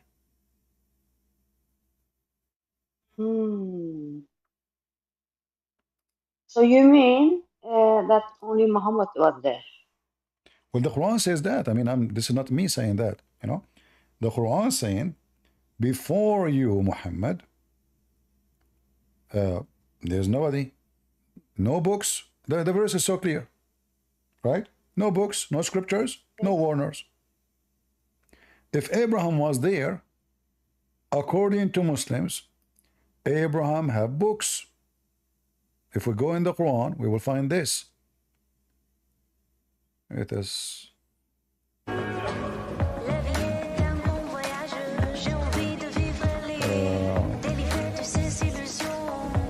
You receive a phone call. Hello. Maybe yes. You receive a phone call. This music from your side. No. Oh, this is from where? Oh, this is a Muslim website. Okay, sorry. This is a commercial. Anyway, so I thought it's from yours, or from your side. You know, the music is coming. So if we go in the Quran,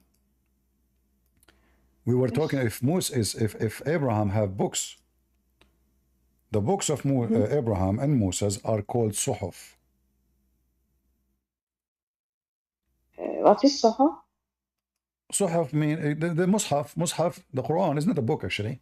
You see the Quran, the word Mushaf is not a book. Mushaf mean pages. Suhuf mean pages. Okay. So chapter 87, you see my screen, right? Yes. All right. It says the scriptures of Abraham and Moses. The Arabic says Suhuf Ibrahim wa Musa. So now we learn that Abraham and Moses both they have scriptures, correct? Hello? You don't hear me? Oh, sometimes it is cutting. All right. Do you hear me now? Now I hear you. All right. So I'm saying, so now we understand and we confirm that the Quran confirmed that Abraham and Moses both they have scriptures, correct? Yes. All right. So when Abraham he come to Mecca, the Muslim they say that Ishmael he stayed there, and even Ishmael he was a prophet of Allah, correct? Yes. All right. So if Ishmael is the prophet of Allah and Abraham is a prophet of Allah, and both they gave scriptures, so how the Quran saying the people of Mecca never received scriptures and never had a warner before you? The only way for this to be accepted if Ishmael and Abraham never been in Mecca. Otherwise, that will be a clear contradiction. Okay. Okay. So. Are you convinced of what I said, or not? Not so. Yeah. Of course. Yeah, because the verse is so clear. We never gave them books, right, to study it, and we never send them a warner. And you know, it says it clearly before you. So Muslim cannot say they are talking about his time. No. It says before you. Yes. Because Muslim might say, oh, he's talking about in his time, No, it says before thee. Before, that means before, whatever before is. All the time before you, nobody came here, no scriptures, no warners. So people of Mecca, they never have a warner from Allah. So the story of Abraham building the Kaaba and Ishmael is just a fabrication, and the Quran confirms that it is a lie.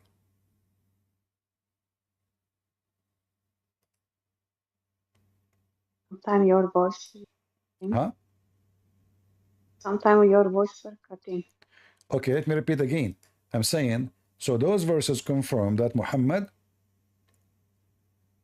he is not a person who is descended from Ishmael, because that proves that Ishmael never been in Mecca, correct?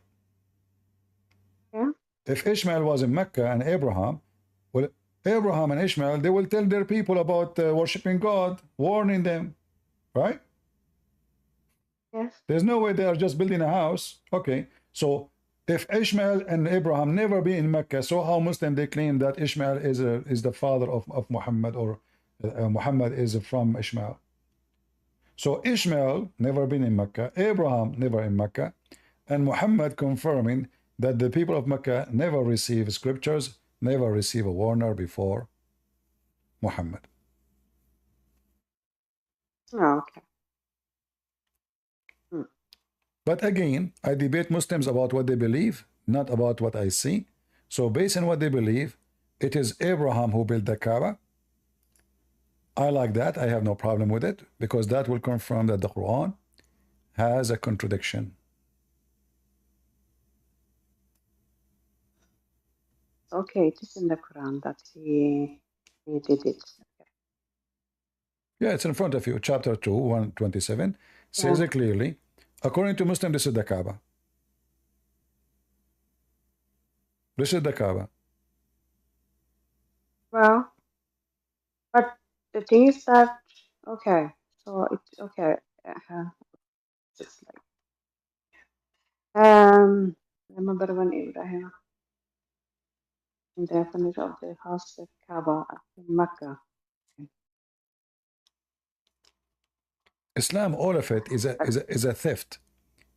Islam, all of it is a theft. Stories from here, stories from the Jews, story from the Christians, stories from the Buddhists, story from the Sabian, stories from everywhere, you know. Yes. Legend, like, you know, when the Jews, they came to Muhammad, they told him, tell us about a prophet of Allah, his name is Zulqarnain. Muhammad, a prophet, his name is Zulqarnain. Okay, Zulqarnain, okay. Muhammad, because he is a fraud, he said, oh, those are the Jews. If they are saying he's a prophet, that means he's a prophet. So Muhammad, he went home and he spoke to two slaves who they are from Assyria, like Sam Shamoun. They are Assyrian slaves. They know Aramaic and they know many stories. He took the stories from them about Zulqarnain. They told him. He came, he could not answer them right away. This is why the Quran says, if you go in chapter 18, here,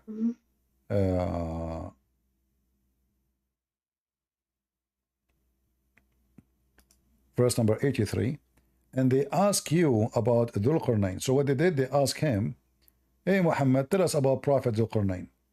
The stupid Muhammad, he took the bait. And he now believed that he start making Quran saying that yes, Dhul-Qarnayn is a prophet of Allah. And those two slaves, they gave him the story, which is written, fictional story by a person from Syria, which is about a real person, because Alexander the Great is a real person, but the story is fiction. It's like many stories in the world about Hercules, etc. The person is real, but the movie is fiction. So now, they are asking me about Zulqarnain. Say, I will recite to you some of his story. Who is talking? Allah. Suddenly, it is Allah who established for him in the earth. So he occupied the earth, all of it. And we gave him the mean of everything. So now this guy, he have every power you can imagine. So he followed away, okay, until he reached the sitting place of the sun, and he found it sitting in a spring of muddy, boiling water. And here Muhammad, he started boiling his poo-poo. Yes. So the story, which is fiction, suddenly Muhammad, he make it a story from his God. And he found where the sun set, he found it sitting in the muddy water, boiling water, a spring of water, and then he told Allah, as you see, he is a prophet of Allah. Hey Allah, what I should do with them? Shall I punish them? Those people don't believe, or be kind with them? And then he says, you know what? Zulqarnain, I receive a command from Allah, you know, and he said, but as for him who believe in Allah, oneness is between two brackets. By the way, it doesn't say all of this. And work and righteousness, he shall have the best reward. So, and then Zulqarnain, he changed his direction. So now he finished his direction. He arrived where the sun set. He found the sunset location, which is stupid to say. He found the city in a spring of water, which is boiling, which is more stupid to say. He changed direction and he kept going until he came to the rising place of the sun. So now what does that mean? He reached the setting place of the sun, and now he reached the rising place of the sun. What does that mean? Do you understand?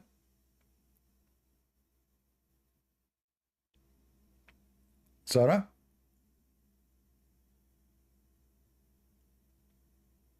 Are you there?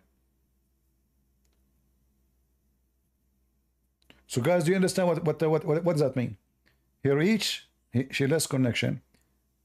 He reached the setting place of the sun, and now he reached the rising place of the sun. What does that mean?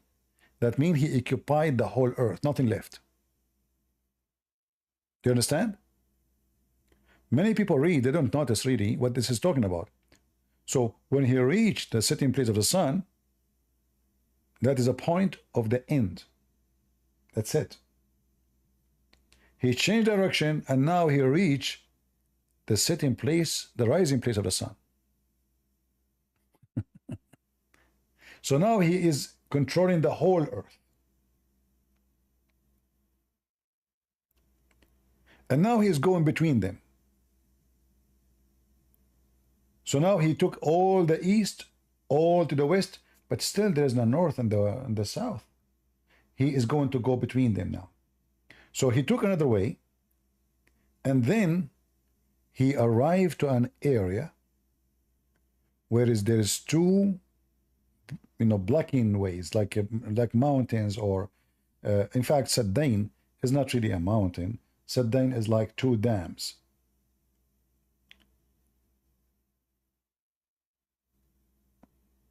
Around them, those dams, there is people who cannot understand the word. They are savage.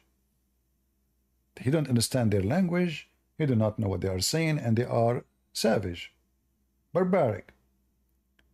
So, and as you see, who hardly they can understand the word. They are stupid people. But then suddenly you see that those people are really smart. The Quran is just a stupid book. Suddenly they said to him, O Zulqarnain, verily Ya'juj and Ma'juj, Gog and Magog, are doing great mischievement in the land. Shall we pay you tribute in order to might you eradicate a barrier between us and them? How you just said they are stupid and hardly they can understand the word? Suddenly they are engineers. Do you see the stupidity? So suddenly the idea of building a wall between us and Gog and Magog, it was the idea of those people who hardly can understand the word. And then Zulqarnain, and look how funny it is, they will pay him. The guy, he is the king who occupied him. What pay him? I mean, imagine a king, he occupy your land, you say him, shall we pay you, please, to build a... What, is he a contractor? This is a king. He's coming with his massive army. What pay him?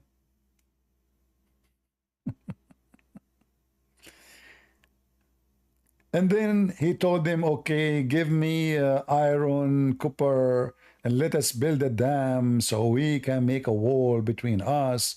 And then Muhammad, he started adding more flavor and spices to the story. So he claimed that Gog and Magog, they keep digging every day until they see a hole in the wall. But then they go back to sleep. They come back second day. Allah, he close it. And this is why until now we cannot see them. Until one day, the Gog and Magog, they will say, when they see this hole, their leader will say, hey, listen, Abdul, tomorrow, inshallah, we continue the work. Now, because they said, inshallah, Allah will not close the hole. Oof, oof, oof, oof, oof.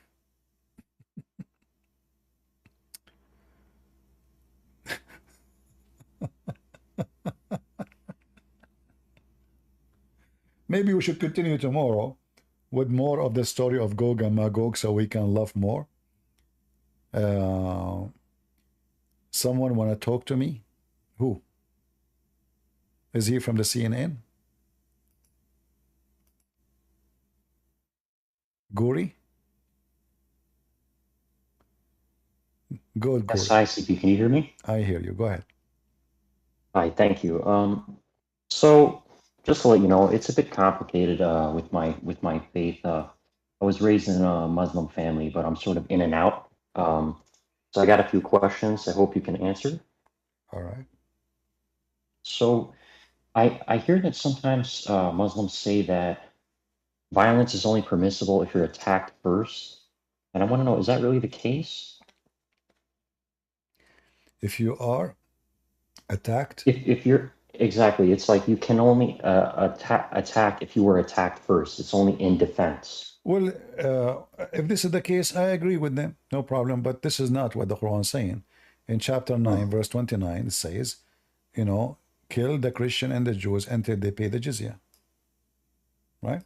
So it's not the Christians attacking Muhammad. The Roman, they never attack Muhammad. He sent a letter saying to them, convert, you will be safe. Or you have to pay jizya. They refuse. He went in war. In fact, he said to them, attack the Romans so you can get the blonde girls. So if we go to chapter 9, verse number 29, you will see Allah commanding the Muslims to fight, and he is saying why. Fight those who believe not in Allah, nor the last day, nor forbid what is forbidden by Allah. Does it say anything about they are fighting you? Yeah, no, it doesn't. No. So, and it says why they should fight us, right? Yeah, it's very clear. And make it so clear until they pay the jizya with submission and being not submission actually, صاغرون, which means subdued. They have to be subdued and treated like dogs. So the fight, the reason for the fight is not because they are fighting Muhammad, but because fight those who don't believe in Allah, nor etc., nor they don't accept Muhammad. Fight them. Either they pay money or we kill them. In fact, the verse before it says why Muhammad decided to go and invade. When Muhammad, he forbid the polytheist from going inside the Kaaba in the city of Mecca and the city of Medina.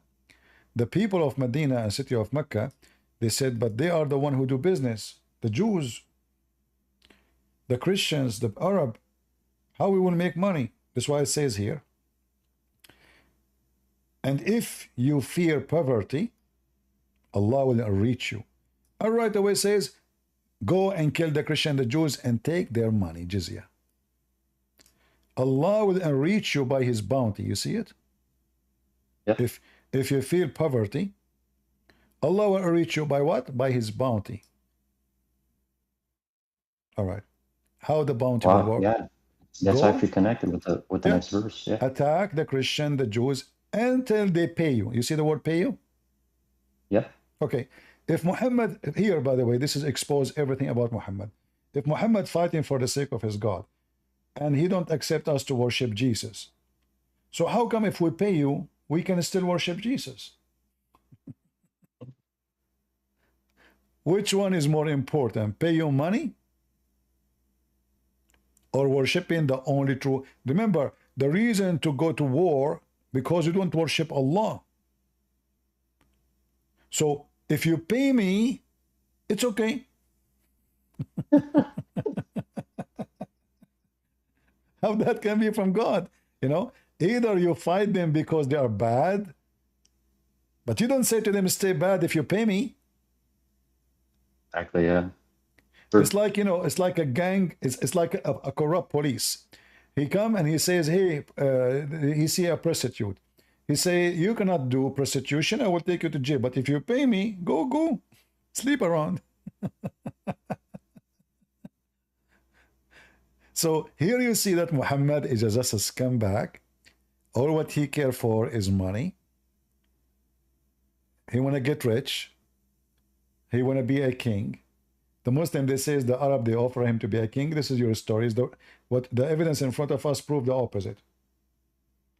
They say that they offer him to be a king, he refused. What refused? Now because he knew he is winning.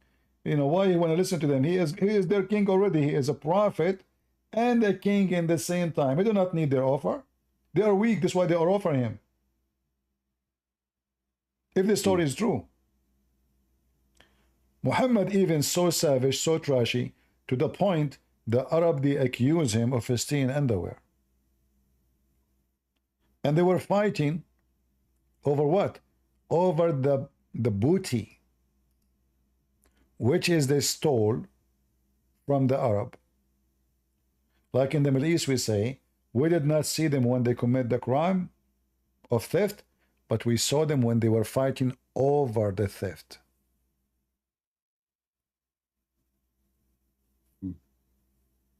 I see that.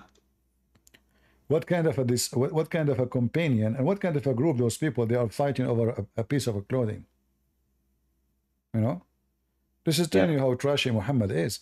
Like imagine we are friends now, and you believe I'm prophet, and then you say to me, hey, Christian Prince, you took the panty? What? You took it, didn't you? It's you. I mean, who was there? Only you. So this is telling you how trashy is the companion of Muhammad. They are a bunch of pirate gang, a bunch of thief. Even the hadith confirm that the Arab called them sa'alik. The Muslim, they translate the word sa'alik as poor. That is false.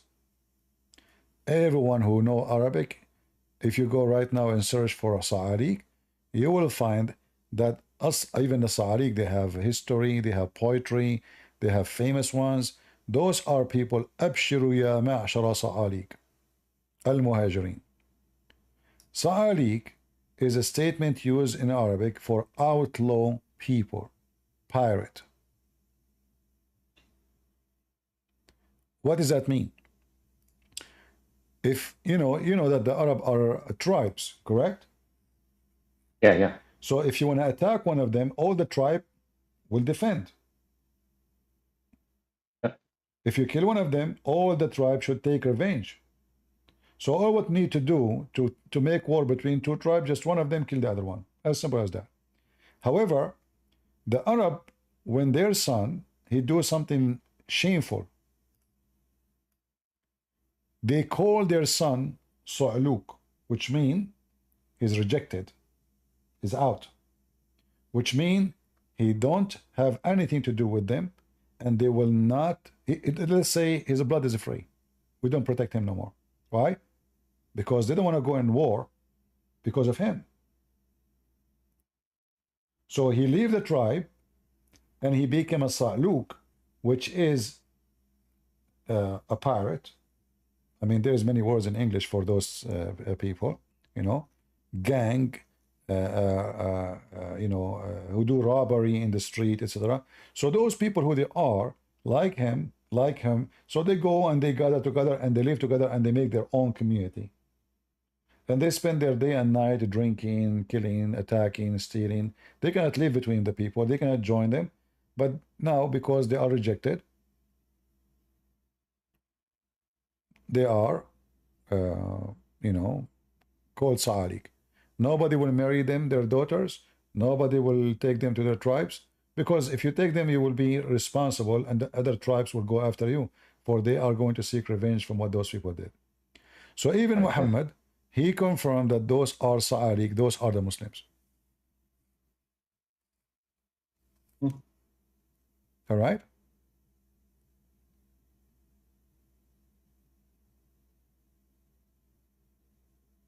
Are you there? Yeah, I'm here, yeah. So did you decide to leave Islam, my friend, or still not sure? Well, it's, I have to do more research, though. I can't just, I can't just take it at face value like that. I mean, I get it. There's stuff in front of me, but I can't just, from other people, just accept what they say, I am not showing you what I say. I'm showing you what is there in your books. No, yeah, I get it. I get it. You actually showed me the Quran straightforward. So, I mean, it's not your words. It's definitely the Quran. So, yeah. But anyway, if you want to still follow a prophet being accused of stealing panties, well, this is up to you. Yeah. No. And by the way, this verse about the panty, you know, the first thing I ask myself, you know, when I read, even when I was very young, right now I'm 17, you know. So when I was very young, I was like, you know, 80. So I used to ask myself, why even this verse is saying what it's saying? Look how stupid it is. Shouldn't Allah, this is the time where you can show that you are a prophet. Shouldn't Muhammad prophesy where is the panty is? Why Allah did not say who took it? Now is the time where you can show your skills, right? This is the time where you can get them busted and show them that you are truly a prophet, especially you are the one is accused. But what the verse is saying, it's not Muhammad who took it. Shouldn't Allah say who took it? The Muslim, they say Allah is all-knowing. If Allah is all-knowing, he should say who took it. Until now, this panty is missing. It's even listed in the FBI website. If anyone find this panty, please call this number, you know. And they put the picture of the Muhammad and the panty because still he's wanted in their list because until now, there's no proof it's not him. They accuse him, but there's no other name.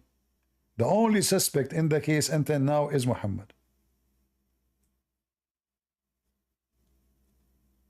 So you can stay following Muhammad, you know. I mean, maybe we'll find, maybe if we find the panty, Muhammad will be clear and you will find yourself, you are following the true prophet. But until we find that panty, you know, remember, Allah knows best. But yeah, a similar thing. Oh, go ahead. Go. Go. Now, a similar thing, I think also when they talk about, you know, the Bible and Bible corruption, they don't tell you who corrupted it. This is not only an issue. First of all, why the Christians will agree with the Jews to corrupt the Bible, you know? Why the Christian did not say the Jews corrupted? They don't, you know? Why didn't do that? And we know that the relationship between Jews and Christians are not honeymoon, right? Oh, yeah, absolutely, yeah. So how both of them, they will agree in something. Same time, why anyone in the world who's a believer in any religion will accept to corrupt his book? That's silly. I mean, why a Hindu? Why a Hindu, he is willing to do all those rituals and he believe and etc. Why he will change his book, he believe in scriptures, even a Hindu. Why he will do that? That doesn't make sense. So because they could not find their prophet in our book, they say, they corrupted. Yeah. But you know what it is? It's like if Allah sent down the Bible and it was corrupted by man and he had to reveal it again, it's like, why did he even reveal it in the first place if he couldn't protect it or he didn't want to protect it? Not only that, why Allah allow it? Because Muslims believe everything is destiny. So was the Bible which sent by Allah corrupted by Allah will or against his will? If the Muslim agree that this is against Allah will, that means Allah will is not valid. He cannot protect his book. If they say this is Allah will, that means Allah is the one who corrupted it. That means Allah is Satan.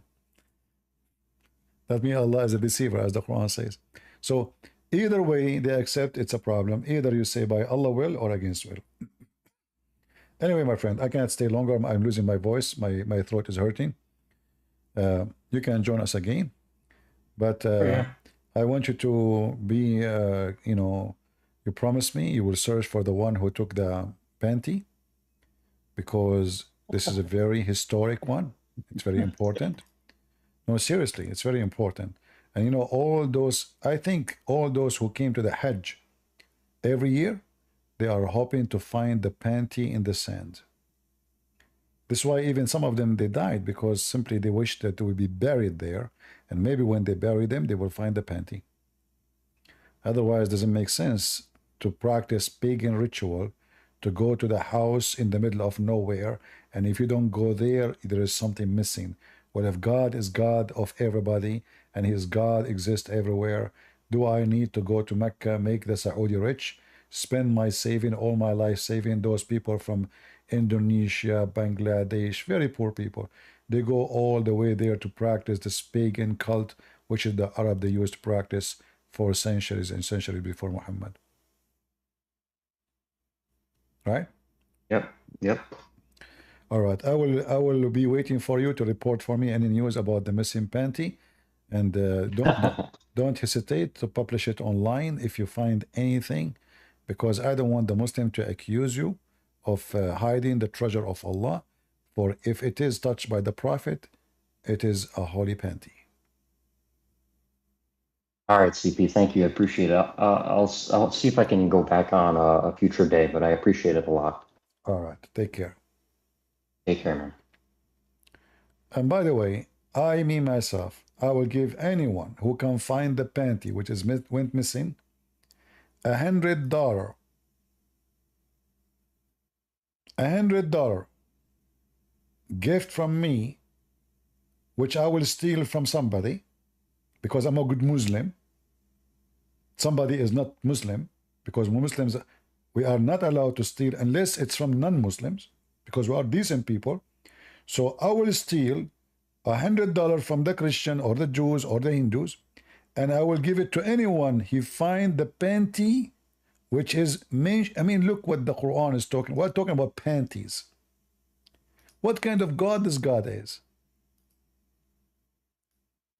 The God, he went to his room, his office, fax, he received a fax. They are accusing Prophet, you're a prophet, of stealing a panty. Oh boy. So Allah decided to do something. What he do? He write a verse, he give it. Always Muhammad, he have no witnesses. Allah witness for him that he is not him. Obviously it is Muhammad who took it. Because if it's not Muhammad, he will point his finger and says, this guy, he took it, or accuse anybody. He keep his mouth shut because he is the one who took it. It's not for a prophet to steal a law. But this is not the answer. You're God. You are a God who can see supposedly everything. So who took it? So until we find who took the panty, I leave you with the holy panty of Allah Prophet and the Holy Quran, which is full of wisdom, telling us that Allah Prophet don't steal, when the fact, the verse speaking about them, booty. Look, the verse says it's not a prophet to steal, but this is booty. What the heck? And look what they are stealing, clothing. I mean, if we are talking about gold, I would say it's okay, gold, silver. They are fighting over clothing. Clothing. When Zakir Naik will call me, no, Zakir Naik is on vacation. He's not here these days. So this is why he did not call me. I heard that he have hernia. Christian Prince, first of all, you are fabricating news about me and I'm going to sue you. But I heard this, Musa's, the Jews, they accuse him that he have a problem with his testicles. I thought maybe you have the same problem. You have no balls to call me.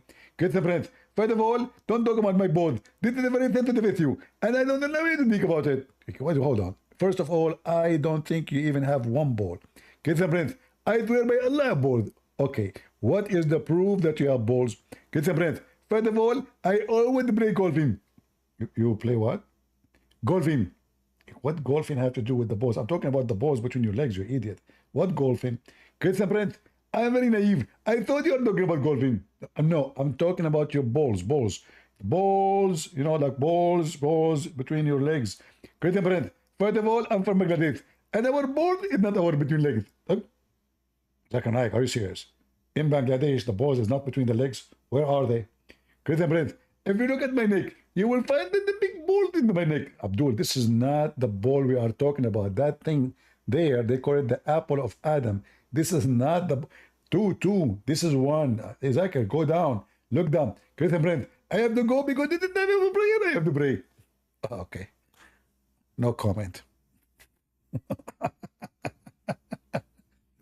I just made this a story up, so don't take it seriously, okay? Because I know Muslim, they want to make a comment, they will say this is that Zakir Naik, this is somebody else making his voice. If you see the comment of Muslims, it's hilarious. They think this is really Zakir Naik. You know? Unbelievable. Abdul, no, I'm making his voice, and I just made up this story. All right?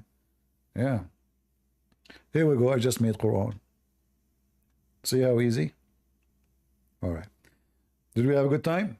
Don't forget to leave your comment. Don't be cheap. I mean, people in the chat, their text is running like crazy. Then how come we don't see your text in the comment? You know, the more you comment, the more people will watch the video. The more Muslim you refute Muslims. I like to see Christians refuting Muslims. I like you to show yourself, not me, how much you learn, how much you are observing, how much strong you become in debunking the garbage of Muhammad. It's my happy day to see Christians. They do not need me. You know, time will come and I will never come here. It will happen. It's just a matter of time. So I want to see how many of you, and I'm so proud of all of you, proud of all those Christians who they are learning, debunking, the young ones, the older one, women, young men, it doesn't matter. All of you being given the gift of the Lord. And the gift have to be used. If you don't use it, the Bible says it clearly. Speak about the talents. Do you remember the parable of the talents? So you've been given talents. Don't say I don't have talent like you. Every one of you have it. Maybe you have better even way than me. Maybe I'm nobody next to you. But if you don't use it, how you will know even you have it? And all of us, we have the talent to bring people to the Lord. And the talent can be strength. It's like, you know, cement. There's many kinds of cement. There's a cement will make a crack a second day. There is a cement is cheat, you know, because they cheat or the maker did not make good. You can make the best concrete, solid ground by using the gospel, studying it carefully. So people cannot play with you, cannot fool you, cannot deceive you. Number two, by knowing your enemy. When we study bacteria, not because we are in love with bacteria. We study bacteria to see how we can destroy bacteria. So we spend a lot of money to build laboratories. People go to school, earning degrees, money spent to buy many machines, to make machines. All of this effort of mankind is just to fight a small, tiny bacteria, which can destroy a community, if not the whole world. And Islam is nothing but a bacteria. And I am here to teach you about the bacteria of Islam. There's a very famous Western person, and I appreciate what he said. He said that Islam is like rabies. Islam for men is like rabies for dogs. He said the truth. Just yesterday, Sunday, I don't know if you saw the news. The followers of the devil Allah, they attack 2 churches, 2 synagogues, and even they attack a police station and they killed 15 policemen. This is how filthy this garbage cult. All of this to make Allah happy.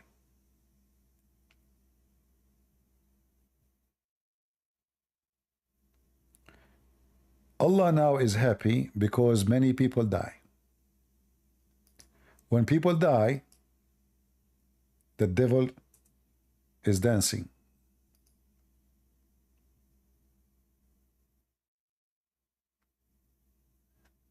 They attack the synagogue, they attack the churches, they kill the priest. We do not know how many Christians get killed. Obviously the crime and the attack done by many filthy, coward men. You see, they are coward. Like if they attack the police, I say the police at least they are armed. But they attack churches and synagogue during the time of a prayer.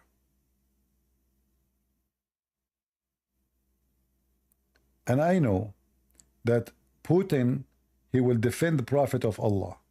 For Putin, obviously, he surrendered to the devil, and he is using Muslims just for his propaganda. He don't care for being ethical.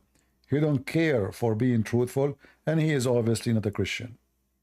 And he made a law that anyone who insult Prophet Muhammad, the faithful Muhammad, he will go to jail.